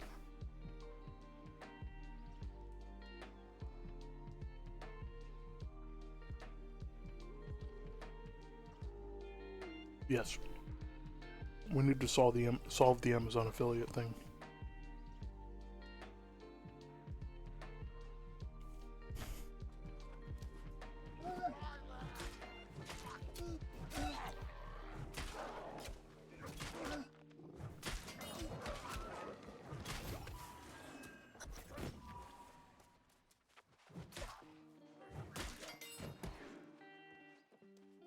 That was a solid hit.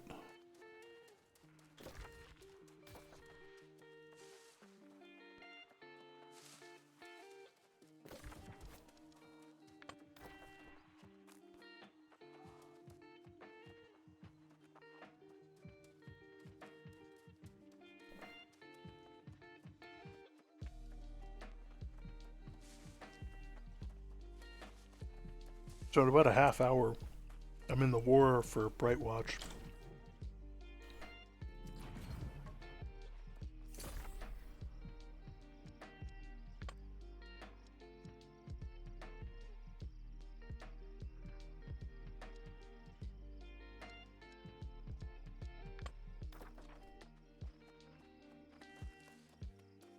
I'm looking forward to that. You guys can, look forward to that as well.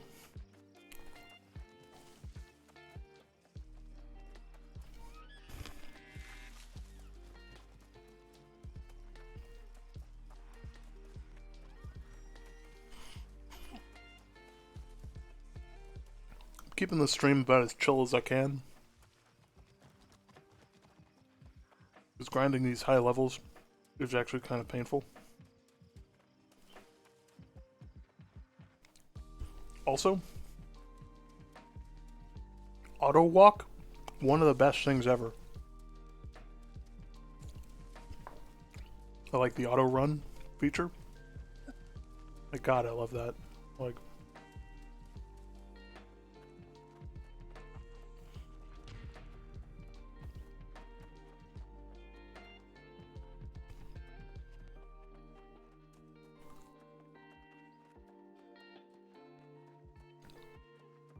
I'm gonna have to check out Reekwater. I don't think I've gone in there yet. Because it's like normally like level 60 content, so.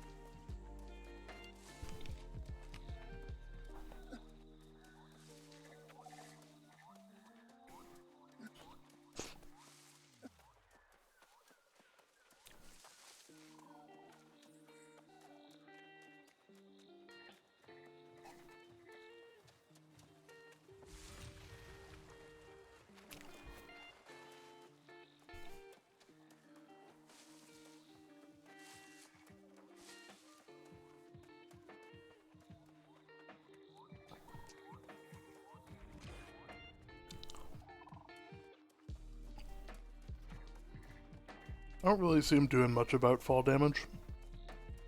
Because, like, it really hasn't changed over time. I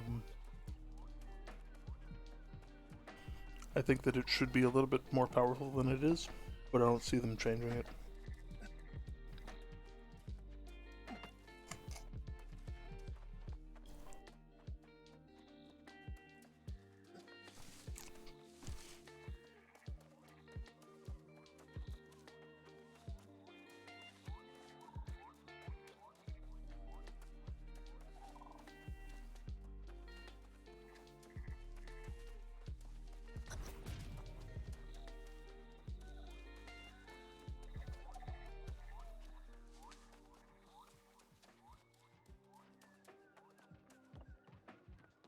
Why is it asking me to move all the way over there when clearly it spawns over here?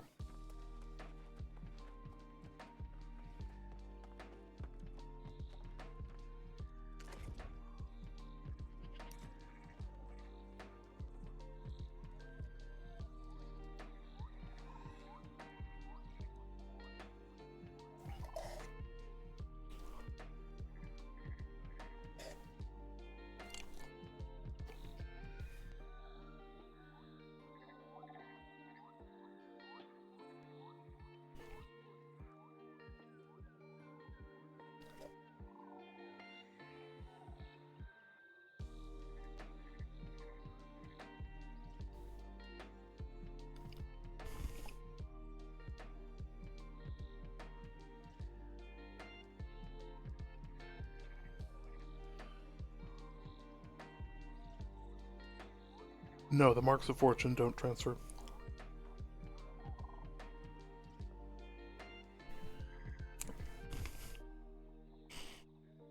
So the reason they gave marks in this is that they needed people to test the store, make sure that it's redeeming things correctly. test out some of the skins and stuff like that. But the Marks of Fortune are going to be a buy. They're the purchasable premium currency.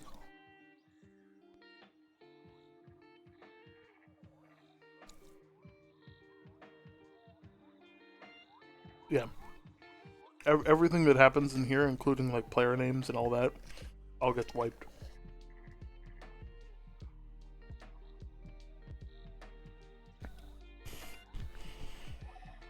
So be prepared to have fun with name selection and all that.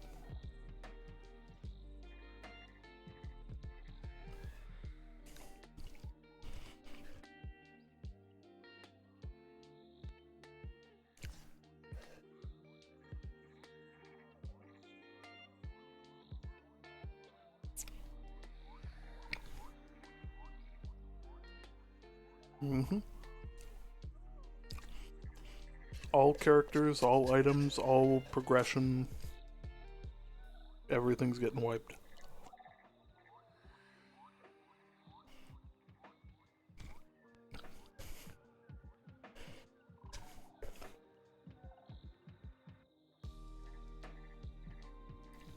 Mm-hmm.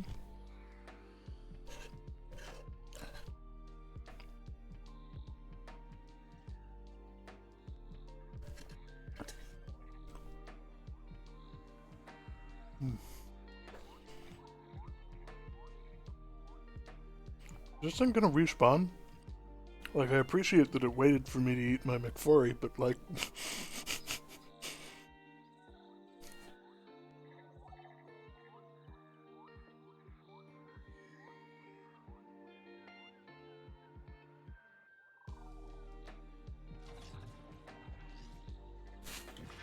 Convenient timing.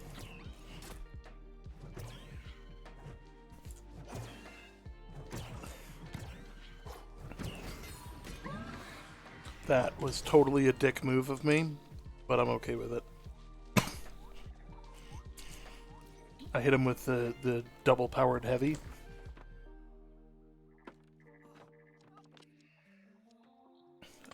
Double powered heavy, like right as he's right as the other guy was running up, so that the other guy couldn't get any in. I could have just blocked. Like, I could have been nice there and blocked. Instead, that guy's got to sit there for 5 minutes while that thing respawns. I'm a terrible person, I know. Right? Like, it says a lot about the game, and it says a lot about, like, the desire for people to continue playing it if, like, knowing that the game is going to wipe tomorrow, tomorrow afternoon, tomorrow late night,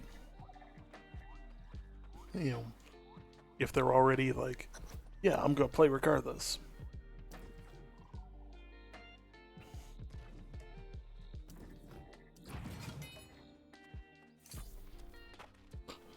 We're going to war, boys. We're going to war.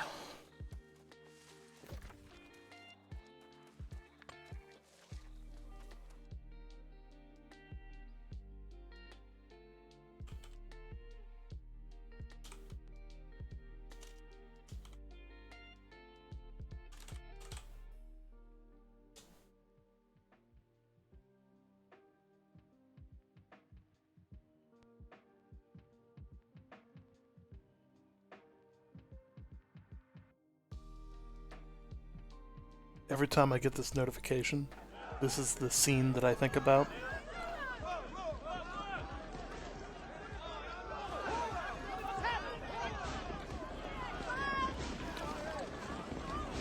If you've ever seen Starship Troopers,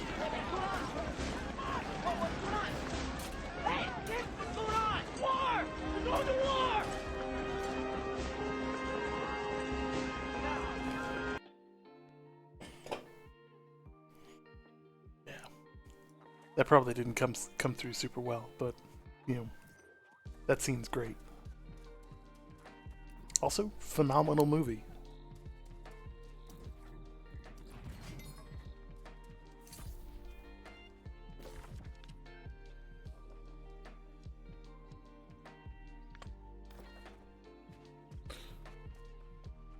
I'm going to turn in one last quest, and then we're going to accept our invite, and we will bounce our way into the war.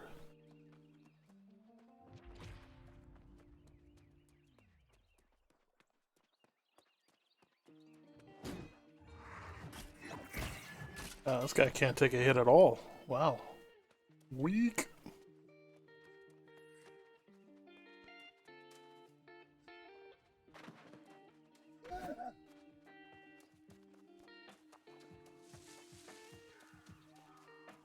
There's someone in Brightwood, right? Yeah.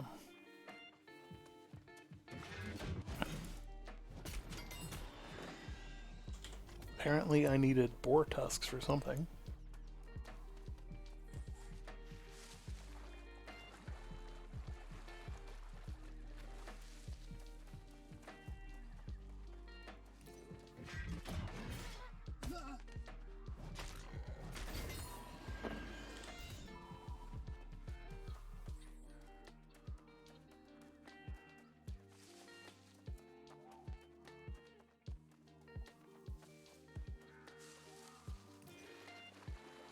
Yeah, what's that?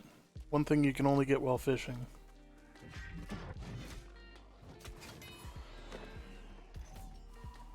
What was that boar doing with the gun?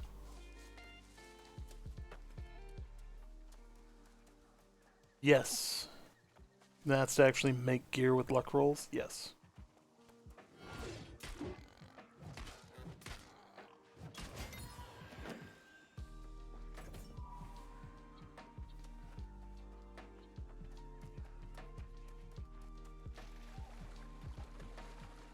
If I'm like, I'm only gonna do one more mission, it's okay, and then I'll be there, and yeah, it's like a while later, and I'm out, killing boars on a quest that I didn't even think that I was gonna have.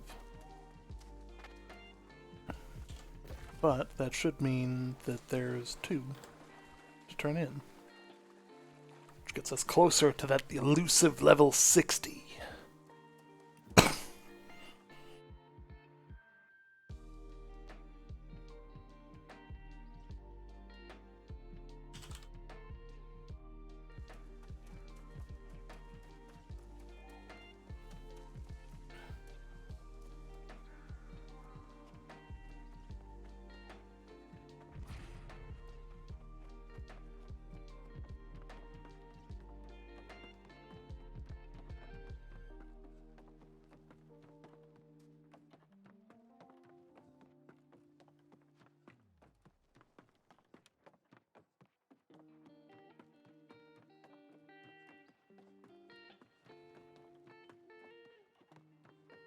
This place has like a crazy amount of quests, so like I'm pretty sure this guy's gonna give me another one.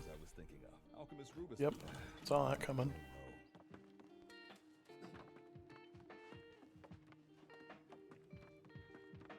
Oi!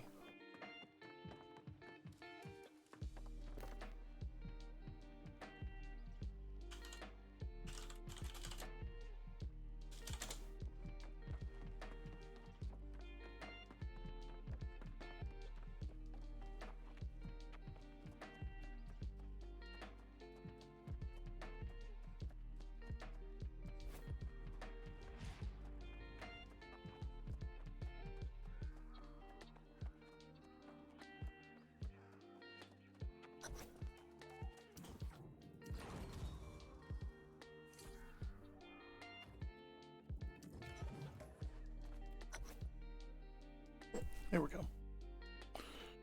Alright. Going to war!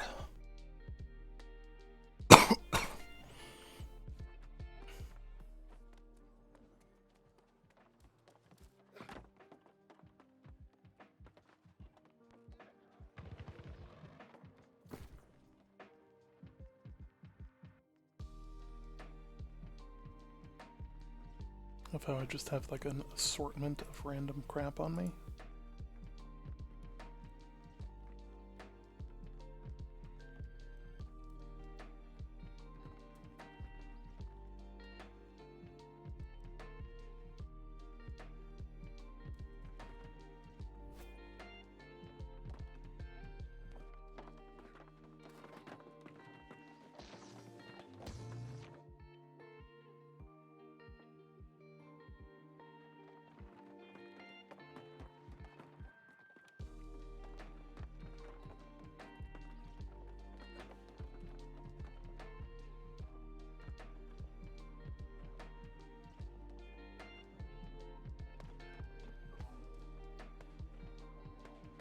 This armor looks pretty sick at war.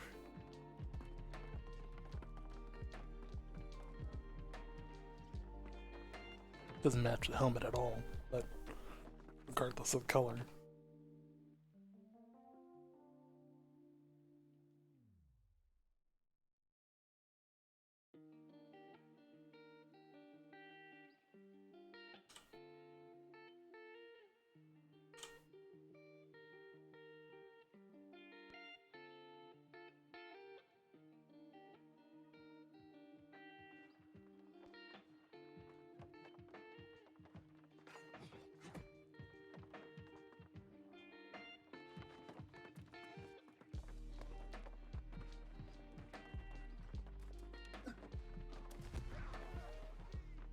You know what? This is a war. Gonna need to burn some money here.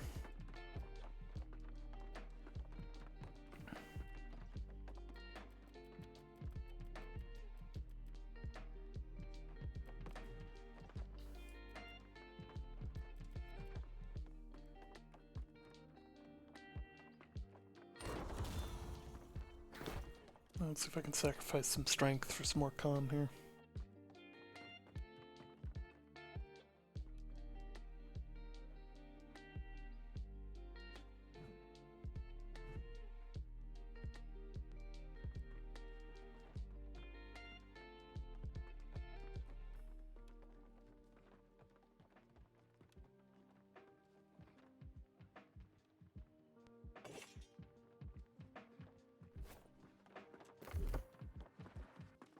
Boom, what's up?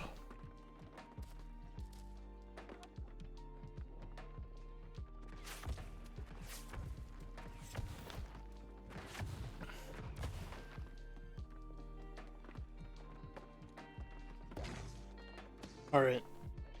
Here we go. Let's get pumped. Let's get pumped. Alright. This is where things get real. Real quick.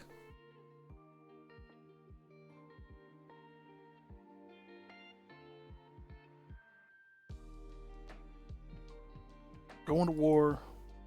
Gone full con for the war. Which basically, like, if you've never done wars before, full con is kind of like the meta in a lot of ways. Wars are pretty decent for XP, like, you know, in terms of, like, if you're min-maxing, they're not, like, the best thing to do for like, hardcore leveling, but at the same time, like, they give you good XP. They also give you a decent amount of gold and that. Not to mention, you know, the political favors of allies that,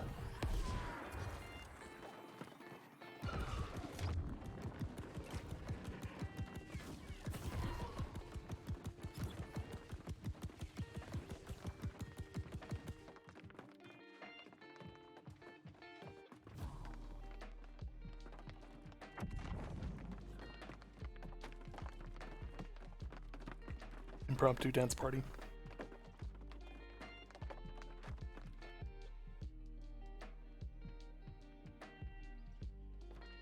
Thanks for the follow.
I feel like the preparation timer for wars is way longer than it needs to be.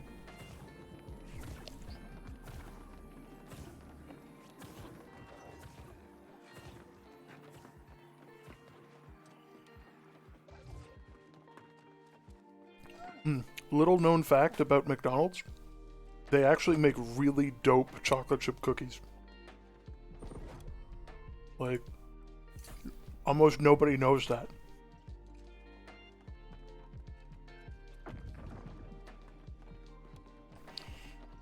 But straight up, actually good stuff. And you can ask them to make fresh. Exactly. Like, fundamentally, should always.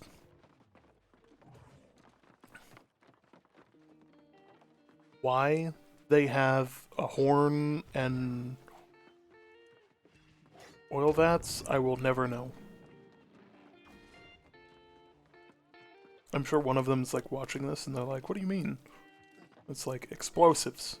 Explosives, explosives, explosives, and maybe repeaters. If you have them all the way upgraded.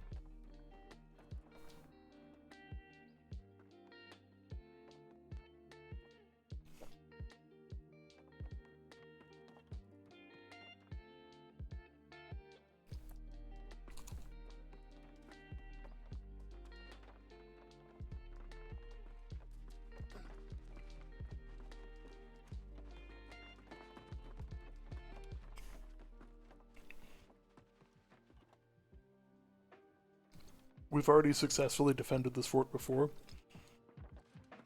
Who's this war actually against?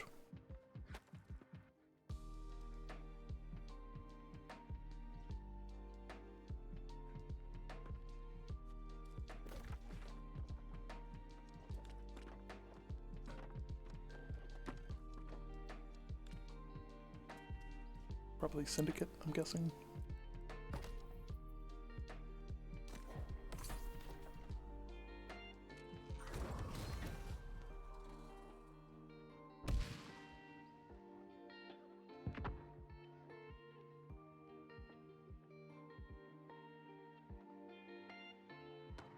Where did they go?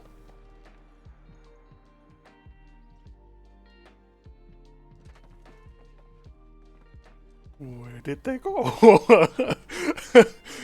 I'm not blind here, right? Like,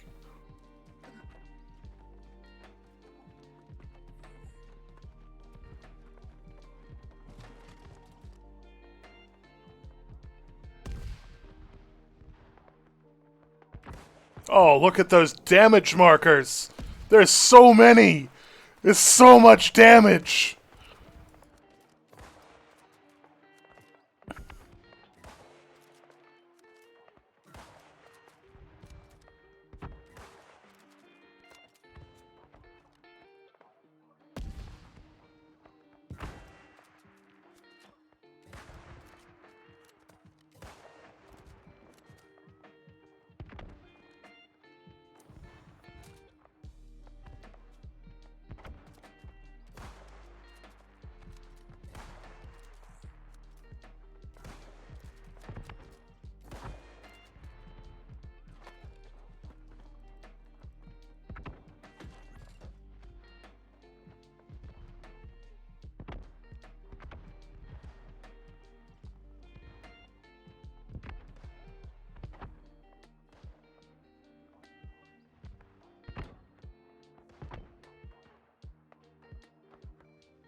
You know what? This is like a serious no-no, but like since I'm the only one on the barricades, I figure if I need to repair turrets, I need to repair turrets, and you know, they can bite me if it comes down to it. Like, I don't care. Like, I've taken siege supplies. Fuck 'em.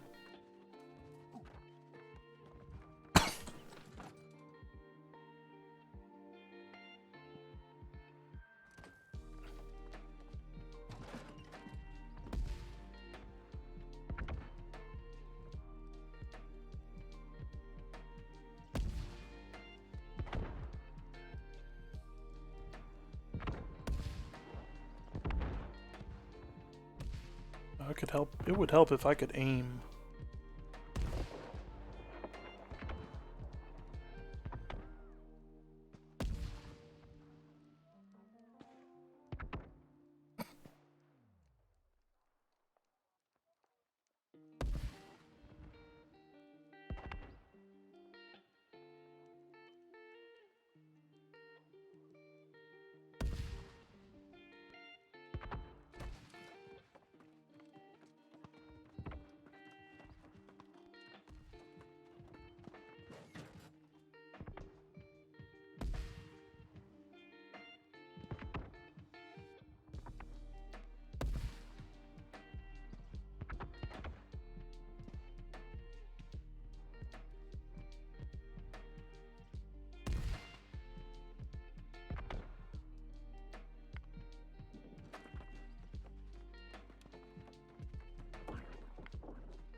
Okay, we got some full con builds going on here.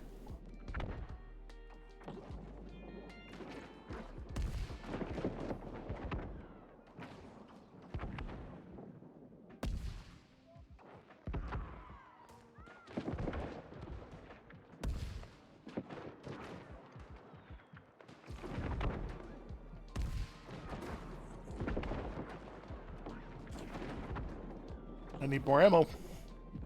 I need more ammo.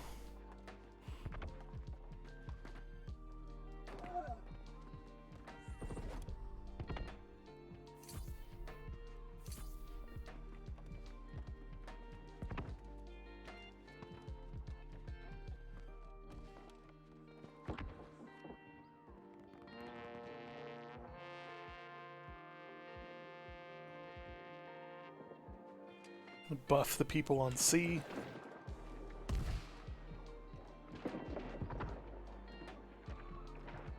Right in that group. Come on, right in that group. Yes! Solid hit. That broke him up.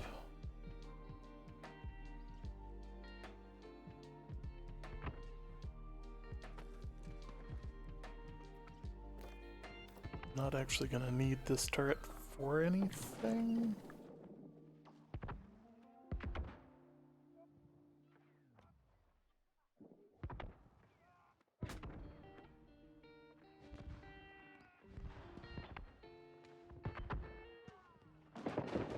Stole my kill.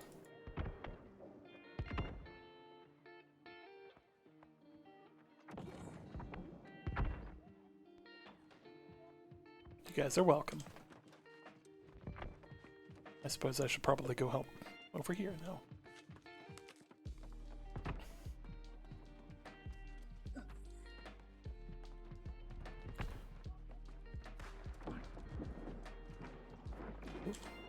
Use the horn.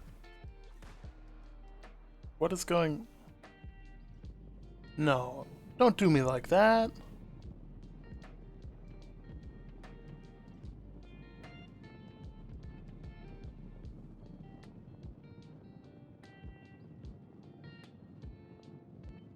You're seeing what I'm seeing.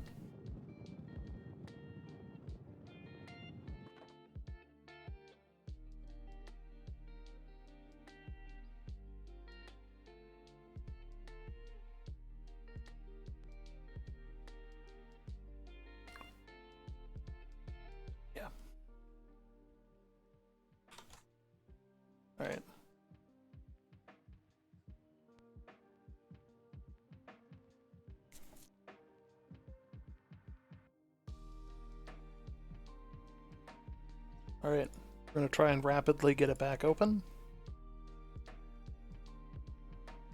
And see if we can get back into the war.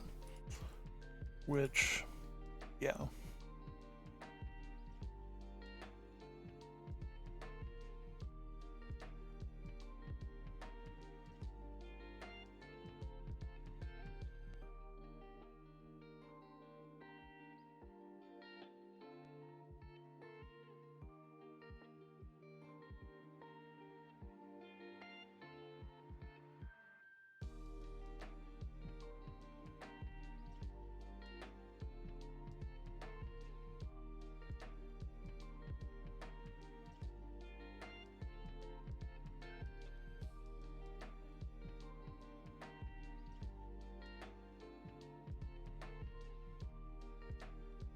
Yep, trying to reload into the program now.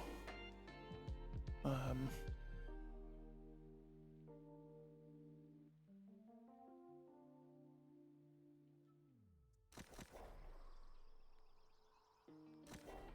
hoping they don't have it set to autofill. I'm gonna be really pissed.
So first things first, because we know that we're not going to do a ton, like, in terms of, like, helping with the cannon. Buff our guys. Dude, you don't even have the shit to refill that. I don't have the shit to refill that.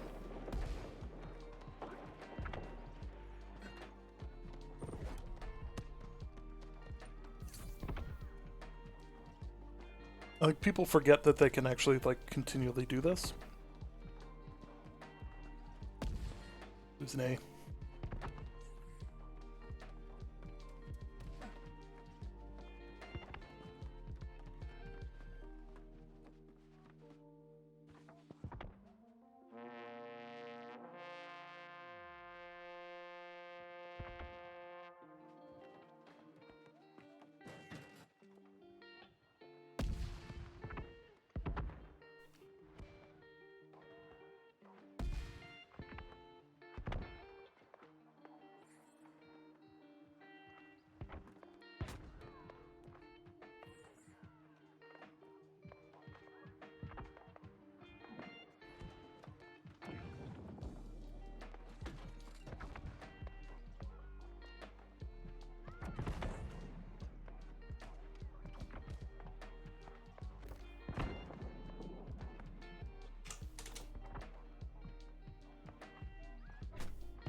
The cannon is bad.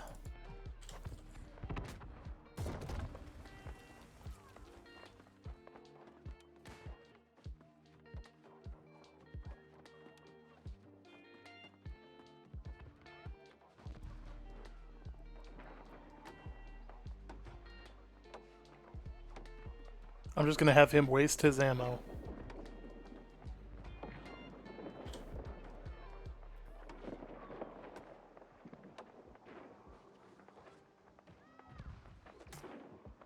Oi!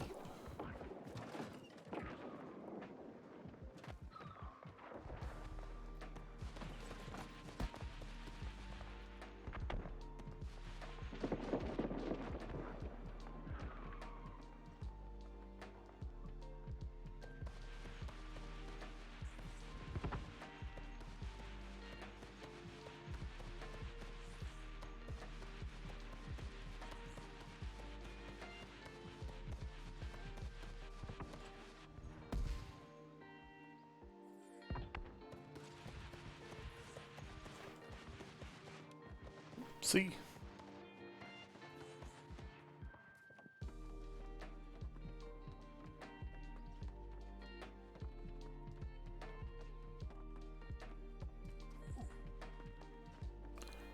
See, here's the thing. Like, it's hard to find good help, apparently. Like, first thing you do when you get over here, this dude's high enough level, he should know this. Like, come on. Like, that cannon's in such a shit spot that, like, it really can't be anything else. Frick.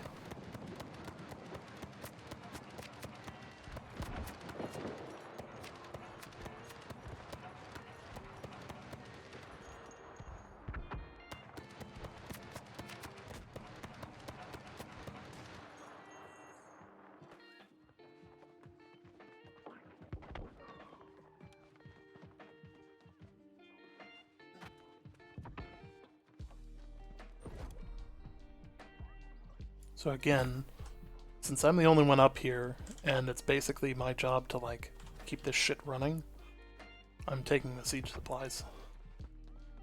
I've already lost one turret, and I can't replace it.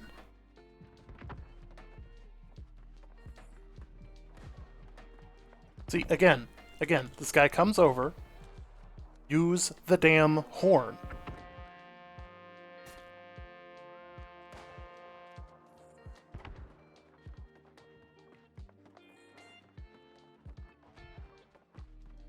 I'd actually be okay with them losing A at this point, just because it's a long walk.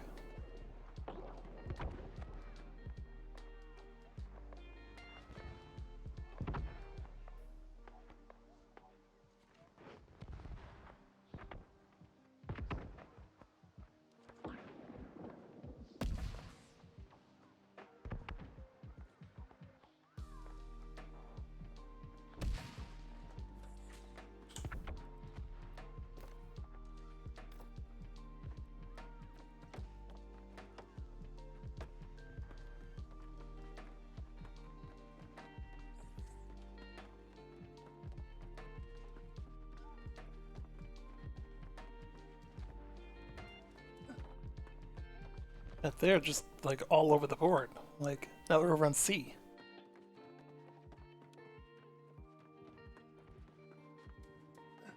Yeah, for attackers, like, nobody seems to have their shit together on defense. Because, like, I feel like if you own the fort, you can replace the structure.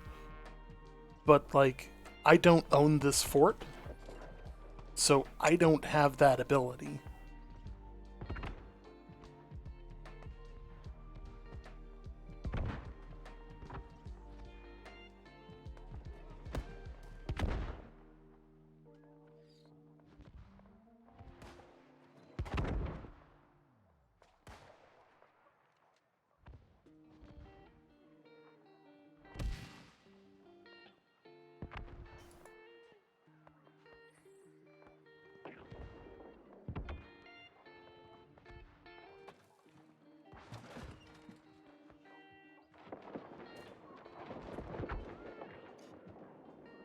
Large cluster of them back there.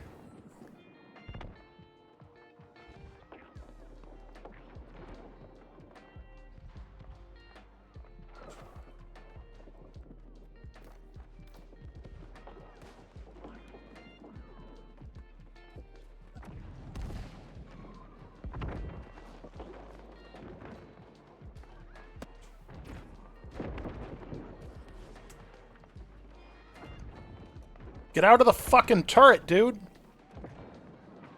Get out of the turret.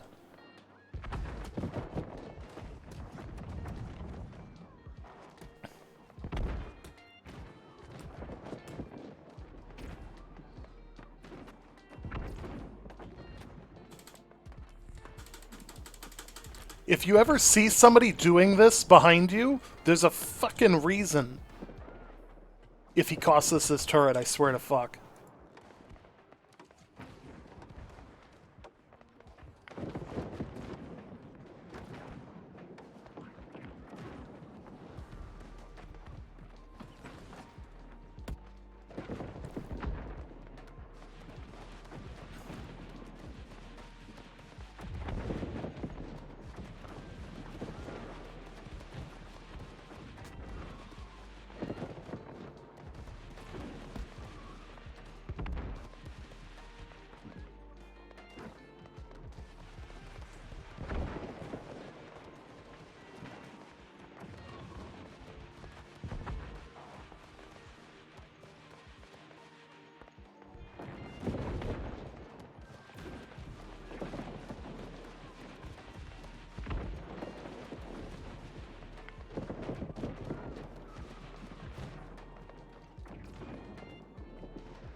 This would have been a lot better to be able to go in like 10 seconds from then.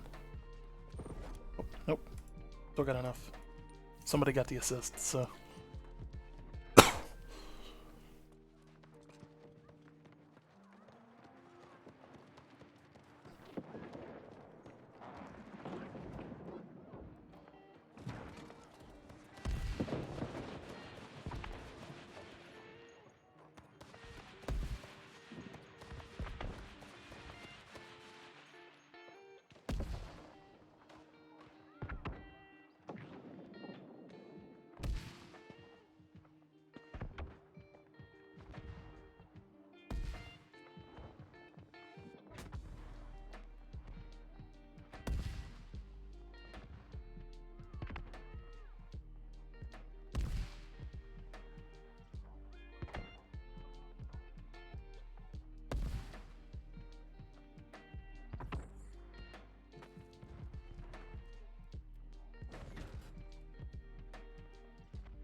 Going A.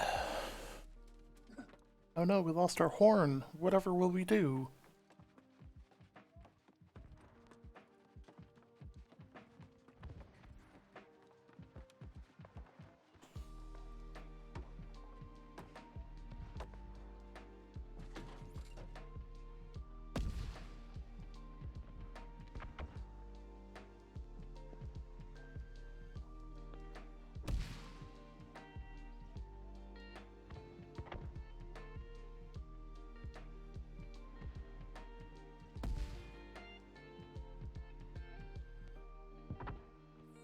That hit a tree. Look, a gate despawned on their base. See. Go and see. Go and see. Next war is in 3 hours. That one's the Everfall, right? Or is that Windsward?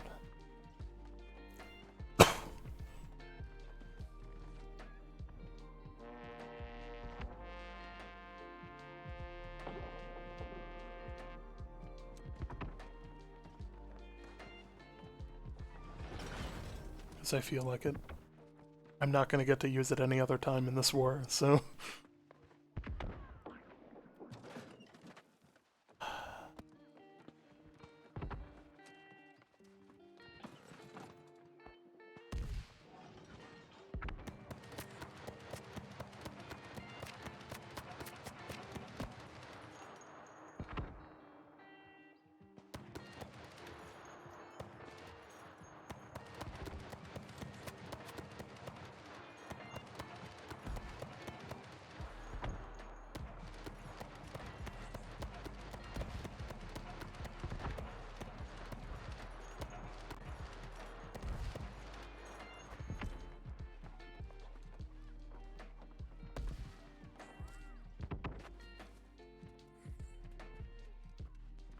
This was a mistake. This is the hardest, longest one to get to.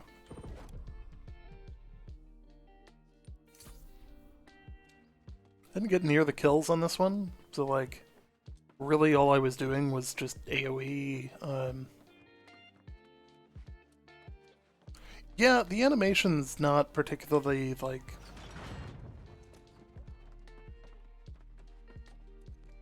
Yeah.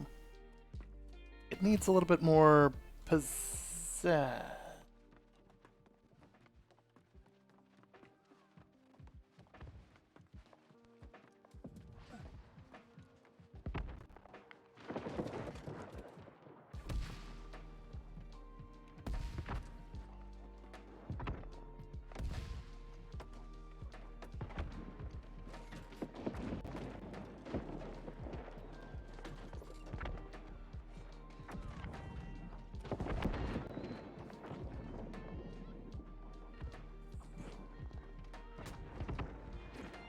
There we go.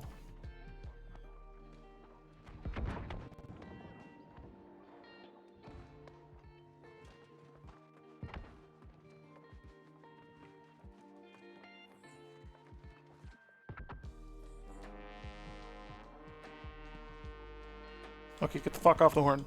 We blew it, let's go.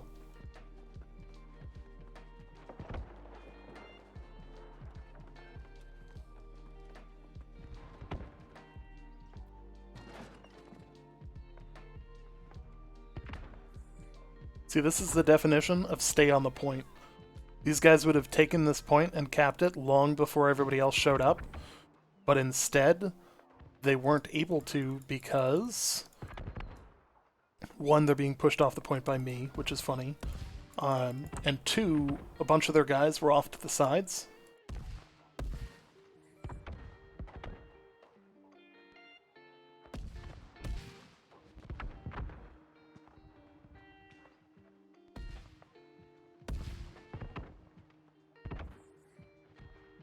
Yep, and we've already shattered their resolve at that point.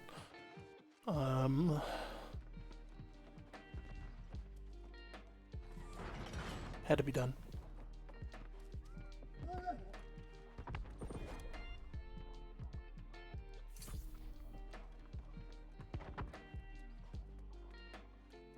Well, it's not a flawless victory, but pretty solid kick in the balls.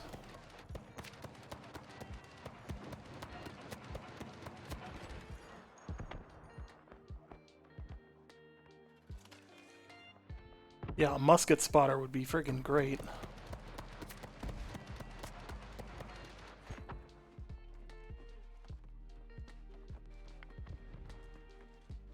Also, this is a lot easier when, like...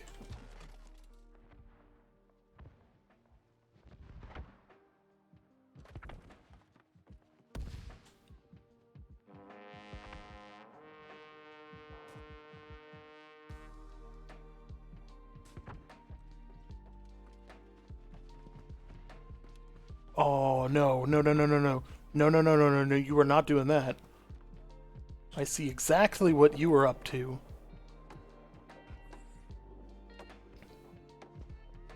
Yeah, get bent.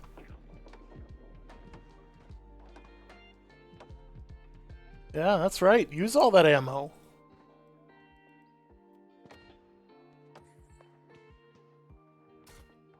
He's like, I don't know what's going on, man. That turret's like just repairing itself. Yeah, get freaking Shrek'd, dude.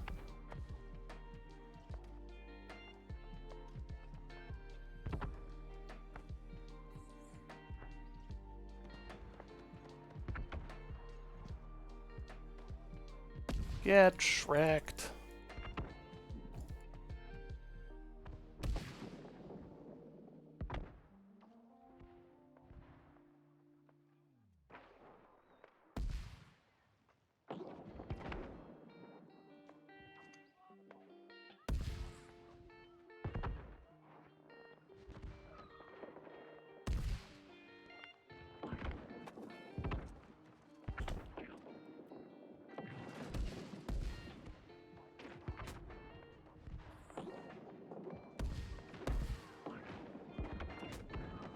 Oh, look at him just scatter.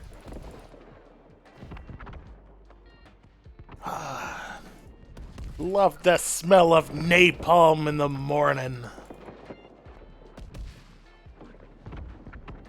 Get wrecked. Get wrecked.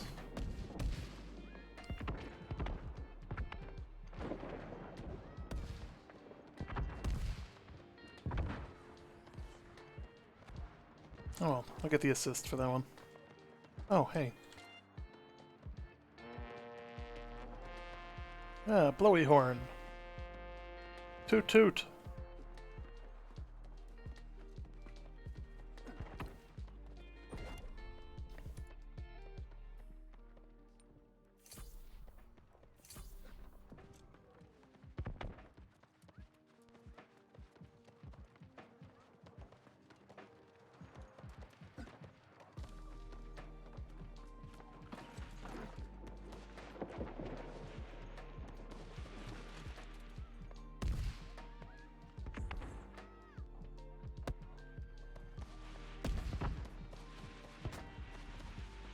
That one.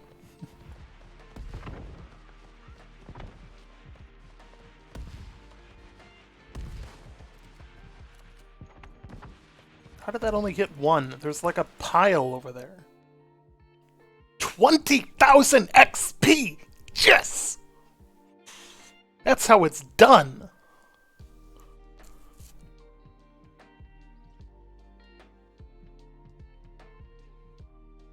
There we go.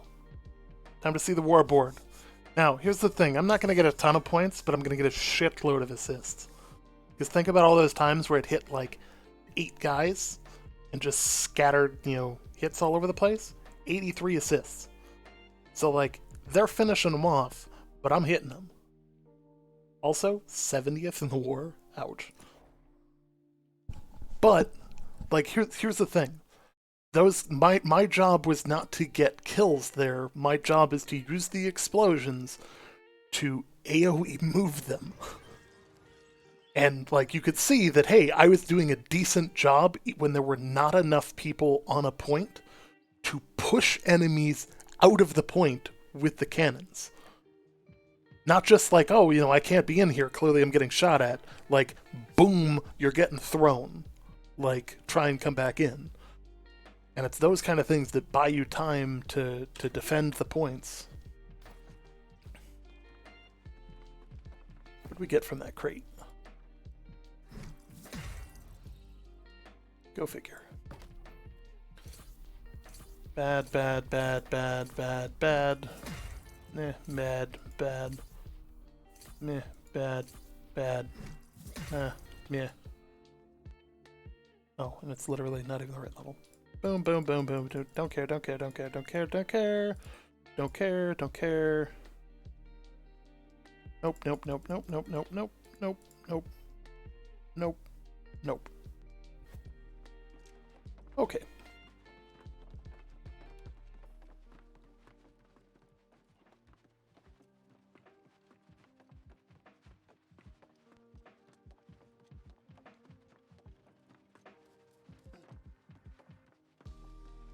Monarch's Bluff just lost a war, I'm guessing? Or an invasion?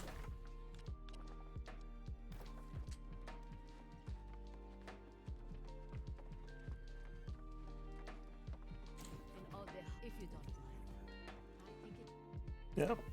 So, like, in my opinion, I actually did a really good job in that war. There was stuff I could have done better. I could have focused on repairing that front cannon. We might not have lost A if that was the case.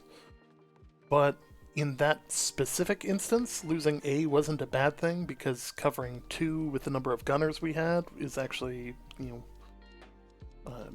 overall not bad. Like, there are worse things to do.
The trick to manning guns.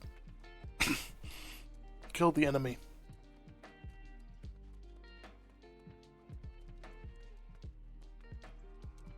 I suppose we probably wanted more detail than that. Kill them faster than they kill you. Generally, the man with the health bar remaining is the man who survives. At least Confucius says.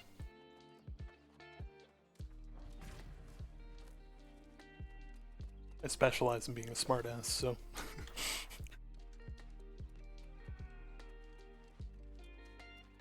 Oh.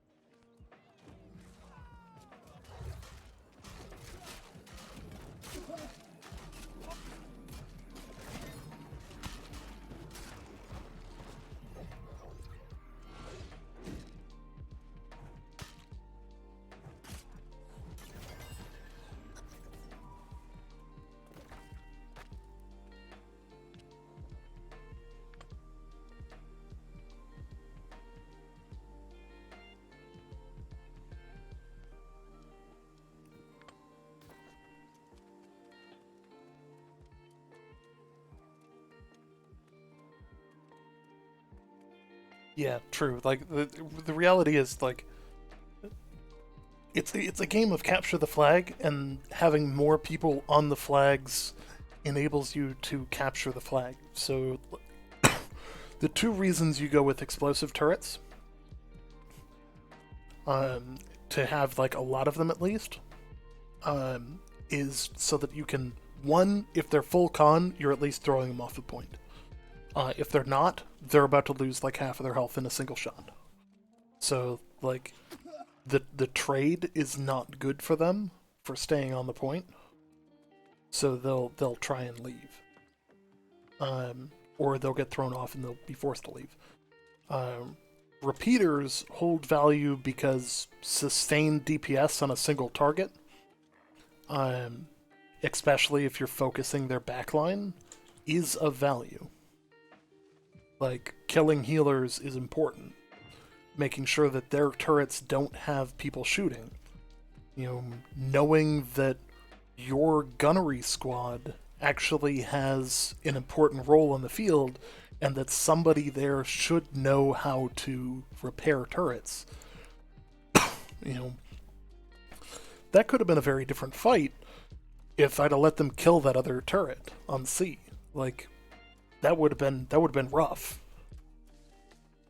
But, you know, don't let them kill the turret. Like, you have siege generators in there for a reason.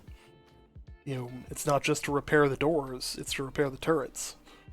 And, like, we haven't been in a situation where, like, I've owned the fort, so, like, I couldn't tell you for sure, but I don't think you can actually rebuild your turrets on the fort.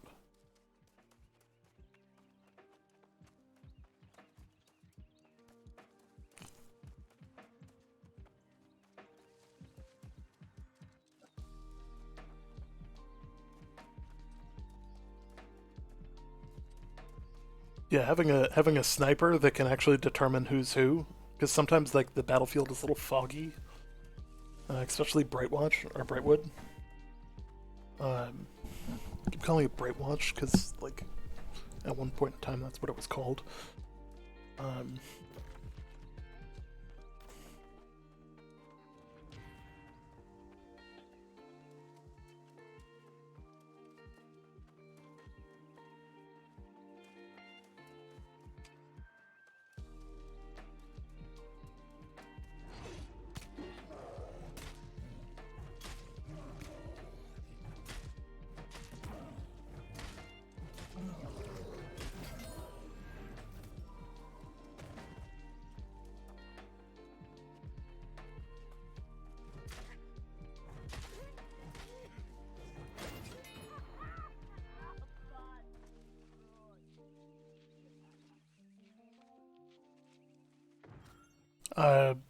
Whatchamacallit will come off of the hit marker with the damage total. Regardless if they're like in view or not, it'll show you if you dealt damage. or like it'll trigger their health bar to show up. Seriously? You gonna do me like that? You gonna do me like that? Come on.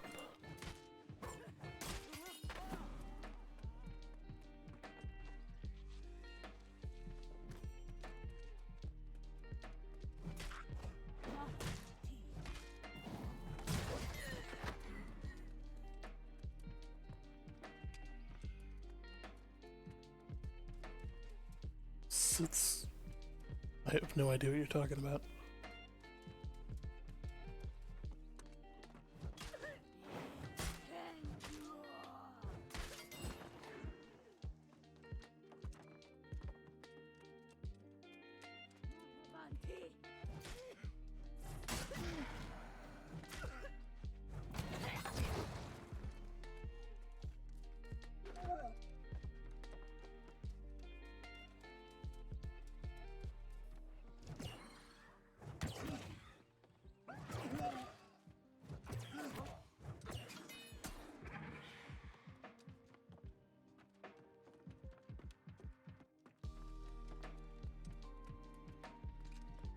Most of the time, people are going to be wearing heavy, but like,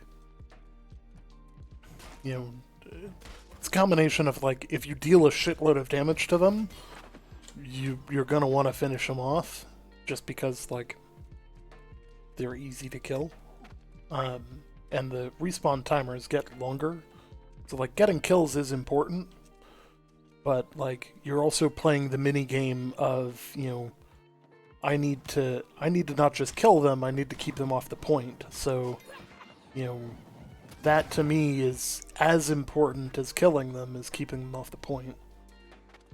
Because you can't win unless you have more people on the point, simply put.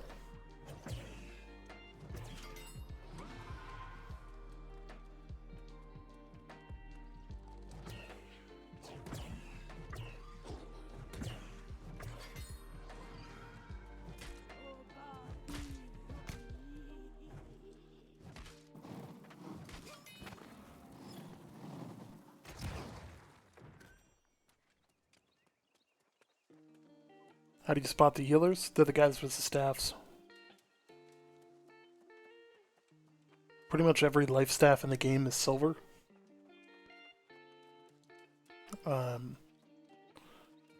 Look for the tips. That's the other telltale sign.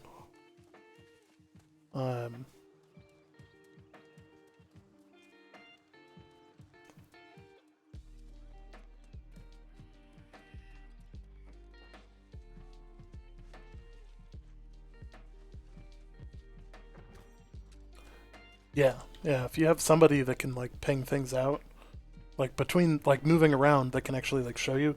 The other thing is their healers aren't going to be inside the fight. They're going to be like off on the periphery. So like they're relatively easy to see based on like just generally where where do you think you would stand if you were healing? You know, there's a certain spot that you would stand, and just assume that they're going to follow that same mentality. Because they will. Yeah.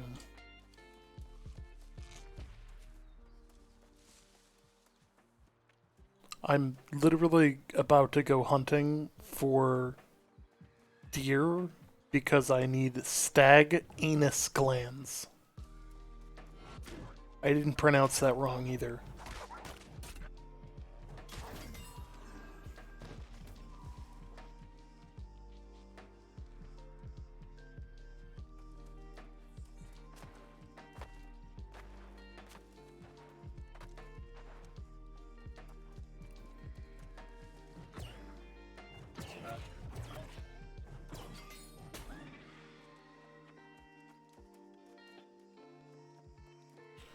Like, there's some good, yeah, there are some good frontline builds for. Was I talking to you, Ghost? Huh? No, go away.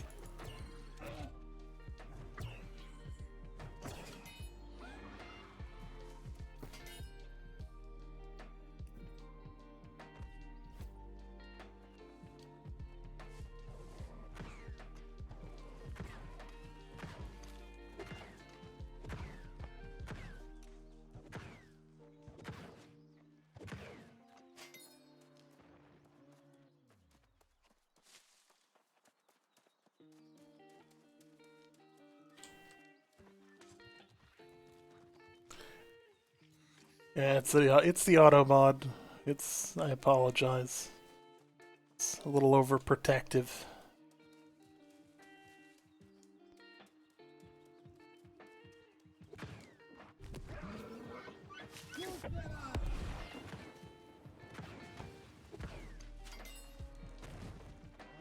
Did I tag in on this one yet?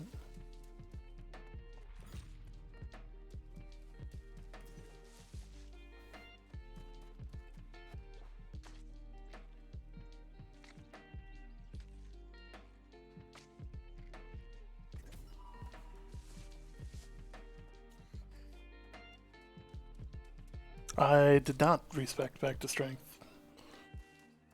I should probably do that. Bloodlust. Finally.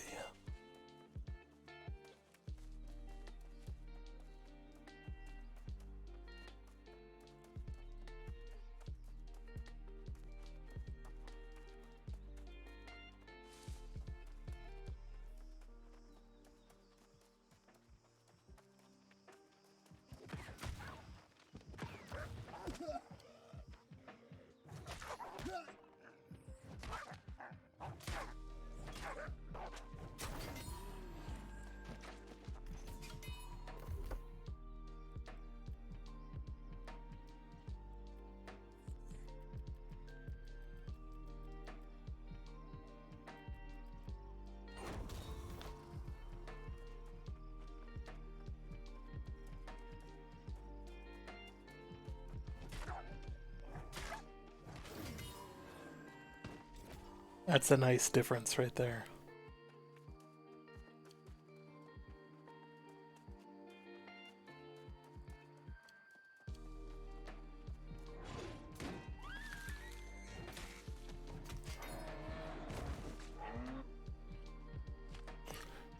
Yep, we got our strength back. All of our strength back. That's what I'm talking about. I'm basically full strength.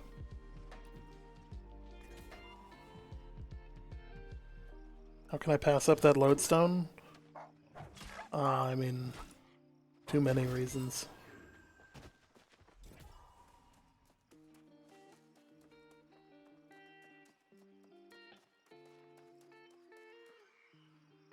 Is there another quest that I need these wolves for? Oh, there is.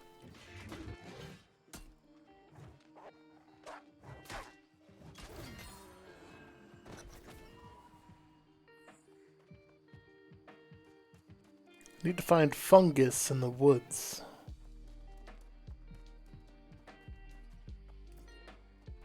I'm looking for a fungi.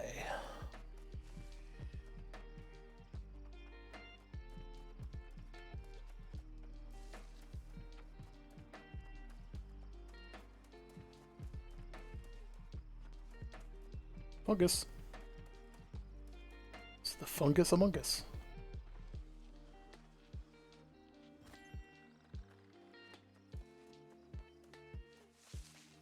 Running out of fungi.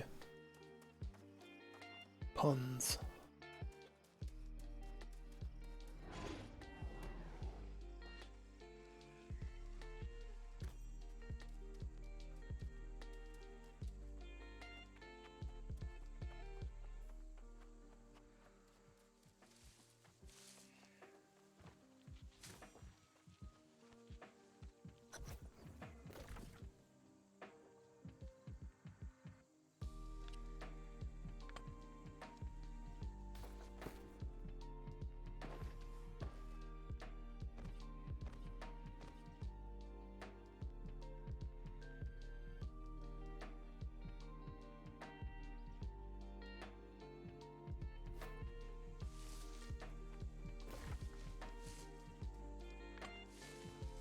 We're gonna be lazy.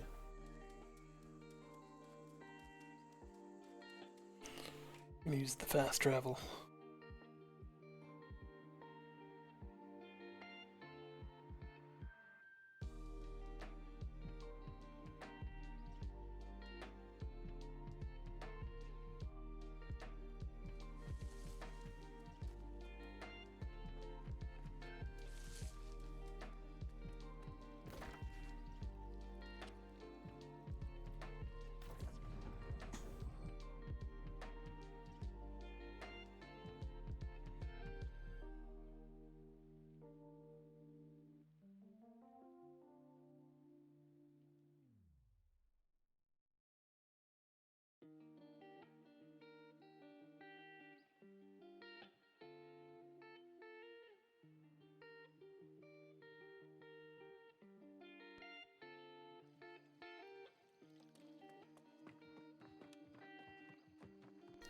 Well, we're off to the races here again.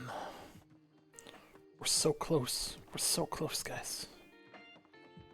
Less than half a level. I'm hoping that we proc a territory bonus here. Or get dicked by super small amounts of XP. Like, thanks for that, I guess.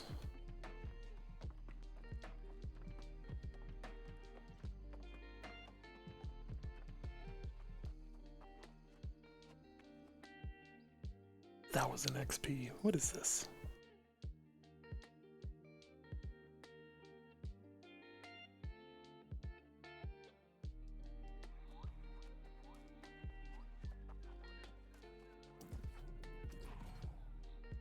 Almost 2,000 XP. Still? No. Come on. Where's my territory standing?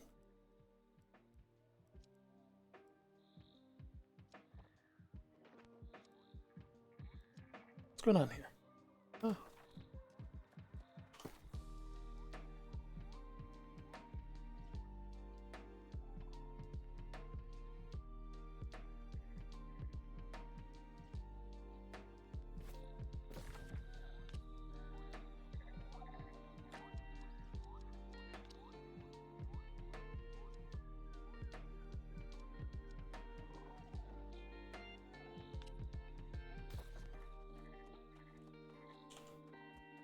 Yeah, I suppose I can accept some quests up there. I'll go up to Mountain Home and see what kind of crazy shit they get me into.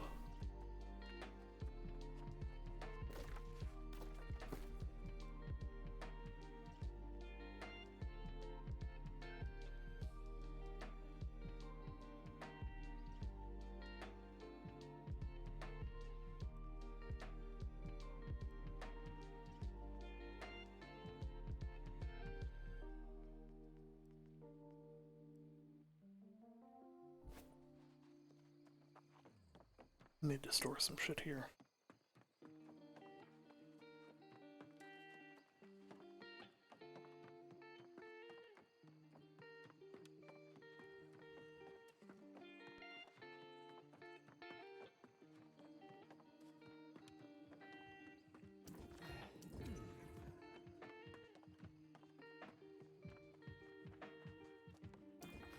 It's a deal then.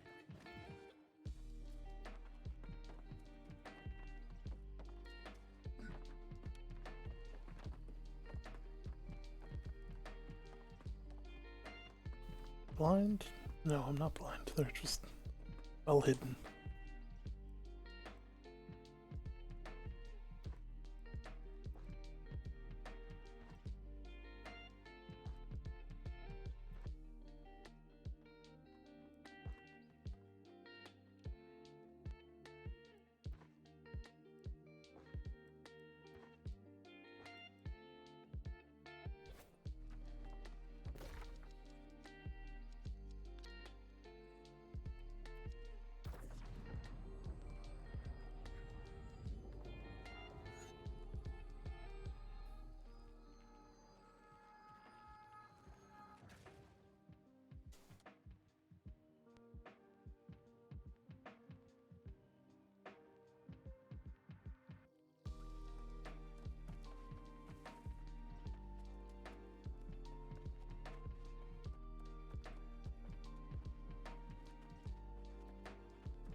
Not against this.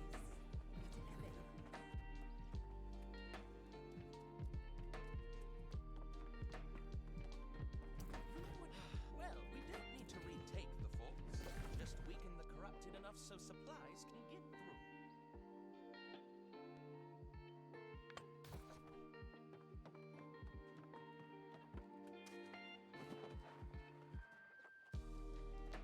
Alright.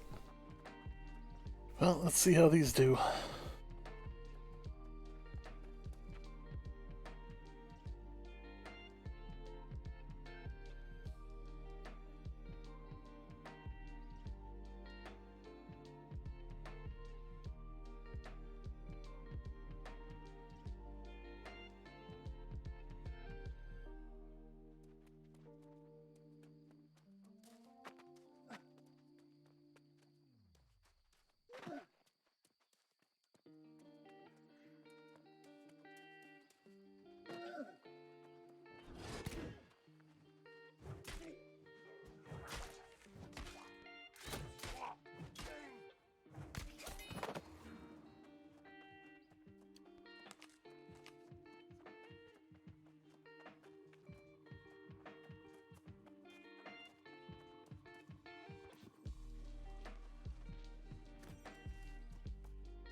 See, this is where I need a set of merry men to come help me here. Get a lot more XP if I was doing that.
Fuck.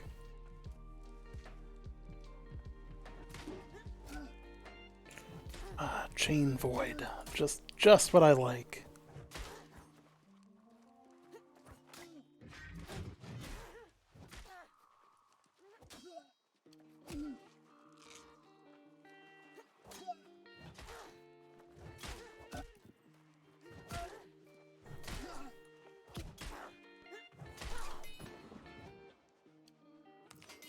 That very well could have killed me. Like,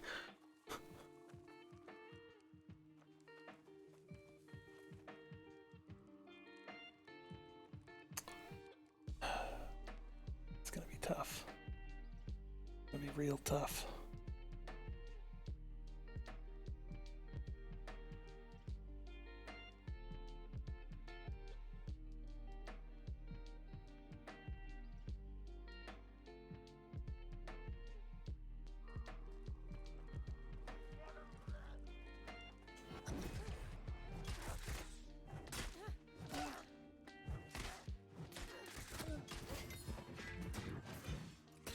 Right, because that's totally missed him.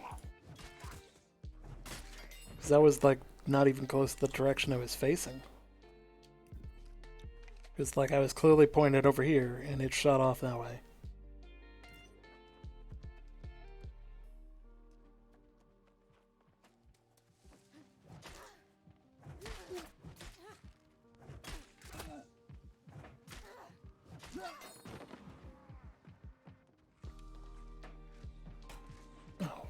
Oh, you gotta be kidding me.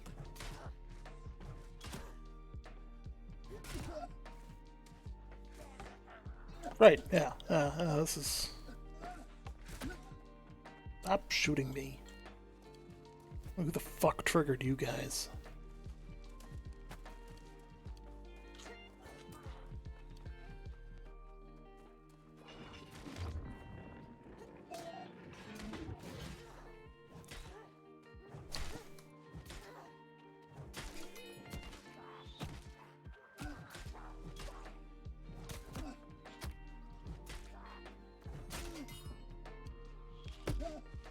I get it! Jesus!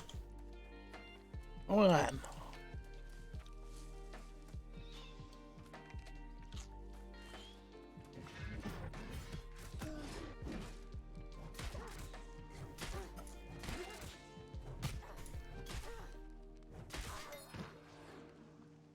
God.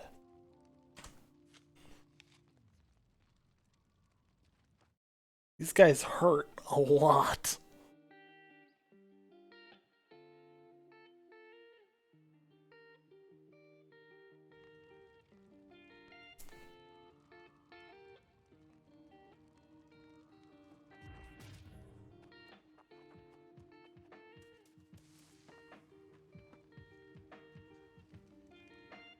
What? I don't even need to go over there.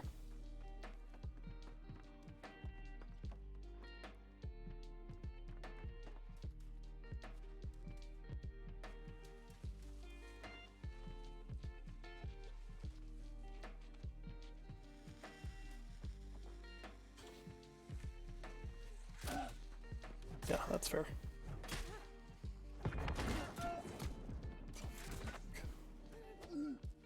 Really? Really? That's how you're gonna do me?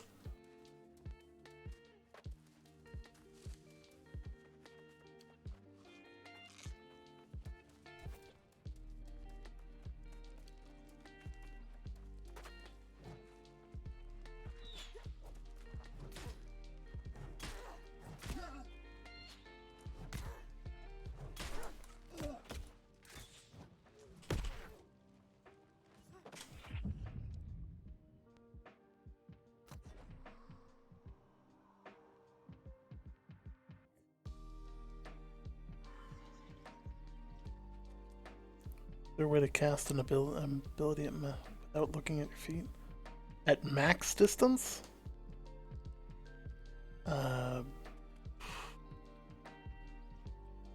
Just look up, I guess? Like, that's how I do it.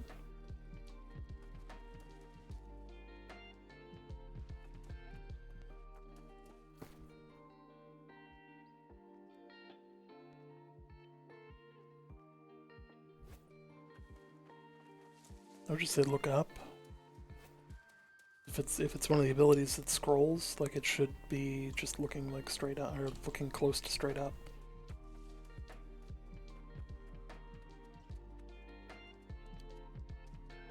So like, you know, fireball of course is, you know, max range is 45 degrees.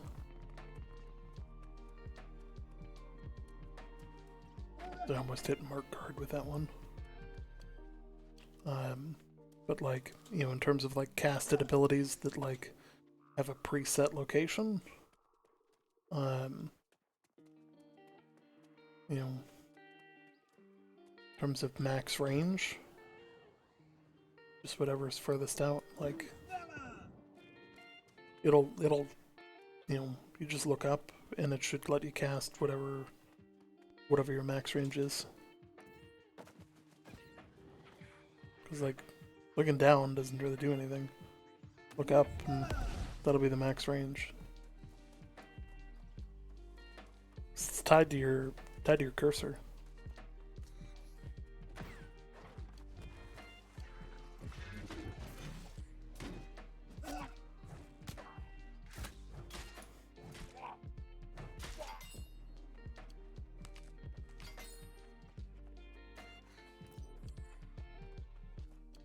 I mean, you know, it's tied to the cursor, but it's also tied to the ground. So like, as long as you break level, you know, break level with the ground, it's gonna go to max distance.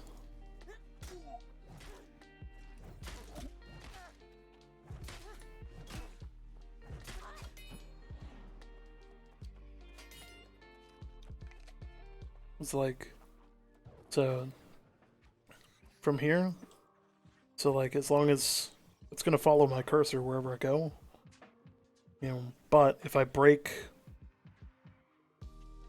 level with the ground, like I'm not pointing at ground that I can see, it's gonna go to max distance.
Mm-hmm. It takes a little getting used to.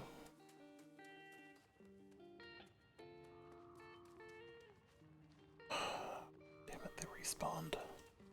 All of them respawned.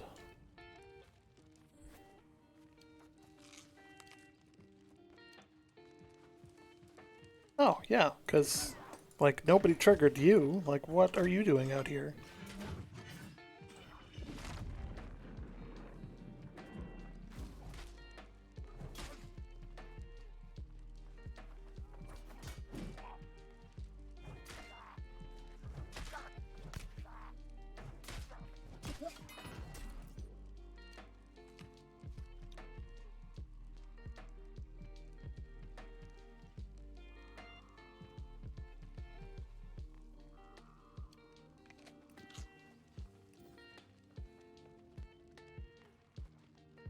Retreat. What? Retreat.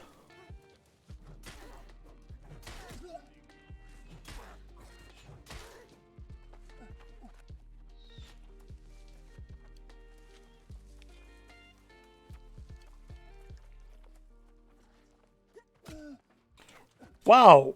What is he, a fucking Olympic long jump? Fucking A.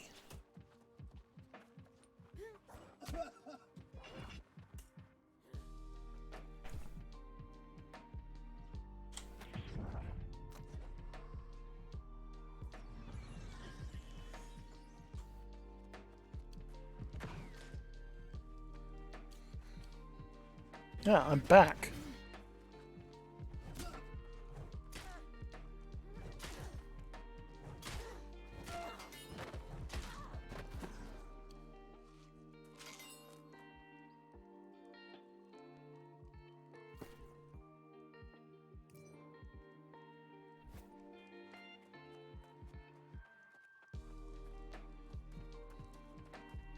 You know what I should do?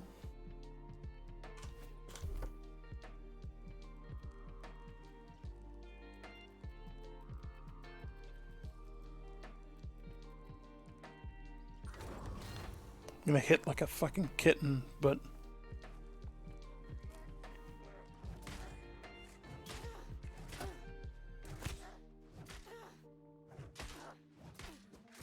this is better. Full con to the rescue.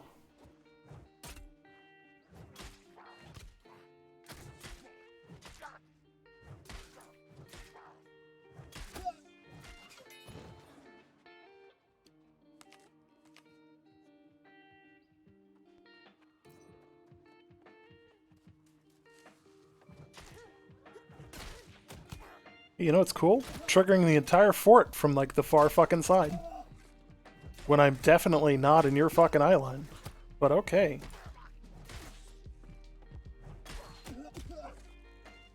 I should really use a hatchet.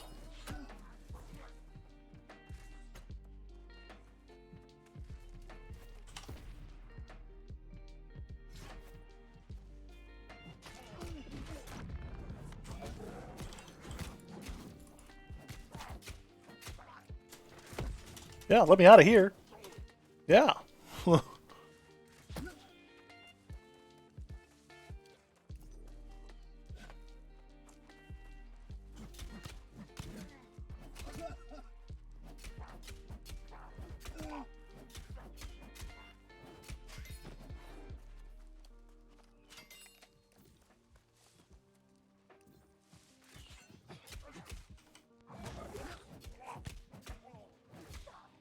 Oof.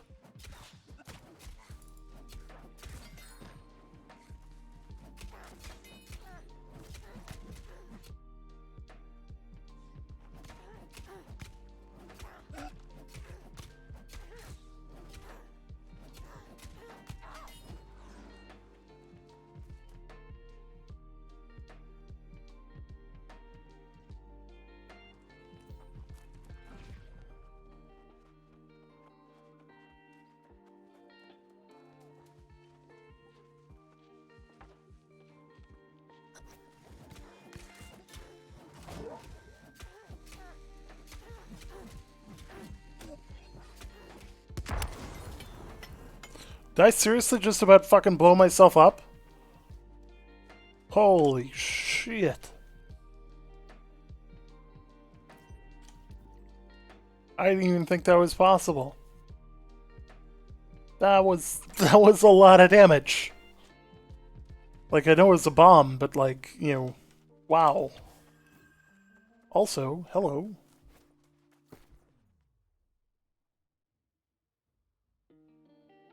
It deals more damage.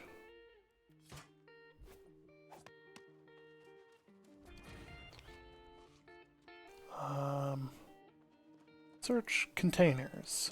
Go figure.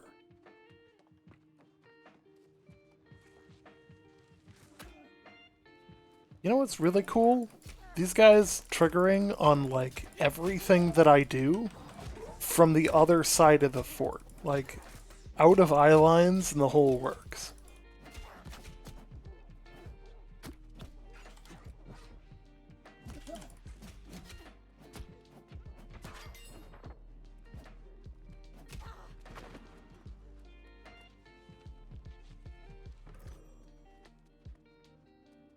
Liquid or a Kelcum?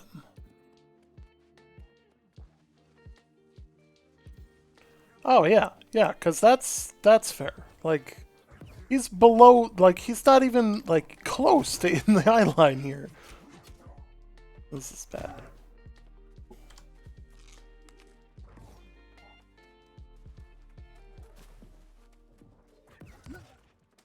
Seriously?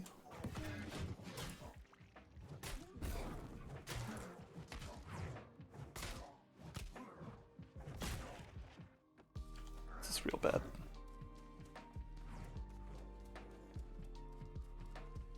Oh, come on!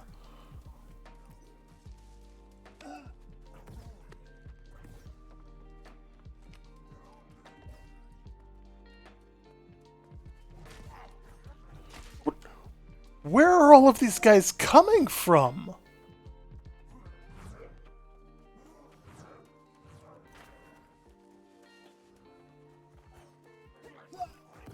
I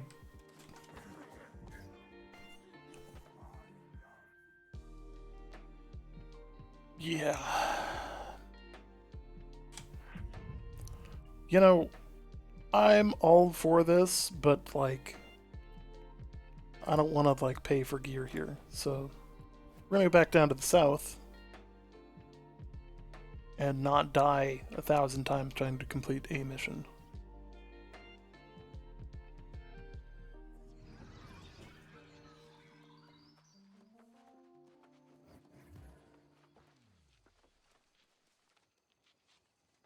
Apparently I'm permanently abandoning an event.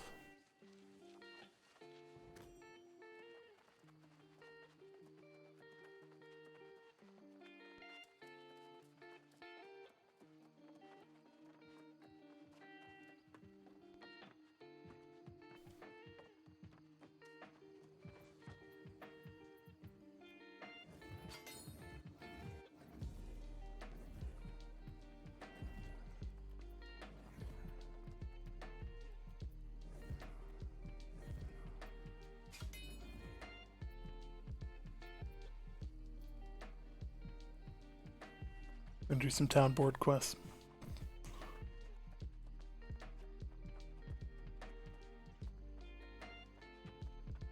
Actually, before I get started on anything, I need to clear my inventory and check to be sure that I can't just run these without trying.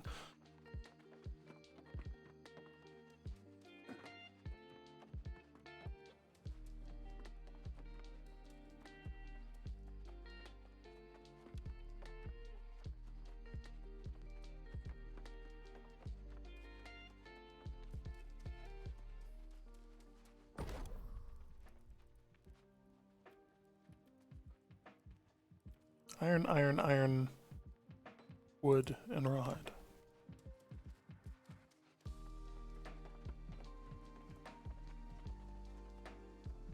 We can do this the hard way.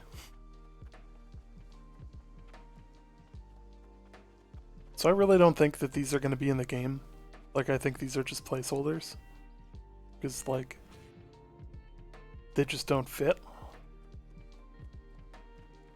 I don't think the rainbow tigers are going to be there either.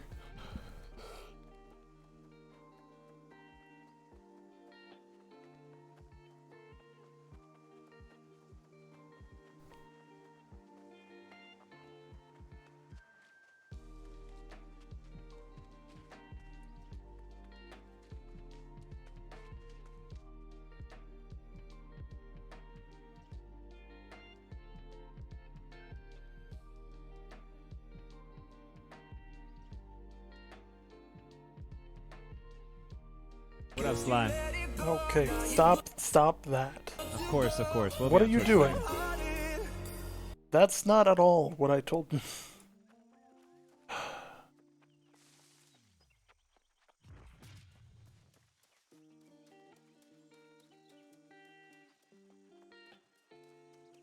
Sorry about that, guys. Reddit is a challenging place sometimes.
Oh, guys, we're getting there.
Oh, that's funny. Reddit mods just nuked one of the accounts that or Reddit admin just nuked one of the accounts I turned over to them earlier today.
Super effective.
does look like First Light, doesn't it? It's an awfully like First Light. Awfully lot like where we live.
Need fibers.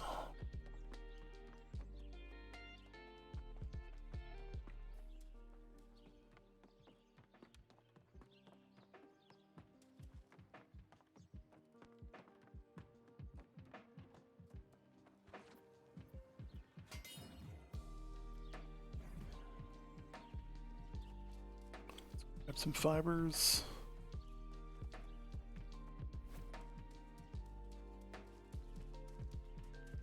So the region might be blocked for a variety of different reasons. There could be a war, invasion, etc., or like the server might have dropped that node temporarily, and it's in the process of rebooting it.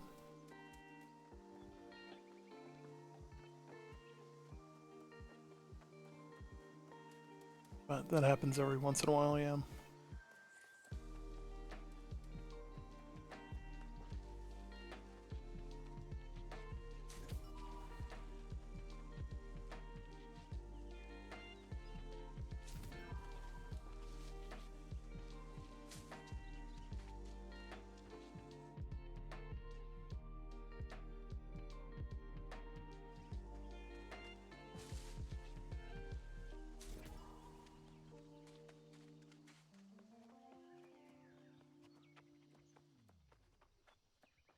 Ironically, I actually have one of these quests that isn't from this town. So on my way back north after I turn in these, because they're on a half-hour timer,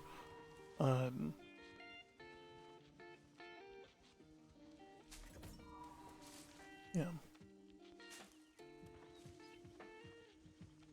Actually, how much are these to complete?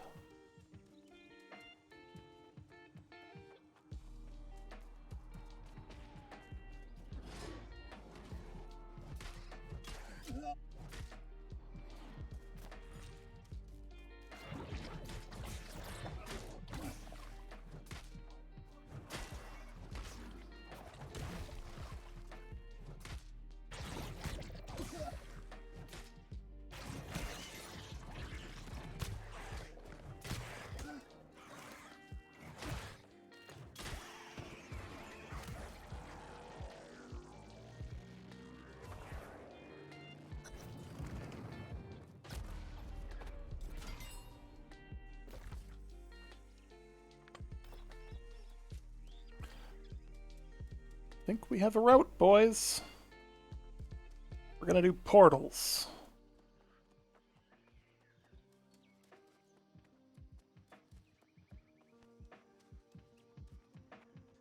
Yeah, war in progress. Yeah. And so I'll have to go around, like, pretty decently sized area.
How none of them hit me is beyond me.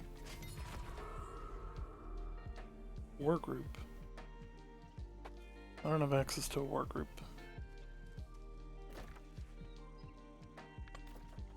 It is not my choice.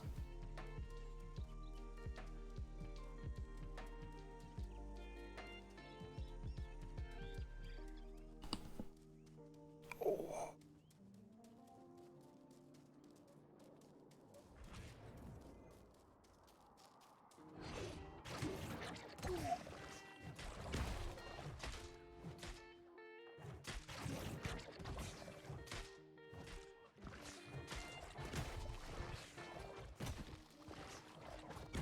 Oh, okay. Yeah, really now? Really now? That's funny. Real funny.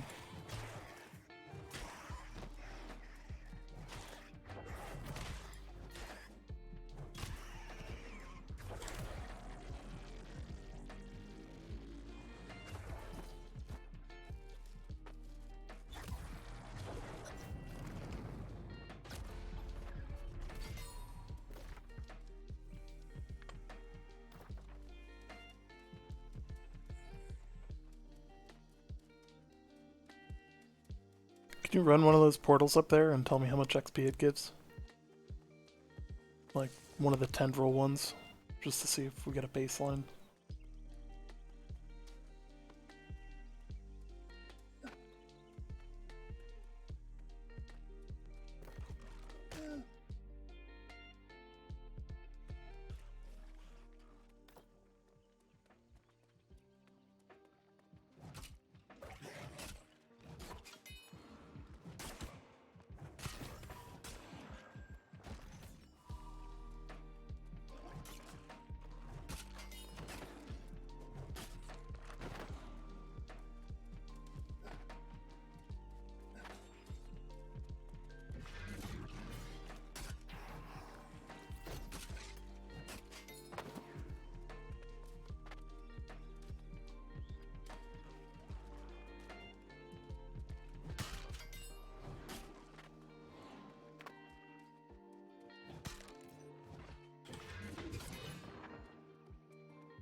Should give similar XP, the hives.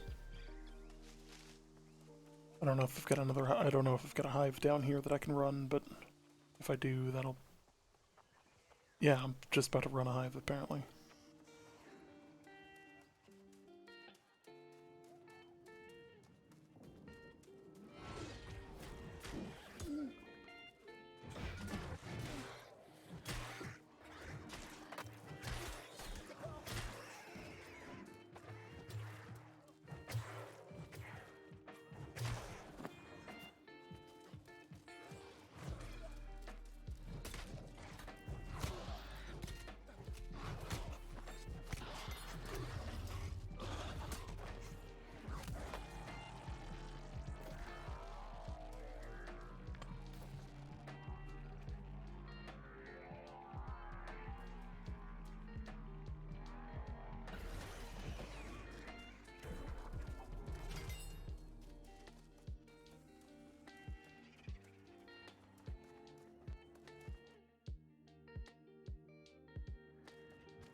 Do I follow the forums? Can I post a link to new? I would recommend posting it in the Discord, mainly because I don't know how to set up the bot to like enable the link.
Yeah.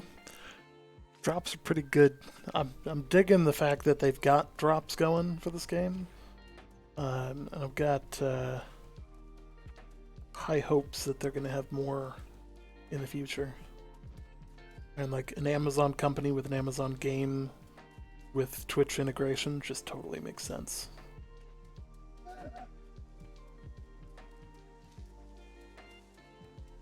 You max Constitution? I am right now. I don't think I switched back.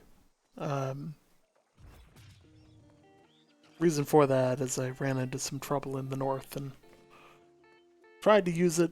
I'm 250, almost max const. 300 is the max, yeah.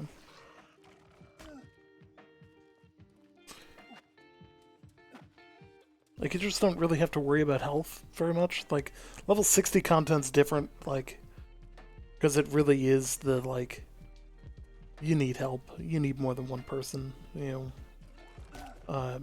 Like, especially, like, running the quests up there. A lot of it is going to be stuff that, you know, go into this place, but also everything in here triggers from a further distance than normal, so good luck. You know. So like managing aggro in that fort was just insane. So, needless to say, I dropped back for a little bit. We're gonna run a couple of town missions. Then I'm gonna go back and find some good places to do portals, because I think that's gonna be a route that we can go to get to 60 here. I'm just looking for like consistent XP. And war in 15 minutes? This is why we can't have nice things.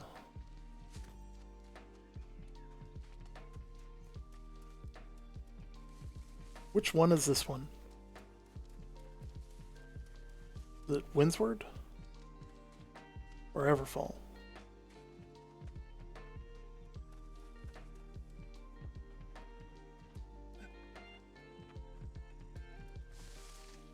I need to make sure that I'm actually signed up for that war.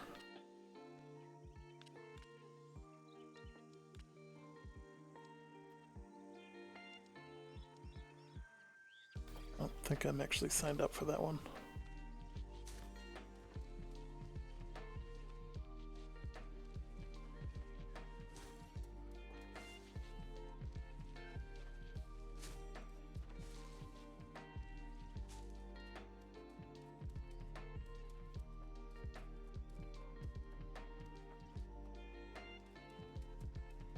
In all honesty, I'm kind of expecting them to announce open beta tomorrow. I think it's going to be a thing.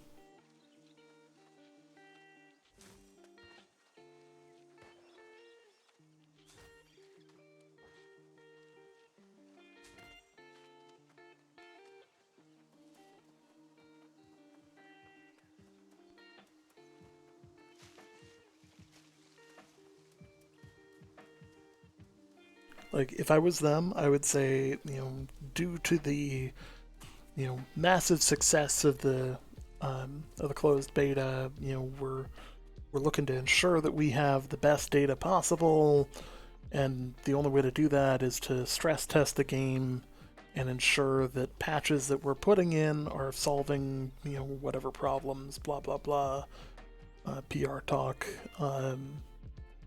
And in doing so, the best way to do that is have players play the game.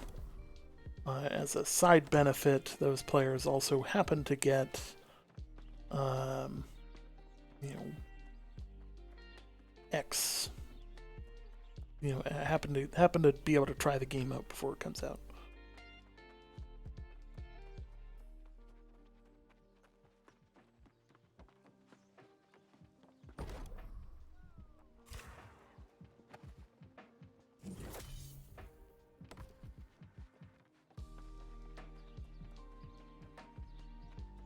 I think my dog's getting a little upset with me. He's like, I've seen lazy, but damn.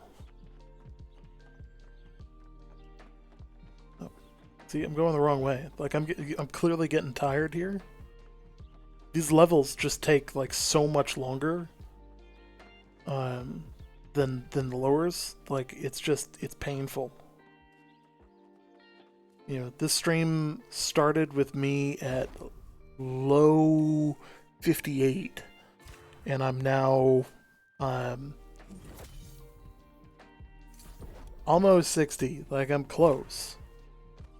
You know, probably the most productive thing that I did for this entire thing was the war.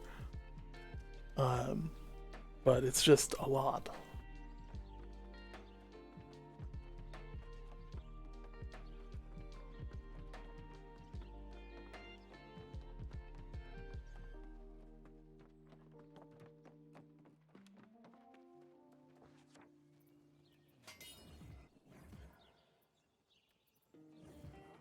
I'm not making steel.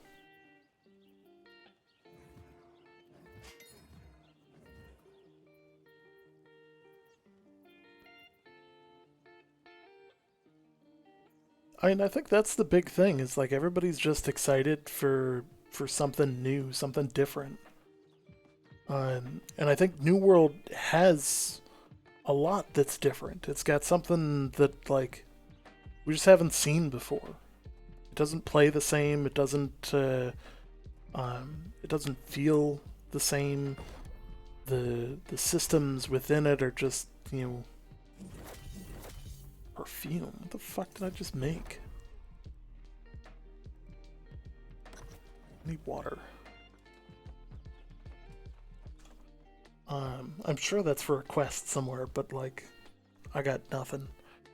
Like, it's gonna be good. Like, you know, there's a reason people are playing it. And there's a reason people are stopping playing it right now, which is that, like, you know, everything's potentially gonna get wiped tomorrow, so.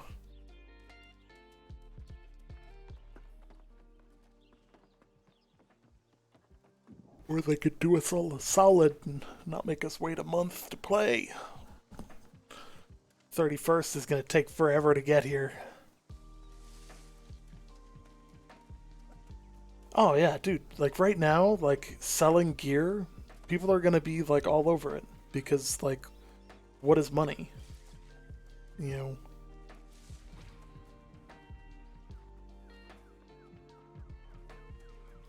like, what is money that I'm not going to have potentially tomorrow?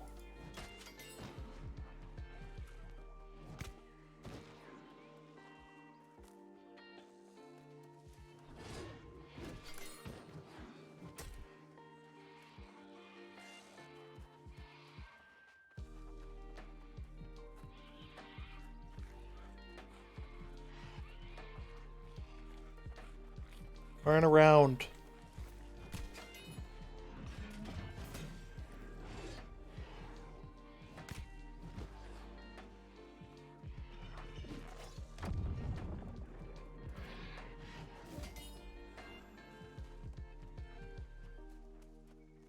Low levels. The 50k shop point? No. The marks of fortune? They're all going to go away. That's the premium currency. They're not going to give you 50k premium currency for free.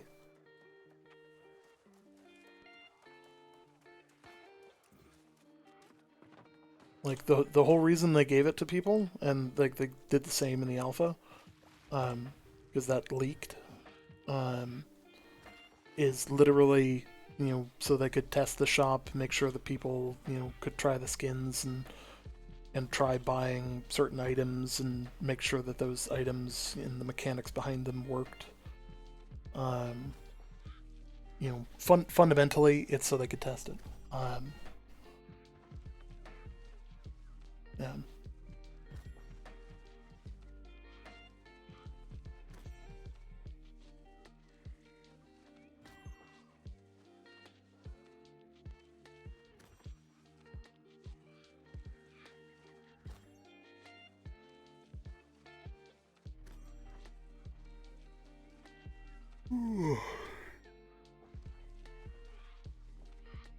I don't know about you guys, but I'm real tired. Been going for 6.5 hours. Like, told McLeod that I was just gonna stream for a little bit. You know, see if I can get my sea legs under me. And apparently we just kept going. You know.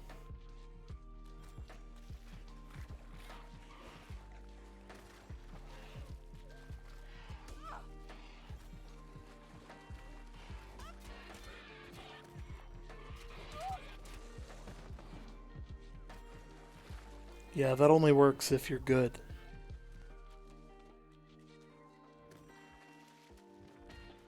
Sucks to suck, scrub.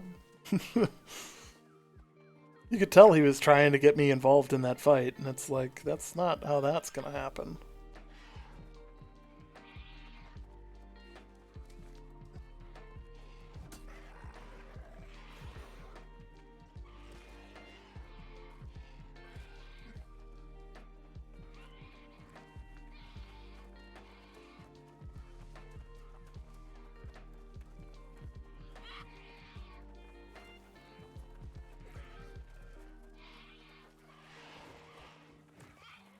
Look, guys, it's World War Z.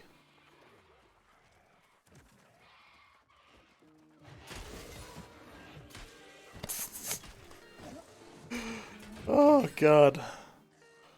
Oh. There was a lot of them at once.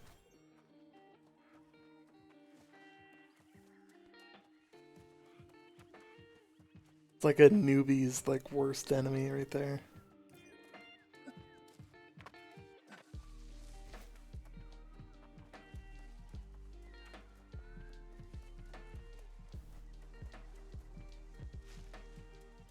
Yeah, so the other thing is, like, all of the, like, redeemed items and skins like that are all gonna go away. Like, it's not, it's, like, sure, it's tied to, like, in a way it's tied to your Steam account, but it's also not.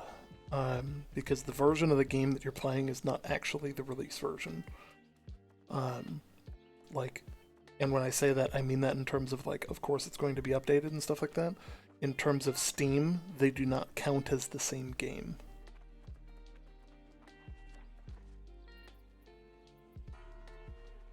Which is why, like, fundamentally you can play for more than 2 hours and have it not count against your pre-order.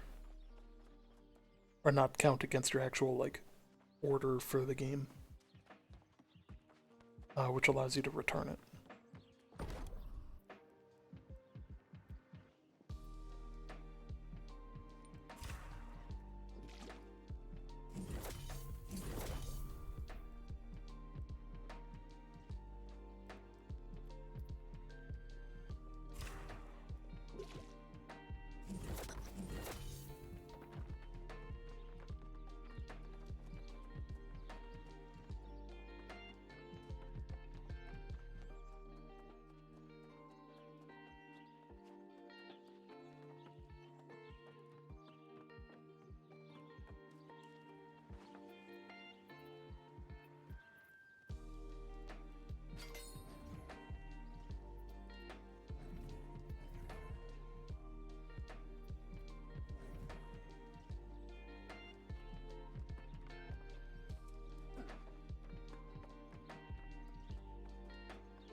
Guys, we were, like, so close.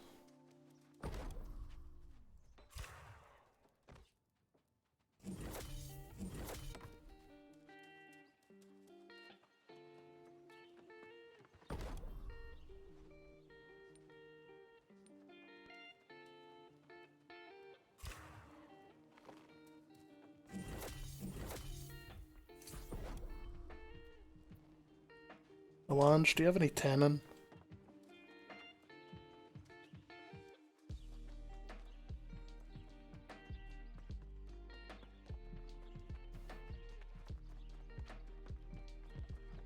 Like, I'm not above buying it on the market, but, like...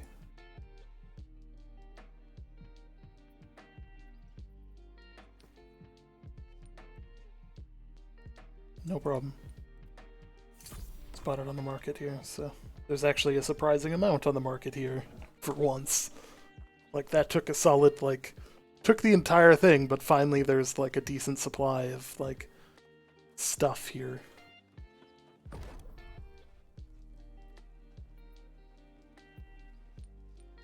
Why is my screen like freaking out? Yeah, that wasn't bad. Do I seriously need... Oh no, I just need more coarse leather.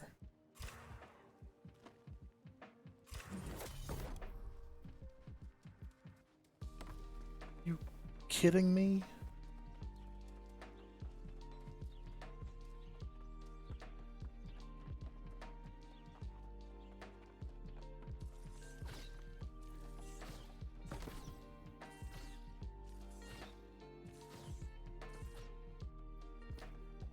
I don't even care. I don't even care how much this costs.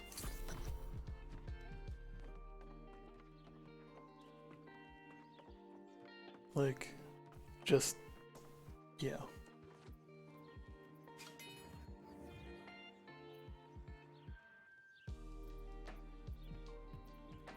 I'm gonna see if... I think I gave Alonja all of my steel stuff, so like I don't think I'm gonna be able to do these two quests. Because they're gonna need lumber and shit.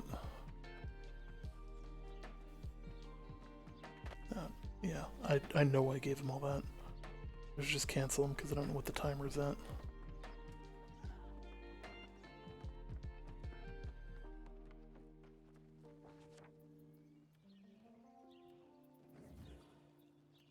Yeah, it's a good thing I did. Can't see it that well, but there's only about 45 seconds until these... No, it's fine. I had an option for 2 like steel quests for the town board, and I don't need it. The quests are gonna re-roll in 25 seconds, so it's no big deal at this point. Yeah, steel's too bad. Yeah.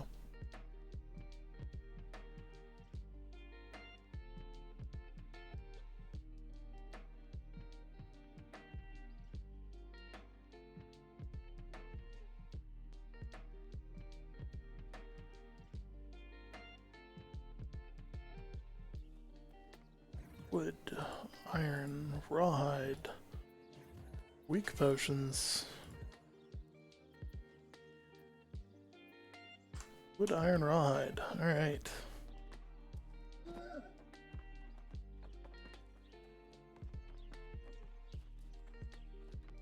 Let's hope. Yeah.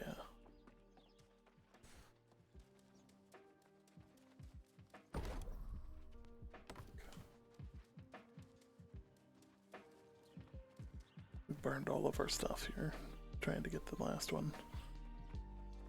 Let us...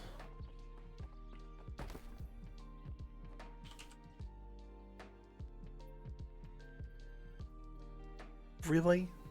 5 apiece? Are you freaking kidding me?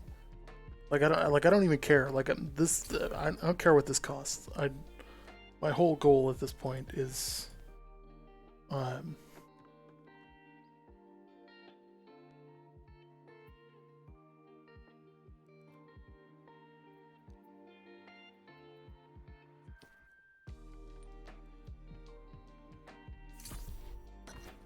don't care. Wood.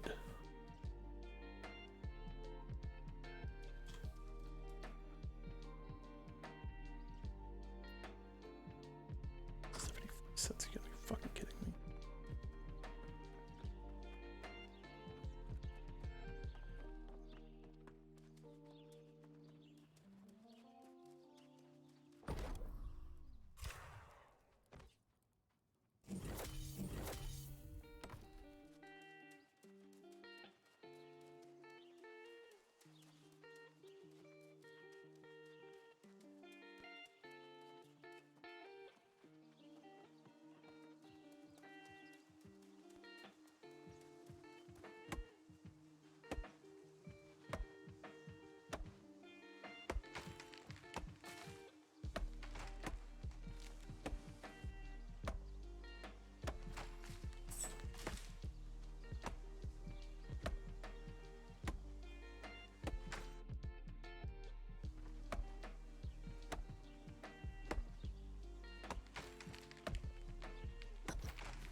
So I know it's possible, but I'm really curious on how long it would take for somebody to level from 0 to 60 just chopping trees.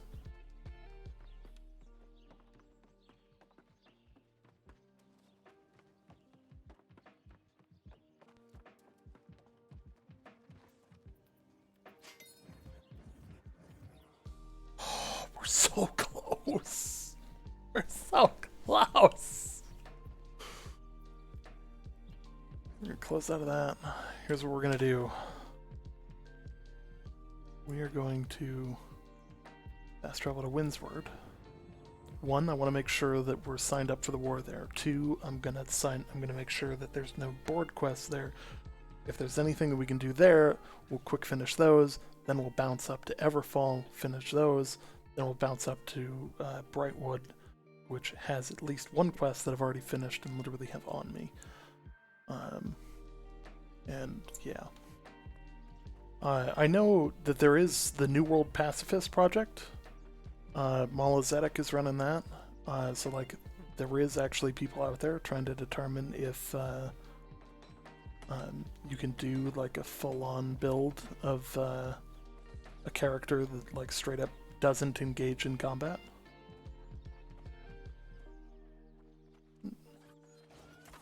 So, okay, it didn't spawn, okay.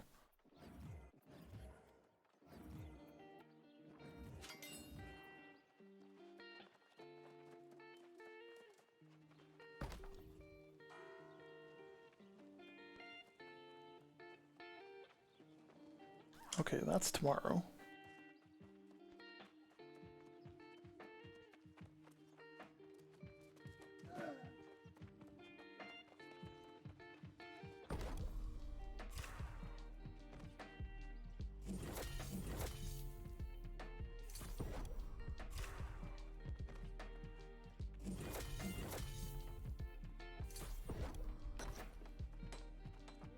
Okay, here's another 2.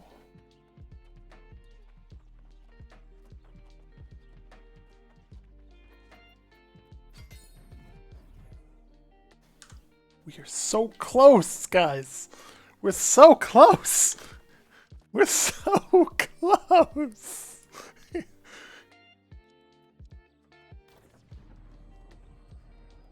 Oh. Can you guys see that on the bottom of the screen? Can you see that the bottom right? Like, we're on the last bar. Like, oh, come on. Oh, like this is painful.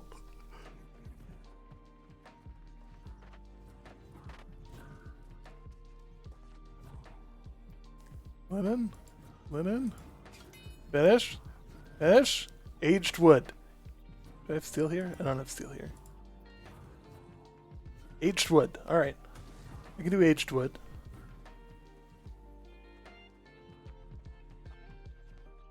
No, I don't need to buy it. I don't need to buy it. It's right outside. It's right outside. Is aged wood just like nothing on the market here? Like, that aged wood should do it. Like, how much of this do I actually need is the real question. This is the wrong tree. No. Listen, aged wood. This shouldn't be this hard. Look for the big trees, like supposedly. There it is. You can see them because they're kind of like patchy like this, and like I'm just bad at spotting it.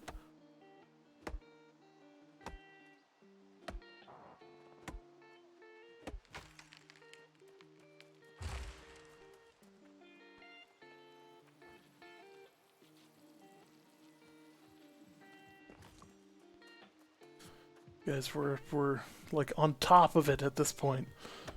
We couldn't get closer to 60 if we tried.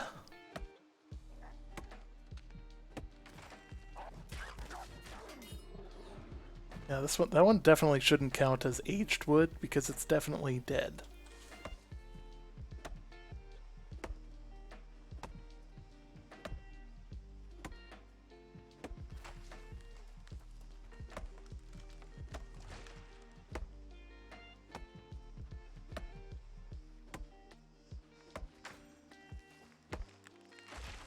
It's gotta be, what is it, 150 that we're looking for?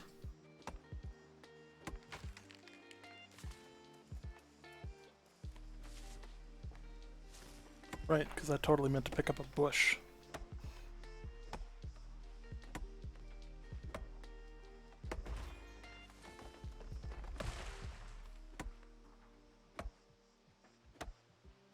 What the fuck does this want me to do? Like...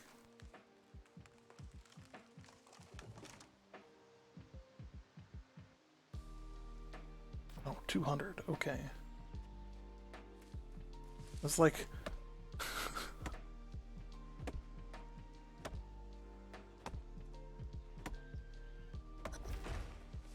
Oh, oh, okay, okay. We're going. We're going.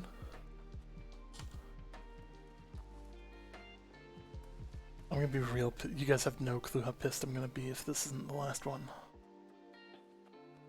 We are like, literally, you can barely tell that there was space down in that corner. Like, we're a rounding error off of 60. Like, we are 1,000 points off of 60. I don't know what this quest turns in for, but like...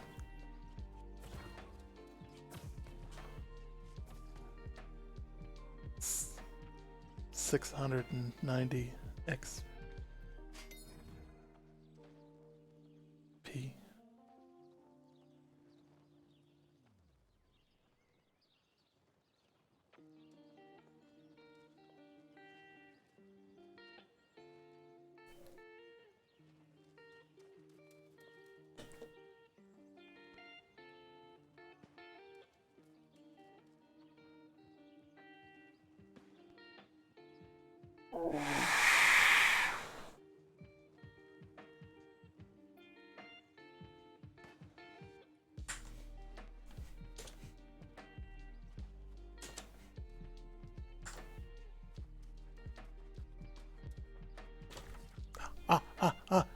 No, even better.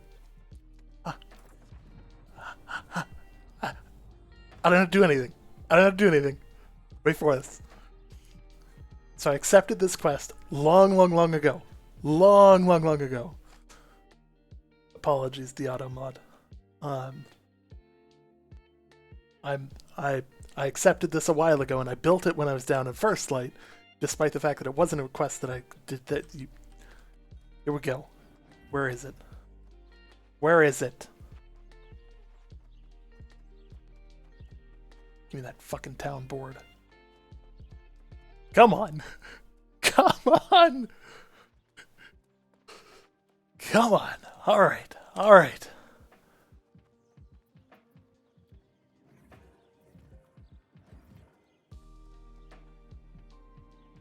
Here we go.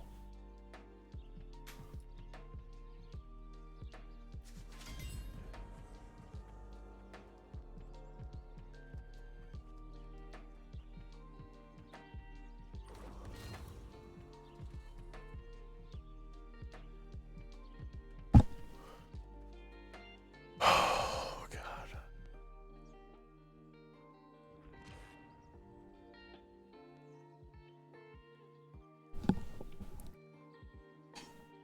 All right.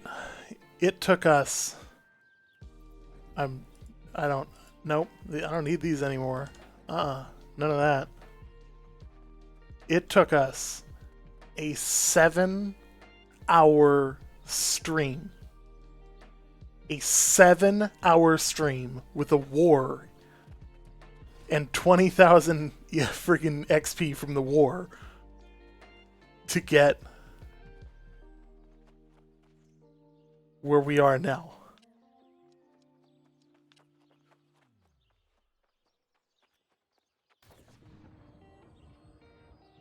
Seven hours. That was a level and like 3/4 in 7 hours.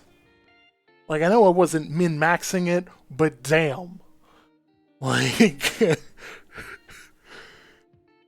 you have got... Oh.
Is there really no T5 at all?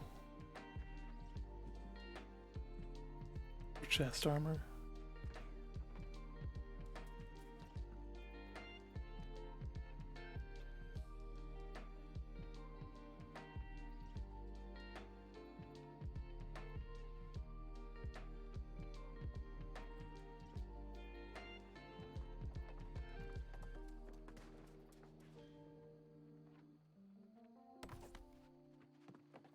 I have some T5 stuff.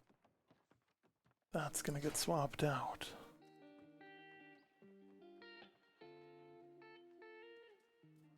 That's gonna get swapped out.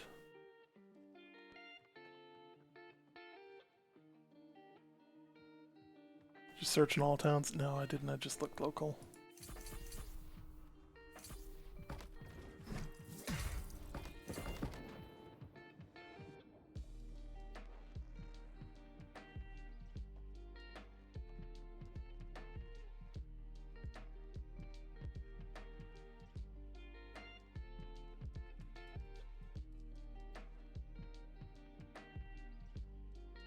I need a better helmet.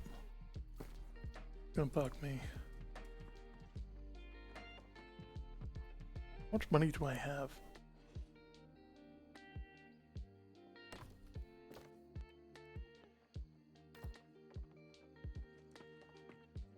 Can somebody send me like 100 gold? So I can buy a helmet that doesn't look ridiculous with this set.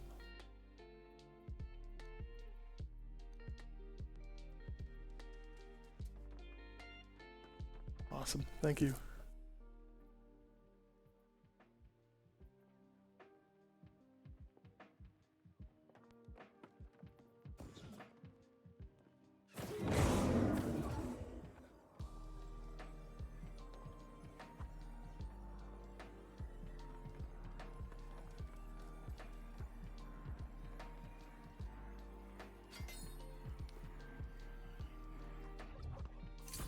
Thank you. That's more than 100. But thank you, thank you.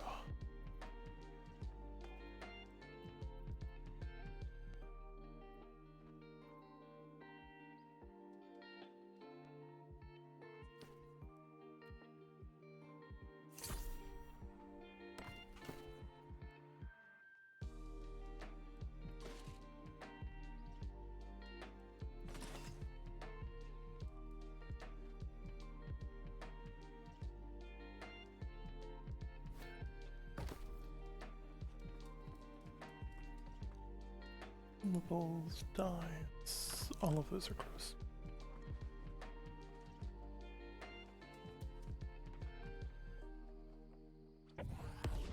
Really need a better, like, armor. Apparel, chest armor.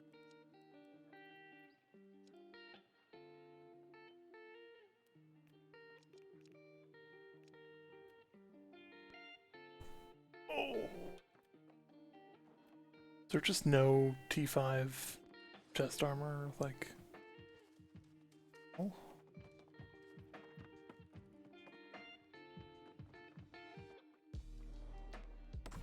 Alright.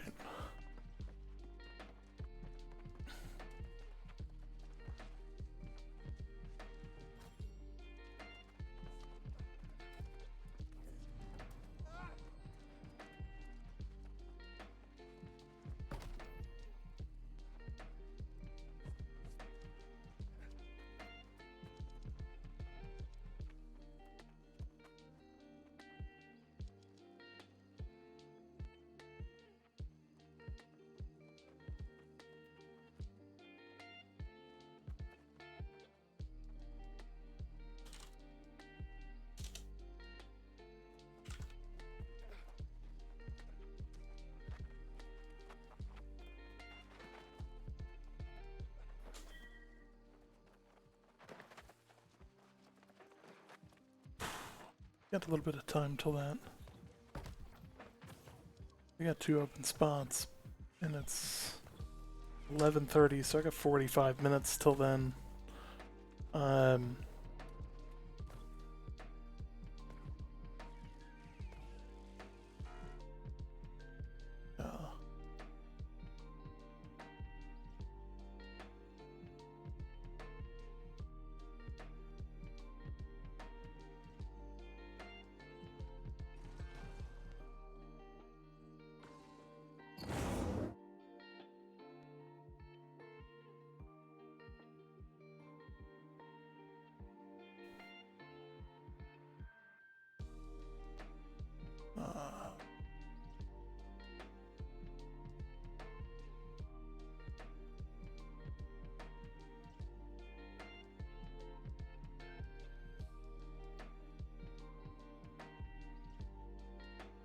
Alright. We made it. Level 60. I think that's where I'm gonna call the stream for the night. Because, like, I'm exhausted. My goal for tomorrow is to get a better chest piece than this. It served me well, but it's time. So, that said, I'm off. Thank you guys for watching. Thank you guys for being there. That's level 60 in the bag, in the beta. Oh god, time for taking the dog out and general craziness. So, you guys have a good one, and as I always love to say, I'll see you in the new world.